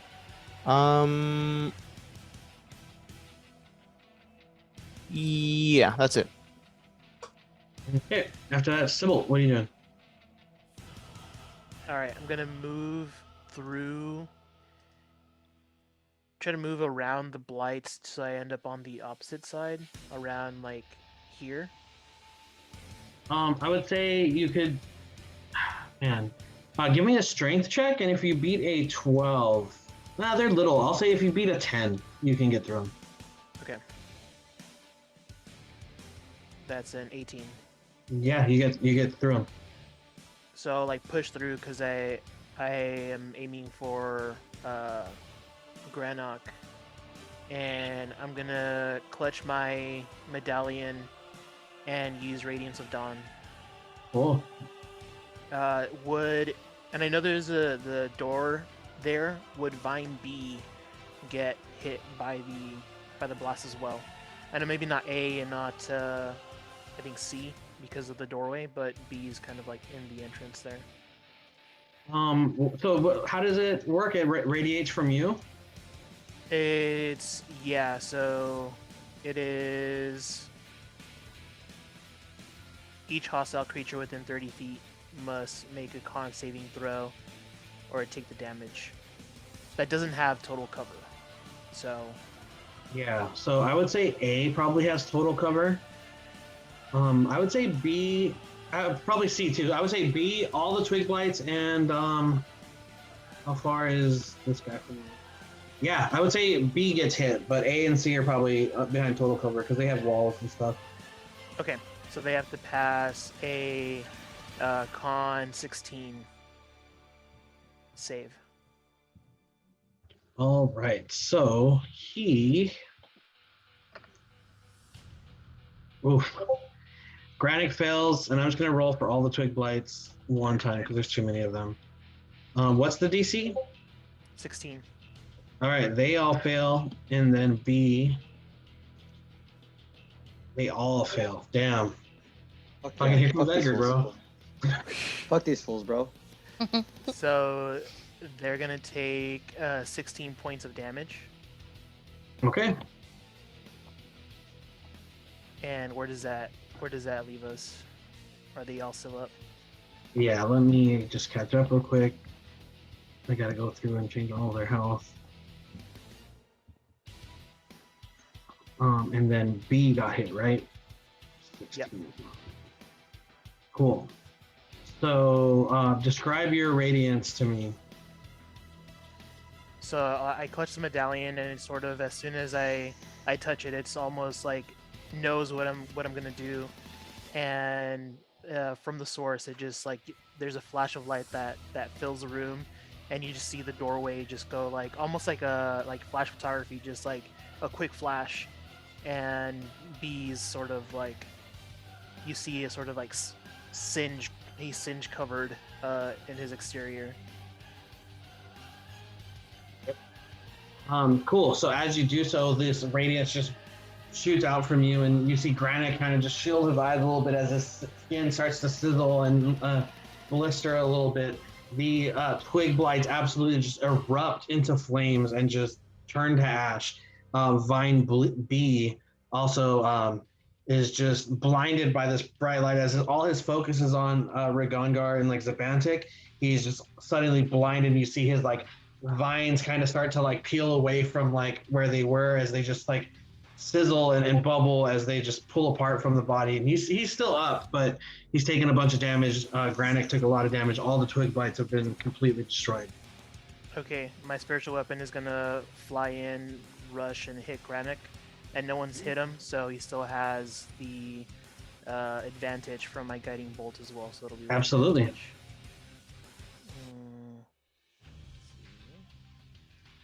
Advantage. That's a 22 to hit. And 6 points of damage. 6 points of damage, okay.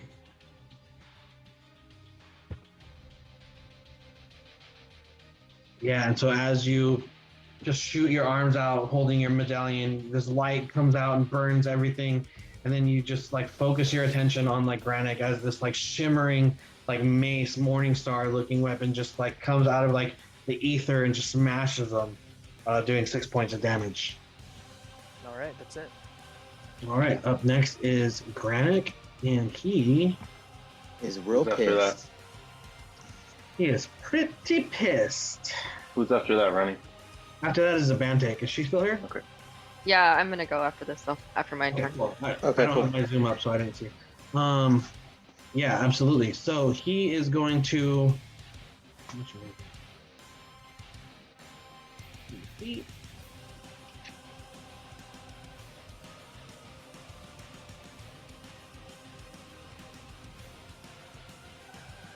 Perfect. He's going to run down here, just south of you, Edgar. He's going to put himself there, and then he is going to cast Thunder Wave, and it is my latest koozie. Nice. Huh?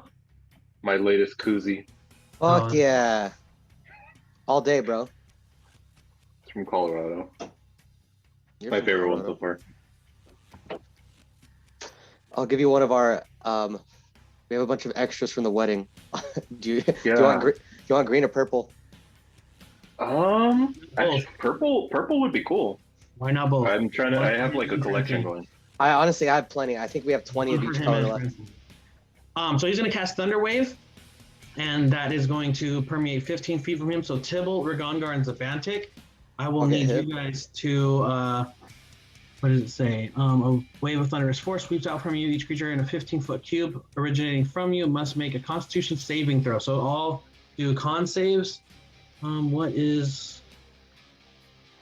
What's my DC? I don't know what his DC is. It should tell you what the save is. What are you casting? Thunder Wave. It just says. Oh, it says right here. It's con 12. No, Tom. That's different because everyone has different stats. It should still be con, right? It's con 12. It's a con save. 12. I just don't know what the DC is. But give me 1 second while I. No, Thomas, it doesn't work like that. I have really high intelligence, so my saves are way higher. As a caster, you'll have a spell save DC. Yeah, each caster has their own DC. It's on Ronnie. If you click spells, it says spell save DC right at the top, in like between the where it says action spells inventory. No, it doesn't give me that on the creatures. That's why I'm trying to like figure it out. You probably have to calculate it. I think it's your intelligence score. It's your spellcasting ability plus your proficiency. Okay, so it's a DC 12. Okay. Thomas is right. But it's not always that though. That's the thing. Yeah, you're correct. But it is 12. Just this one. So like for me, it's my wisdom plus my proficiency. That's my and then. Wait, no, that's wrong too. It's just proficiency. Tybalt, Zabantik, and Ragongar need to do a con save. I did. Oh, I got a check. 14. God damn it. Okay, I got a 21. Okay. I did a regular con and then I did a con save after because I rolled a wrong one. But you're not a part of this. Oh, well, I rolled. I want to be included. Okay, so you got a 21, Edgar got a 6, and you got a 22. 14, 22. Cool. So Edgar, let's see, what does it say? And then you take half as much damage. Okay, cool. Let me roll this. Perfect. All right. Edgar, you're going to take 8 damage. Ragongar and Zabantik, you're going to take 4. And Edgar, you get pushed 10 feet away. Wait, what are you casting and where are you casting it, Ronnie? Sorry? He's casting Thunder Wave from Brannick. Inside, yeah. Can we get a square or a cube or whatever? I just want to see where it hit. It's like that. Okay, right at the okay. Yep. Where do I get pushed to? I would say you get pushed into like Ragongar and Zabantik since they're there and they didn't get pushed. You would kind of like hit them. Okay. Is that passage all the same level? It is, right? Yes. There's no drop or anything. No. Okay. It's all on the same, like line, plane. Okay. Plane, yeah. Cool, and cool. That's gonna be.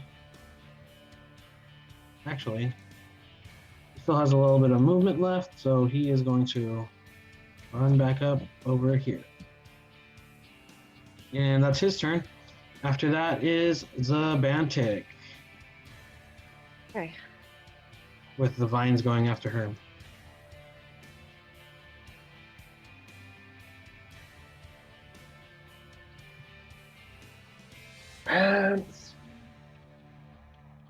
I need to switch my Or spells lack up. I feel like I thereof. have this Tasha's Caustic Brew and I can never use it because literally everything is like earthy. Everyone's in your way. Poisony. No, Oh, it's just got it. everything that we fought is like not conducive to that.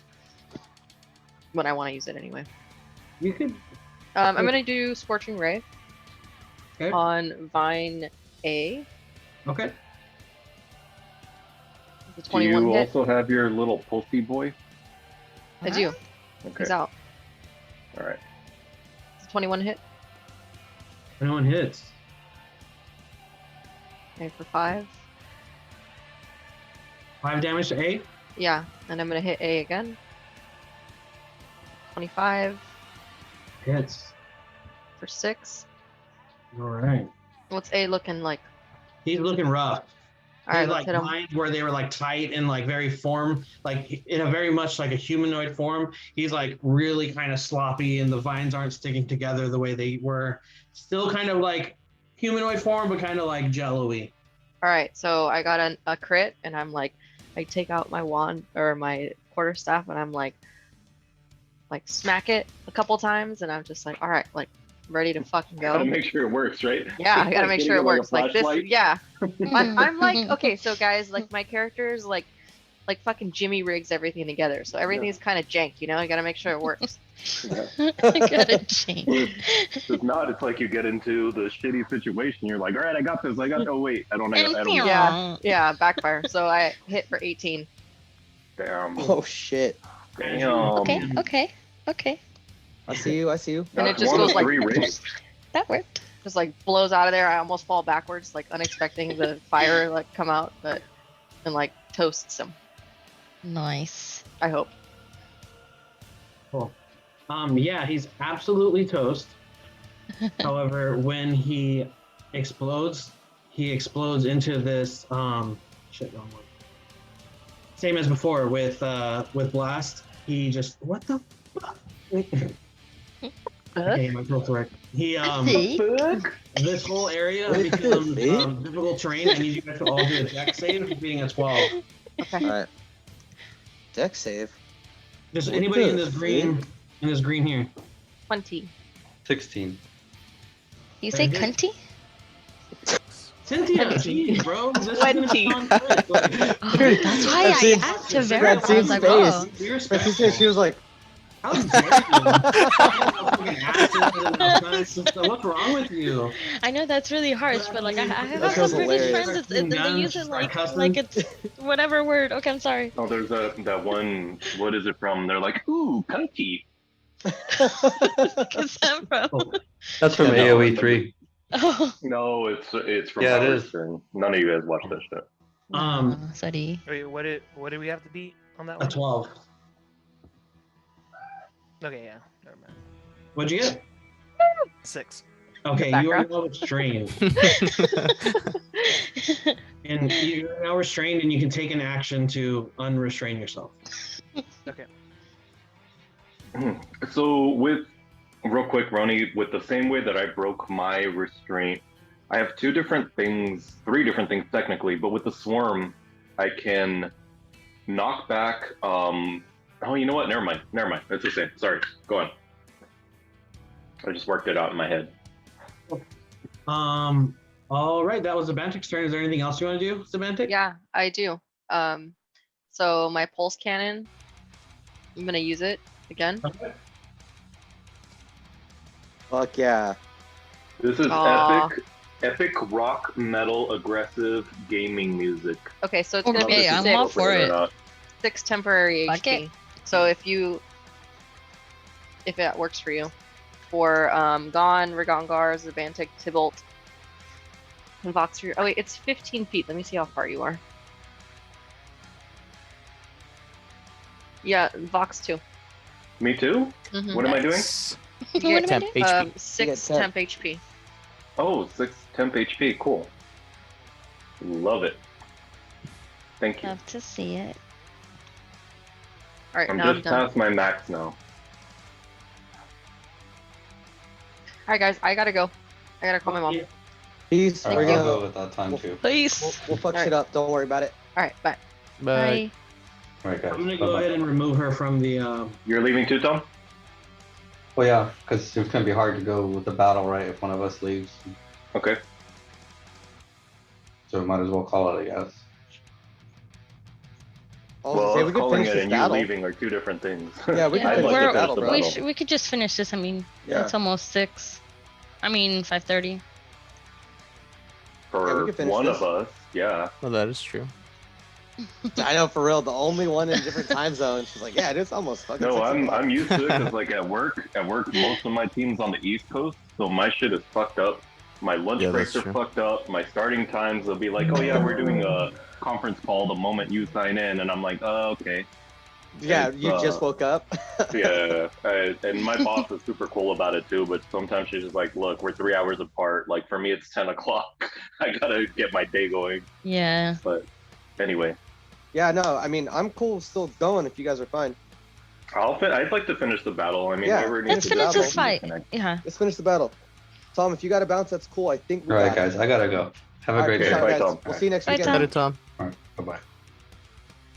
I'll just remove them from the like initiative order because I don't think it's fair for them to like Yeah, get hit and shit when they're not here. Yeah, no. We don't want them dying when they're not playing. Totally. Okay, so that was the Bantic. After that, it is the Vines and Blastier after them. So B. Can we is just gonna say go- like the poison, the toxins, just like and they pass out? They just get like enveloped in vines or something, and they're just like Yeah. held down. Yeah. All right, Tybalt. Vine B is gonna go ahead and attack you. Reminds me of the first Harry Potter when they're like, they get You through the already lost me. vines. Oh, You already Yeah. lost me. You Sorry. already Never lost mind. me. You already lost me. Okay. I'll use my ability to impose disadvantage. Disadvantage. Flare. Okay. Yeah. Yeah, So the first one was an 18. I'll roll whatever the next one is and whatever the lowest is. Yeah. So it gets a 12. It doesn't hit. Okay. Cool. Nice. That. Whoa, what are you doing? I use warding flare. Oh shit. Are those limited? Yeah, but I get more Okay. as I level up. Cool. Sweet. So that's B. C is gonna go ahead and attack you again, Gone. Bring it. Getting a 12 to hit. That does not hit. Yeah, so it like whips its vine at you, and you manage to just like dodge it out of the way. That was B. C. Where is D? D On top. is gonna come over here and attack you, Jinx. Okay. Okay. Getting a Okay. 15 to hit. Yes. That hits. Yes. Cool. I need you to take 7 bludgeoning damage and then make a Ouch. strength saving throw. A what? Strength saving throw. What's happening, Ronnie? Is the thing just slapping her and trying to grab her?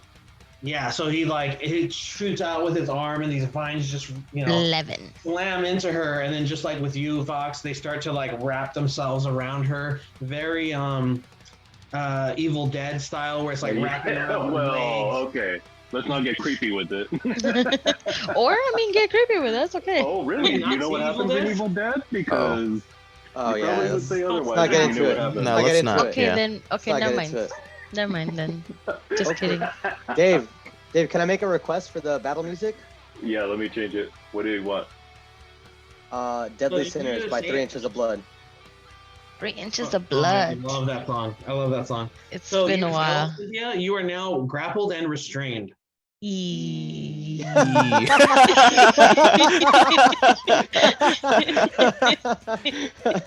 Mama's way. Well, there's nothing I could do. I'm like, okay. And I'm just, how can I break out? Does someone have to break me out, or? You have to take You action can use and like a try. spell that would allow you to break out, or you can use an action to try to break free. So instead of But not until attacking, my turn. you would try to break it, and you might not succeed. So that's You kind can of the still hard attack. You part. just attack with disadvantage. And I fucking love this song. Bro, it's so good. I bet you can sing it. Cause you, Ronnie, you can hit them high pitched notes like You can. most guys You really can't. can. Shrill for me. Yeah. Like I can hit high voices, but this one is like shrill. Like I can't do it. Oh, okay. Yeah, you can. But can you do the T-Rex screams?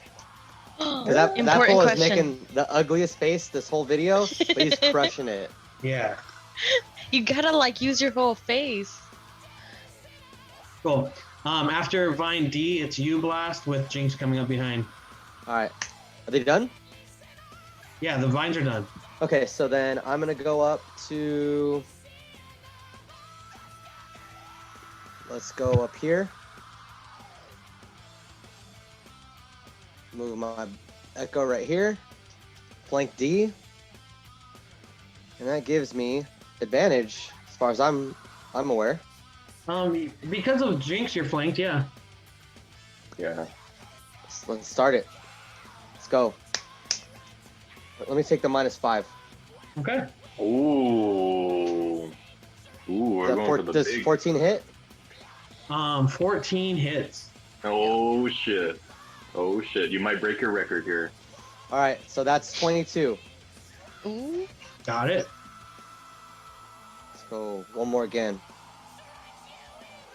What's your max anyway? Damn, what's that the is most you could high. do? I didn't say if I was gonna take my 5 on this. I meant to, but whatever. So let's go. What did you get? I got a 26. If you want to take your 5, you can. Okay, so that's 23, and what was the other one? 21. Yeah. So I just hit this motherfucker for for 44. Yeah. 26, I can take -5, cool, 23. Wait, so I how do you do it? Because I'm curious. So like you have So- the 12 damage on the first roll. Right. Right. So then I just add 10 to that. So that's 22. You had 10. What I used Oh, to do, shit. Dave, as my barbarian, I used to have the Yeah. same thing. Where I take Okay. the -5 penalty to hit, and then it gives you +10 to whatever damage you roll. But he's doing it twice. But I also He has two because I attacks, can do yeah. you can do it with any attack. It's Any every straight single attack. I can, attack. Every single melee attack. So so that's 22 and 23. yeah. So it's 45. 45. Yeah, you just broke your record. And 2 single attacks. Cool. 45 And damage. you slice through him, and then he explodes in that explosion of vines again. You guys both need to do a strength save. Strength save. Okay.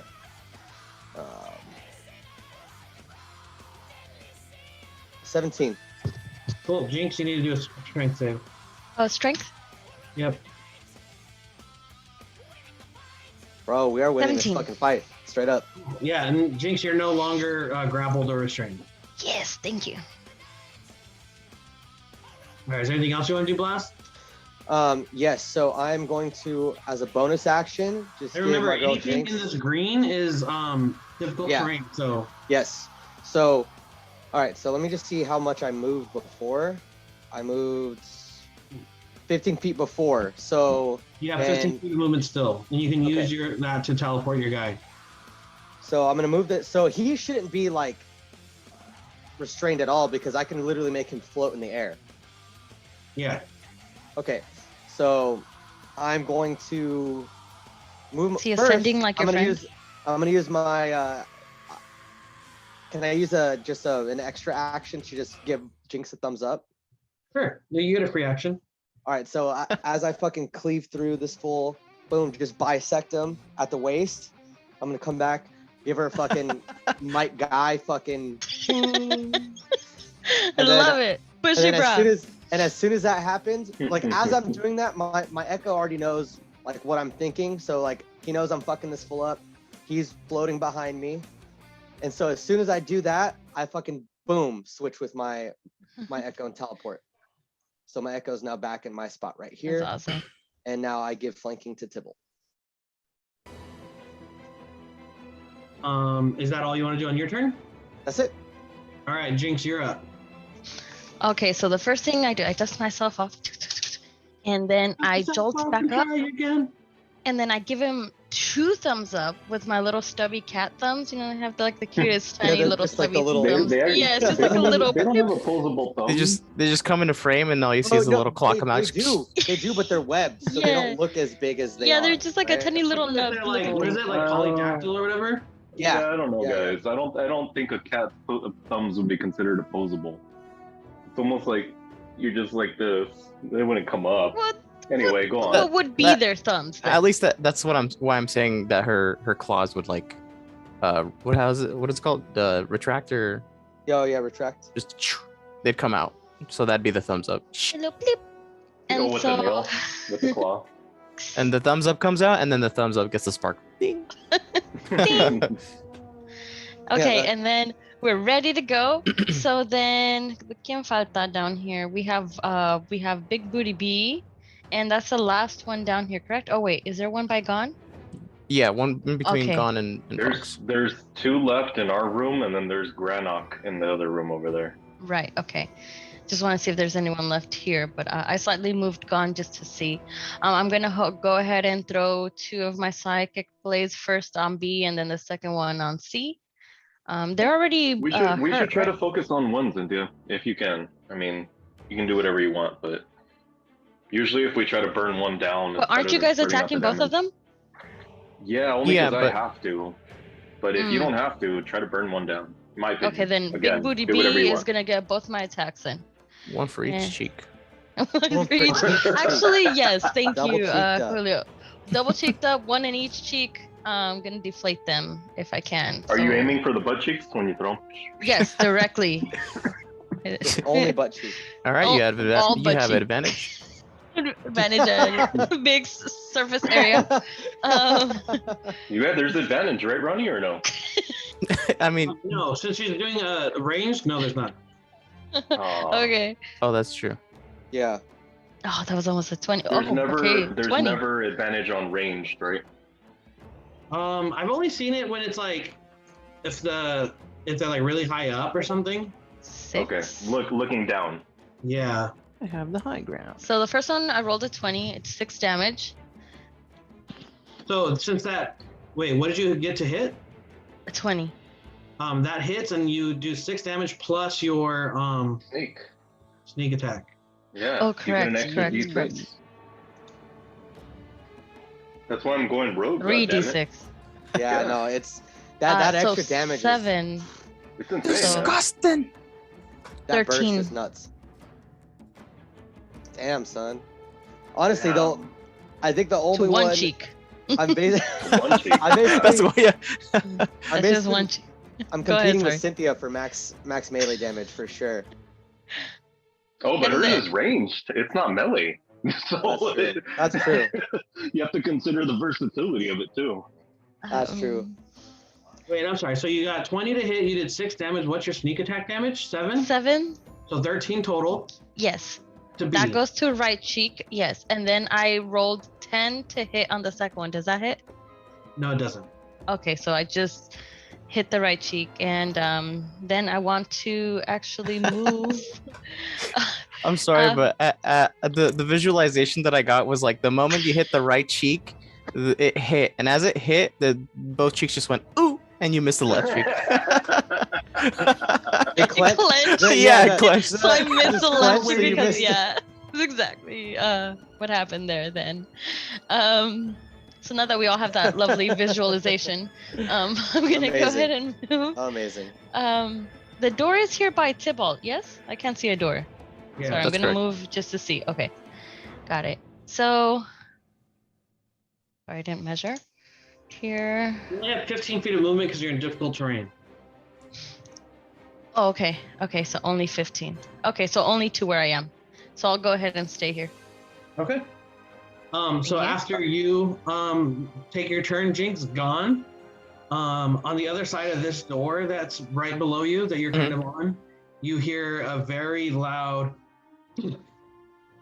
and then a Oh shit. and then a Uh-oh. On the As you door hear- by Gon.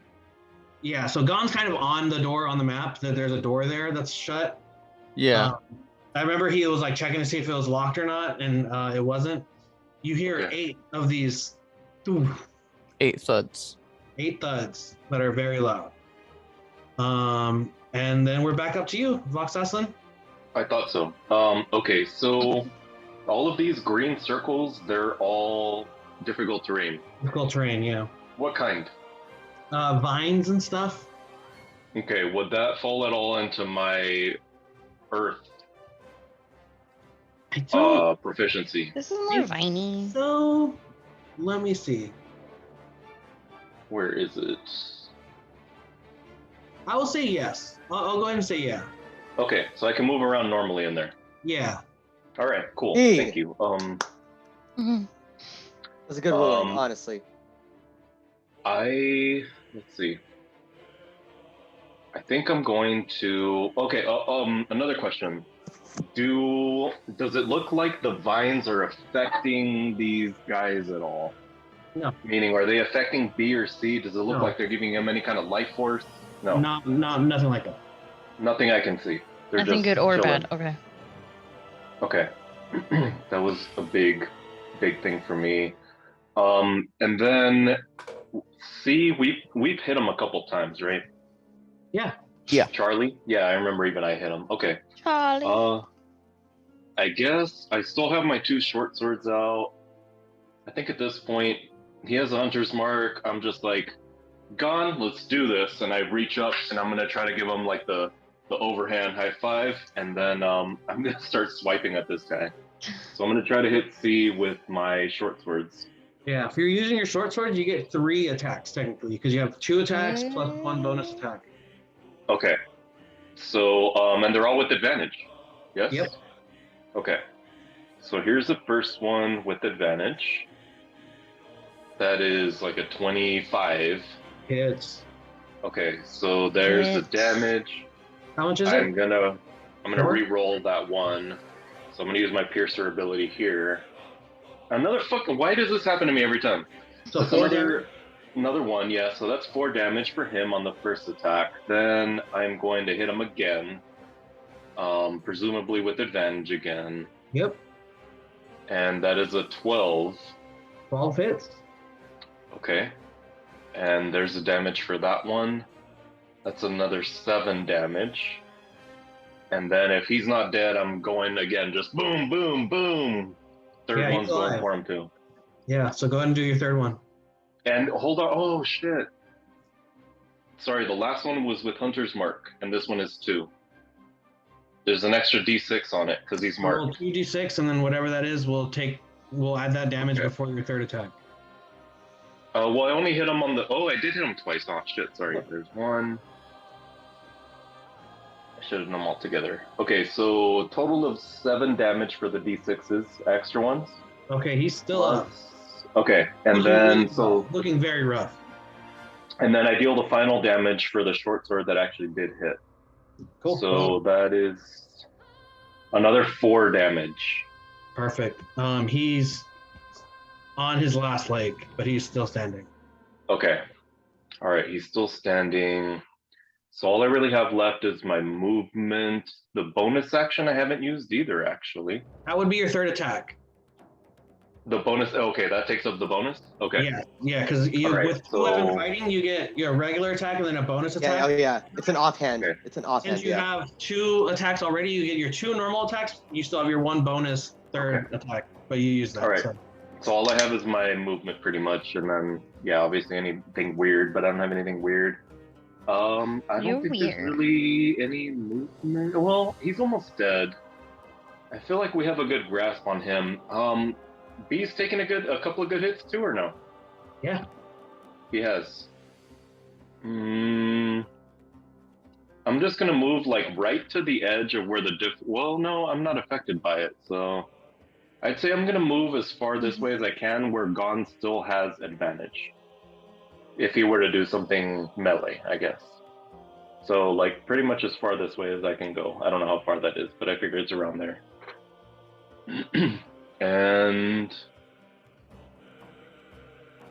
that's probably it. Damn, I still have Pass Without Trace on. I should have been rolling this whole time, so I don't know if you want to rule that that's up or not, but... Oh, yeah, you're true. That's right. And same thing with your Hunter's Mark, right? Because, well, isn't your Hunter's Mark concentration? Oh, yeah. That would override your Pass Without Trace. But Yeah, you're right. you're right. I should be having you roll for your concentration. So why don't you just give me a quick concentration? Nah, fuck it. Never mind. Whatever. Let's go. Okay, let's just say we're even from here, and I'll remember to roll from that one. Yeah, I forgot to. So. Yeah, that's it. It's my turn. Okay. After Vox, it is... God, I'm so... Gone. You're up. All right, I'm looking at C, trying to finish him off with an Eldritch Blast. Tybalt, you're up after him. That's an 8 on the first roll. So the Eldritch Blast just misses, just right above his shoulder. All right, and I see this guy still. Because it's a spell, he doesn't have advantage, right? Because I'm flanking him.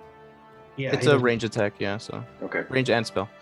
So he still has some life, so I'm gonna go ahead and hit him with the second one.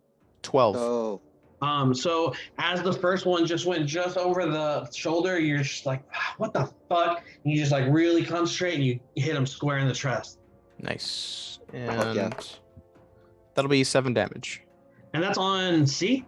Correct, C. Yep. Cool. You rip through him with your Eldritch Blast, and again, he just explodes in a mess of vines and thorns that. and we're all affected. Yeah. I need you guys to all do a strength saving throw, DC 12. As it's all happening, I give Gon another high five. Not you, Tybalt, and not you, Jinx. Actually, it's just Blast Box. Okay, good, because I rolled a freaking 1. So I thank saved you. it. Okay, oh, Oh my, Oh my god. Are you kidding me? Holy shit, Are dude. you kidding me? Dude, my rolls today have been really, No, really no, bad, no. man. no, that's not for I you. got Ronnie, I got a 1 Uh-huh. on strength, and then I have -1 on my strength save, You so I got got a a 0. zero. So you're restrained, Julio. Okay, so That's the worst. I failed it too, and I was gonna ask if I had any kind of advantage, but I don't. So I No. failed. So you're restrained as well. Damn, we all fucked that up. No, I saved. Oh, okay. Andre's like, nah, not me. I'm good. Bro, I'm legit as strong as Ragongar. I have a +7 to my fucking shit. Jesus Christ. You guys are OP. And then don't forget about your hunter's mark, Dave. It's not. It doesn't do It's damage, different. so you're fine. Yeah. No, it's what I mean is the To move it. to for the move it, yeah. concentration. Yeah, 'Cause to move C Yeah. just died, so you can C move it died. to next target. Yeah. Well, I do that on my turn, but wait, did I take damage from this first or no? No, you didn't. You're just Okay. restrained, so you have 0 movement, and Okay. your attacks have Thank you, disadvantage. Julio. But the way it works is on my turn, I can use a bonus action to put it on somebody else. That's how it. Oh, how it okay, works. got it. I think he was But I more just appreciate it. reminding you to like make sure you move it and don't just leave it on the dead guy. Yeah, but I can only do that on my turn. No, as a no, yeah, bonus no, action. 100%. Yeah. I think it was Okay. just more of like just a quick reminder. Yes. Mhm. Yeah, and so you just said the explosion doesn't do damage, right, Ronnie? It just No, was you strange. don't need damage. You're Okay. just restrained, yeah. Gotcha. Okay. That's in that case, that's my turn. I'm just like, after all that, like, I'm just like, God damn it! I just look over at B. I'm like, all right, next victim. All right, Tybalt, you're up. Yeah, so Granik has advantage on him because of the fairy fire, right? Granik, yes. Granik has fairy fire. Yeah, he never got rid of that. Well, now that who casted it? Zavantic, right? Advantage. Yeah. Yeah, he has advantage. He has fairy fire. All right. Okay. So my spiritual weapon will come in and hit him.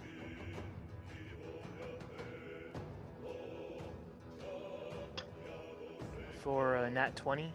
Ooh, yeah. Roll that crit damage, baby. Damn, Baby. that's 20. 18 points of damage. 18 points. God damn. Let's do this. Nice. That's your bonus action. What are you gonna do for your main action? Main action, he's still up. He's still up. I am going to Toll the Dead. Ooh, go for it. So Ding he has to ding, pass a motherfucker. Wisdom 16 save. Wisdom 16. Who's next? I think I might be on deck. the Okay. baddies. I'll be back. He The got baddie's a in me. pass. Passes? Okay. Yeah. He got a 17. And, nothing happens. Ooh, And I'm okay. restrained, so I'm here. All right. After that, it is going to be. 1 second. Uh-oh. You guys ready? Dun dun dun. You guys ready?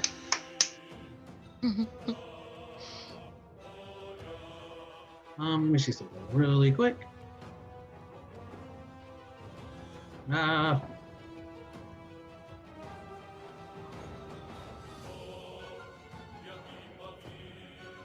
Dude, whatever this music is pretty epic.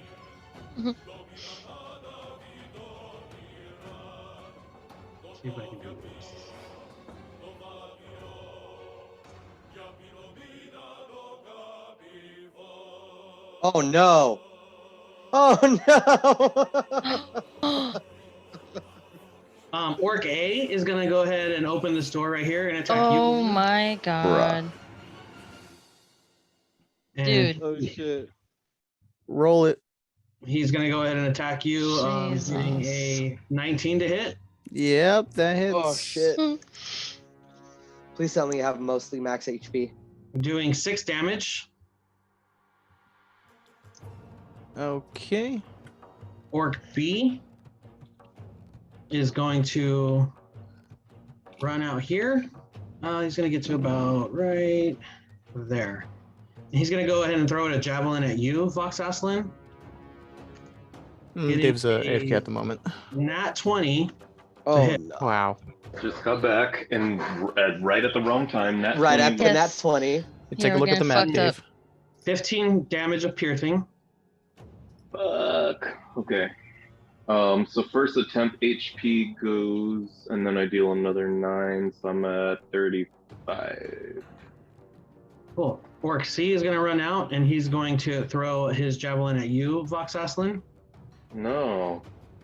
Why? No. I need you to take 7 points of piercing damage. No, you don't, Ronnie. Fuck. No, you don't. No quiero. He is going to run out here, and he's going to throw his javelin at No, you. Gon. what the fuck? Okay, good. Damn, okay, good. Fuck you, God. Getting an Tell us how you really feel. Sorry. Over here. Say that again, Ronnie. 18 to hit you. Yep, that hits. That's 7 points of piercing. Okay. E is going to run out here, and that's 10 feet. There's a whole fucking room. Yeah. Dude, you just looking at that? Yeah, He's it's, gonna We go saw ahead. yeah, them. it's I was gnarly. Remember he had, Away there from- I were, was we away heard from the 8 ship. thumps. Uh-huh. We heard 8 thumps, remember? He gets a 9 you gone, so he misses. We need to Yep, run. he misses. H Fuck you. is Did you gonna say come we out need to timer. run? and he's gonna Run. This isn't shoot good. his javelin at you, Not running for shit, bro. Jinx. Fuck that. We Hey ain't running. man, I run the fastest of all of you, so if you want to run, you just have to not be last. We ain't running, 'cause- bro. We ain't running. Okay. Fucking these fools up. G is gonna make it up here. He's gonna shoot his javelin at you, Vox Aslan. No. God damn. Yeah, 12 to hit and misses, right? Misses. Cool. And then Thank finally, God. F is gonna come up here, and he's gonna take a swing at you, Gon. Jesus Christ. Yeah. That sounded good. What you Getting got for me? 18 to hit. Say that again. 18. 18 hits. 6 points of piercing damage. Okay. Cool. Fuck. God damn it. Mhm. Go. Let's fucking go. You're okay. It would have been 16. Can I get a pair of fireballs up in this bitch? That might be up next, but I gotta free someone up first. After that, it's going to be the Granix's turn. Granite. Granok. This shit's fucking stressful, bro. No. Too much. Oh, glad- I I'm have glad an I- idea. I'm glad I recently switched to vaping because I don't have to be outside chain smoking. I can just do this. He's going to come down here, and then he's going to line up a shot. Check your no DMs channel. Oh. Fuck you guys. Yeah, fuck you. Fuck you, Ryan. How about that? Fuck you guys. Are we all good with that? I Yeah. mean, how about you guys answer me first? Yeah. Oh. Chilling. Okay. Oh. Mhm. Okay. Okay. So he is going to cast a spell. Oops, not that one. I don't want to use that tool. Casting Wumbo. Wumbo. Yeah, he's gonna try and fuck us all up at once. He moved to have us all in a straight line. Cool. Tybalt, Blast, and Vox Aslan, I need Yep. you guys to all make a dexterity saving throw. Oh shit. Dex, bro? Why? Make it con or strength. Oh. Nat There 20. you go. There you go. There you go. Oh, I'm 26 fucked. total. 11. 11. Wait, You since- fail. What is it? Since I'm restrained, is it with Dexterity saving throw. Oh, right. I forgot. Who's restrained? I'm 16. restrained. I am not. I am not I anymore. had it on here, but I actually cleared it. I forgot to remove it from my tag. Okay, I'm gonna roll a I second am, one but I'm and not in see the if line. it's- Yeah. You're okay. You're Alright. okay. So my lowest was 9, but I will use Ring of Evasion to throw in a D. Wait, what the fuck? Oh, it gives you dexterity, disadvantage on dex saving throws, Edgar. Was that? Being restrained gives you disadvantage on dex. Right. But he said he was using his ring of evasion to help him out. Okay. Yeah. You can use a reaction to expend one of those spell slots and succeed instead. So I succeed. Okay, so all of you guys succeed? No, I failed. Okay, I need you to take 33 lightning damage. Fuck.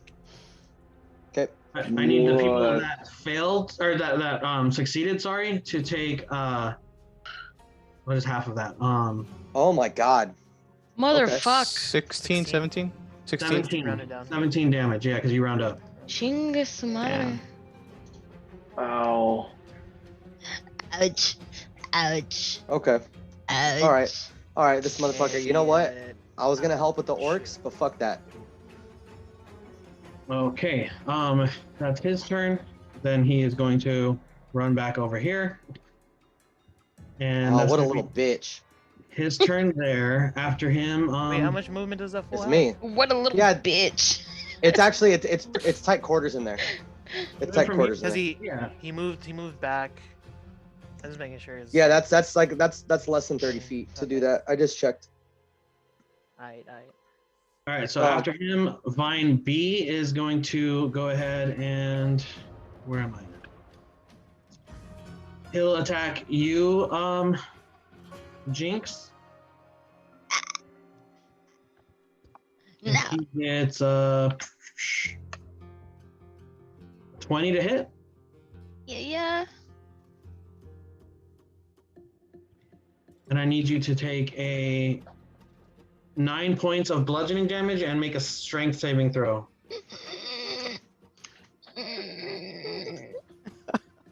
And a what? And a what saving throw? Strength saving throw. 6. Cool. You are restrained and grappled. This is Jinx right now. Just, to not meta, but, saying. That's it.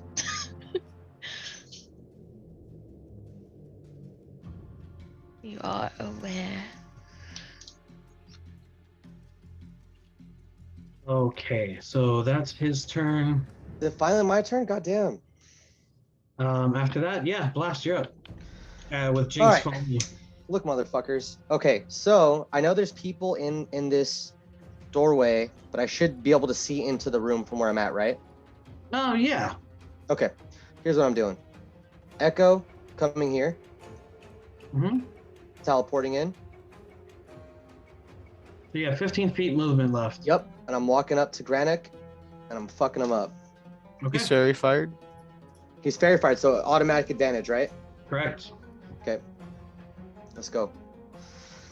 Go. Alright, let's go. It's Let's automatic go. advantage. Oh, -5. Let's go -5. -5. But There's an Fairy 18 Fire hit. gives you advantage. I know. So I he got gets advantage. 18 the hits. 18 hits. All right. Go fuck yourself, Granik. All right, so I'm gonna reroll that too.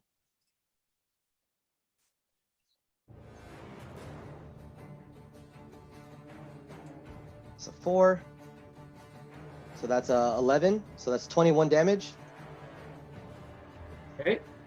All right, go again. Regular attack. I mean, I'm just gonna go. That's a regular attack. I'm not even gonna add the 10 or -5. That hits. All right, reroll that 1.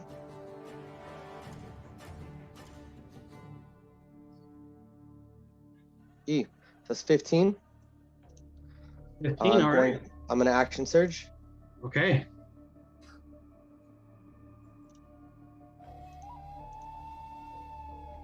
right, -5. Let's go. -5. It's a 12 hit. 12 does not hit. All right. It's all right. It's all right. I got more. All right. I'm just gonna keep it. Let's go. It's 22 to hit. 22 hits. 13 damage. All right. 13 damage. How's he looking? It's looking kind of rough, but he's still up. Okay. So how much damage did I just fucking do? A lot. How many attacks was that?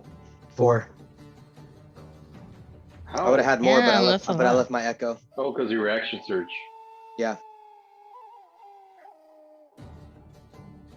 Cool. Is there anything It else you want to sounds do? like Prince of Persia. Let me Games see. are Hold fun. on. They're kind of hard. Yeah, they were really fun. Let's see. Hold on. Do I want to do anything else?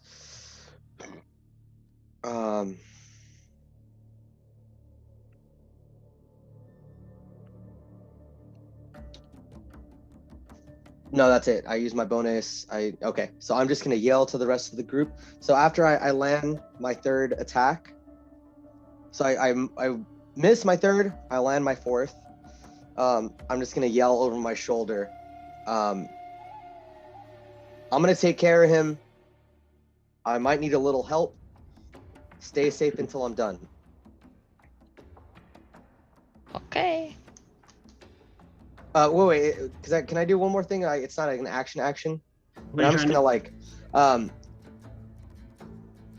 just for flavor, I'm going to touch my hand to the necklace around the pendant I have, the Zarine's necklace, and I'm just gonna kind of like close my eyes briefly at the end of my attacks and just kind of like think about my last conversation with Tybalt. And just try and like center myself a little bit, because I understand things are gonna get hairy, but I understand I might have to sacrifice myself against the big bad to get everyone else out safe. Yeah. After blast, it's Jinx with a Vox on deck. Okay, so what I'm going to do is in my handy dandy bag, I has a healing potion, but I wanted to make sure that it was, because I believe last time we bought some greater healing potions, not just a regular one. I don't know, man. I need you to take notes of what you have. Yeah, I'm looking. I did.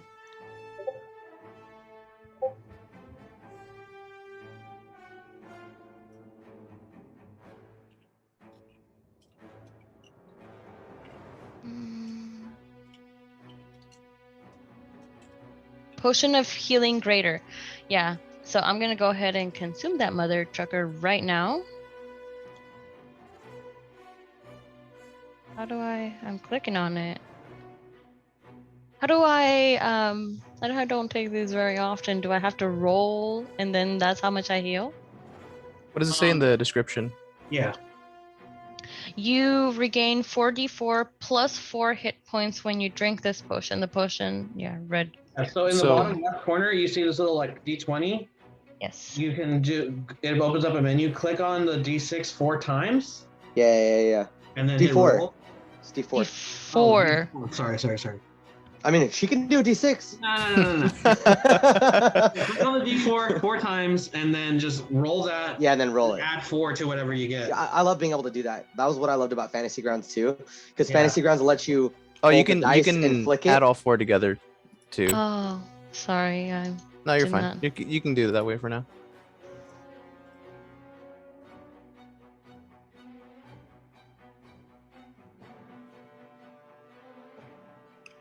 And then So add 6 4. plus 4, so 10. Yes. Okay. So regain 10 HP. And then when I get up, I want to get up like this, all the way up. Like the fucking Undertaker? Is The that who fucking does that? Undertaker? Yeah, the Undertaker does that shit. I roll my eyes back. I'm back. I'm alive. Wait, were you down? No, right? No, but I was almost dead, so my body felt deadly to me, even though nobody was really aware. Got it. Okay, so that is my action. I will not move because that helps me for something I'm setting up for my next turn. Cool. That's your turn, huh? All right. So after that, the Vox Aslan. Okay, I'm gonna have a bunch of questions. First and foremost, how far am I from E? And if I were to move away from E, like Elbert, would he have an attack of opportunity? Alfred. Elbert. The fuck is that? Elbert. You're not within the 5 feet. Okay, so I wouldn't trigger attack of opportunity. Number 2, what type of action would it require for me to dump an oil flask? Kind of all over that big group right there. That would be your action because that's interact with objects. Okay, then I won't do that. I'm actually going to cast Web. Okay. And I will use a level 2 spell because I can't do level 1. So level 2 spell, and I'm going to get, let's see, let me measure it out real quick. Gon's right in a doorway, or what is that? Right. What is it that, how are they getting into the room there? He's right in the doorway. There's a doorway there. Okay. Yeah. He's just all up in everybody's way right there. I think what makes most sense, pretty much from, wait, how do I draw, oh, it's up here. Okay. So, it's still, oh, it's barely showing. I don't know how to, it's pretty much that area. As close to Gon that I can get it without it touching him. Sure. So if there's a little bit, I'll say that the 6 of them are in it. What do they have to, like, what kind of save is it? let's see. It's Web. It's Web. So it's my spell. It's my spell save. So it's a Dex, whatever yours is. 13. Yeah, Dex 13. No, Strength. Wait. Sorry. Hold on. Yeah, it says each creature that starts its turn in the web, or that enters them during its turn. So you don't do it right now. You do it at the start of each of their turns. Okay. We're just gonna finish this last battle turned into a big fight, by the way. Yeah. It's gonna be a Dex 13 Yeah. at the start of every turn, every one of their turns. Okay. And yeah, so then it's all restrained. It also says they can use. Hold on, I think I do it initially, right? And then at the beginning of each of their turn, they can make a save to get out of it. Get out, yeah. I think that's how that works. Hold on. So it's kind of a hybrid. It says each creature that starts its turn in the webs is going to do a Dex save. In addition to that, you can use your action to make a Strength save against it. But it'll start at the beginning of its turn to see if it actually sticks or not. I mean, however you want to play it, Ronnie, you're the DM, so Yeah, but that's so what it says on I'm just here. gonna have them roll a Dex save now, just to see if they are restrained or not. Because otherwise, they're still in the web, and it's still difficult terrain for them. But some of them might get restrained when you first cast it. Right, and that'll make a difference because they're gonna go between now and your next turn. So if they're restrained, then they won't be able to move really. Correct. No, it says but it says that at the start of their own turn is when they're supposed to do the Dex save. Oh, okay. I mean, it's up to you, Ronnie. Each creature that starts its turn in the webs does a Dex save, is what it says. Look, me doing the restraint check benefits you now, so let me just do the restraint check on them. Whatever you want to do. Yep, I'm with you guys. So anybody that fails though is going to keep rolling it, right? Yeah. Okay. So the first one fails. Second one fails. Third one passes. Fourth one passes. Fifth one fails. and the sixth one passes. So 3 fails, 3 saves. Let's see here. I'm trying to keep up with you. So you said the first, second, and the third one? He's typing it in on the descriptions. So Okay. web means Yeah, restrained. so B, C, and G all failed. The other 3 saved. Okay. Okay. And yeah, since they saved, they won't be webbed. Okay, I still have a bonus action. Let me see what I can do with it. I think I can only move my yeah, only my hunter's mark. Guess I might as well move it now in case it's not feasible. Oh no, that's a concentration. My hunter's mark's done. I have my movement. Let's see. I'm fuck. Gon's gonna need some help here. But Blast is way over there. I guess I'm the next most tanky one. Yeah, I know. Yeah, I know. I was just trying to get rid of Granick. I'm gonna try to. So, Ronnie, what do these vines look like? Do they look like there's a bottleneck here, or are they just like these guys can climb over it right away? How tall are the vines, and like how does that provide? It's just just like maybe like 1 or 2 feet high, like 1.5 feet high of just like innumerable amounts of vines to where it's like, you know how, like, imagine trying to walk through, like when you're at the beach and you're like up to about your knee in water. Like, just imagine it being difficult to walk like that. Like you're trudging through these bushes and your feet are getting caught on like the little barbs and like thorns that they have, and you know, you're not taking damage, but it's just annoying to have to walk through. Okay, so like they can get through it, but it's not going to be hard. Yeah, I mean it's difficult terrain, so it's just it costs half your movement. Or double movement, I guess. And Gon looks like he's in pretty decent shape, right? Gon? I'm feeling pretty good. I mean, Okay, you know, situation is different than my health, but yeah. How your health, yeah. Yeah, I mean, I'm not, like even one more good attack could take me out, so I kind of want to retreat, which I think I'm going to have to do.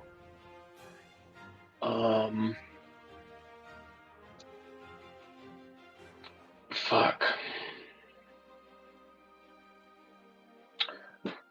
Actually, let's see. I'm feeling a little dicey here. So I haven't attacked Ronnie. I could probably put out my shield, right? And one-hander? Yeah, but your spell casting was your action. Yes, I know it's my action, but like I could pull out my shield though, probably. Yes, sure. Okay. I'll give that to you as a free action for sure. Okay, so I'm gonna drop to a one-hander and a shield, bumping up my armor a little bit. I'm feeling a little confident. I don't have a lot of life, but I know that Gon probably can't take all these guys by himself. And I know that a couple of these guys are webbed, so I'm gonna probably just try to bottleneck them as much as I can right here. And hope for the best. And that is my turn.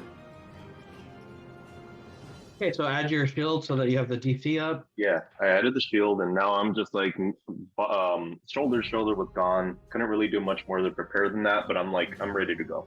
Mm-hmm. So after you, it's going to be Vine B.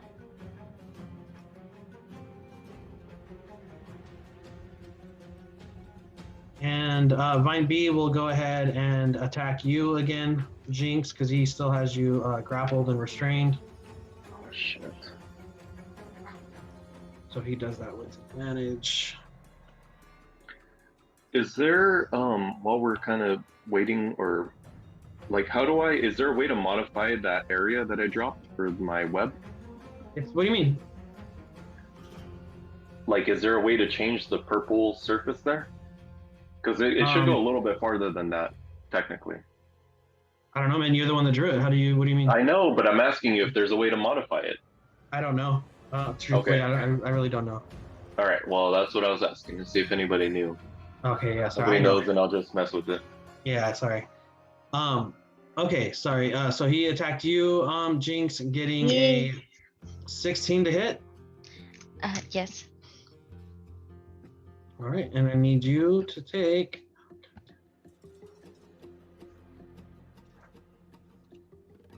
11 points of damage, bludgeoning damage. Okay. I took the damage and I went back to the floor. Are you down? No, but I just did it. Oh, okay. It's a very confusing choice of. Yeah. words. I think it's quite in your face literal, but if not, then that's okay. Well, just Okay. because when Because we you can't go, meta. if you say you're like down, I'm you're going zero, down, right? yeah, yeah. if That you're or not you're zero- prone and you have to take an action to get up. Yeah. Right. That's what Zero, I'm like, what's- Yeah, if Well, you choose to lay down, it's like an action on your. To get no, up instead of I'm an not attack. prone on my it's panza. half I'm your on my movement, back. by the way. That's same To difference, get I up from guess, in prone, that it's half your situation. movement. Okay, Gun, you're up. Okay, Let's well, see it what wasn't we my can turn do. anyways. I couldn't really react, but all right.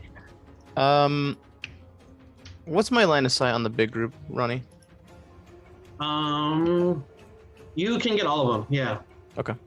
That big red rectangle thing, that's all web and it is flammable and it'll burn for quite a bit of damage. I'll just say that, depending on what the situation is. Interesting. Boy, I wonder let's if we, see. had a healer on our team. That'd be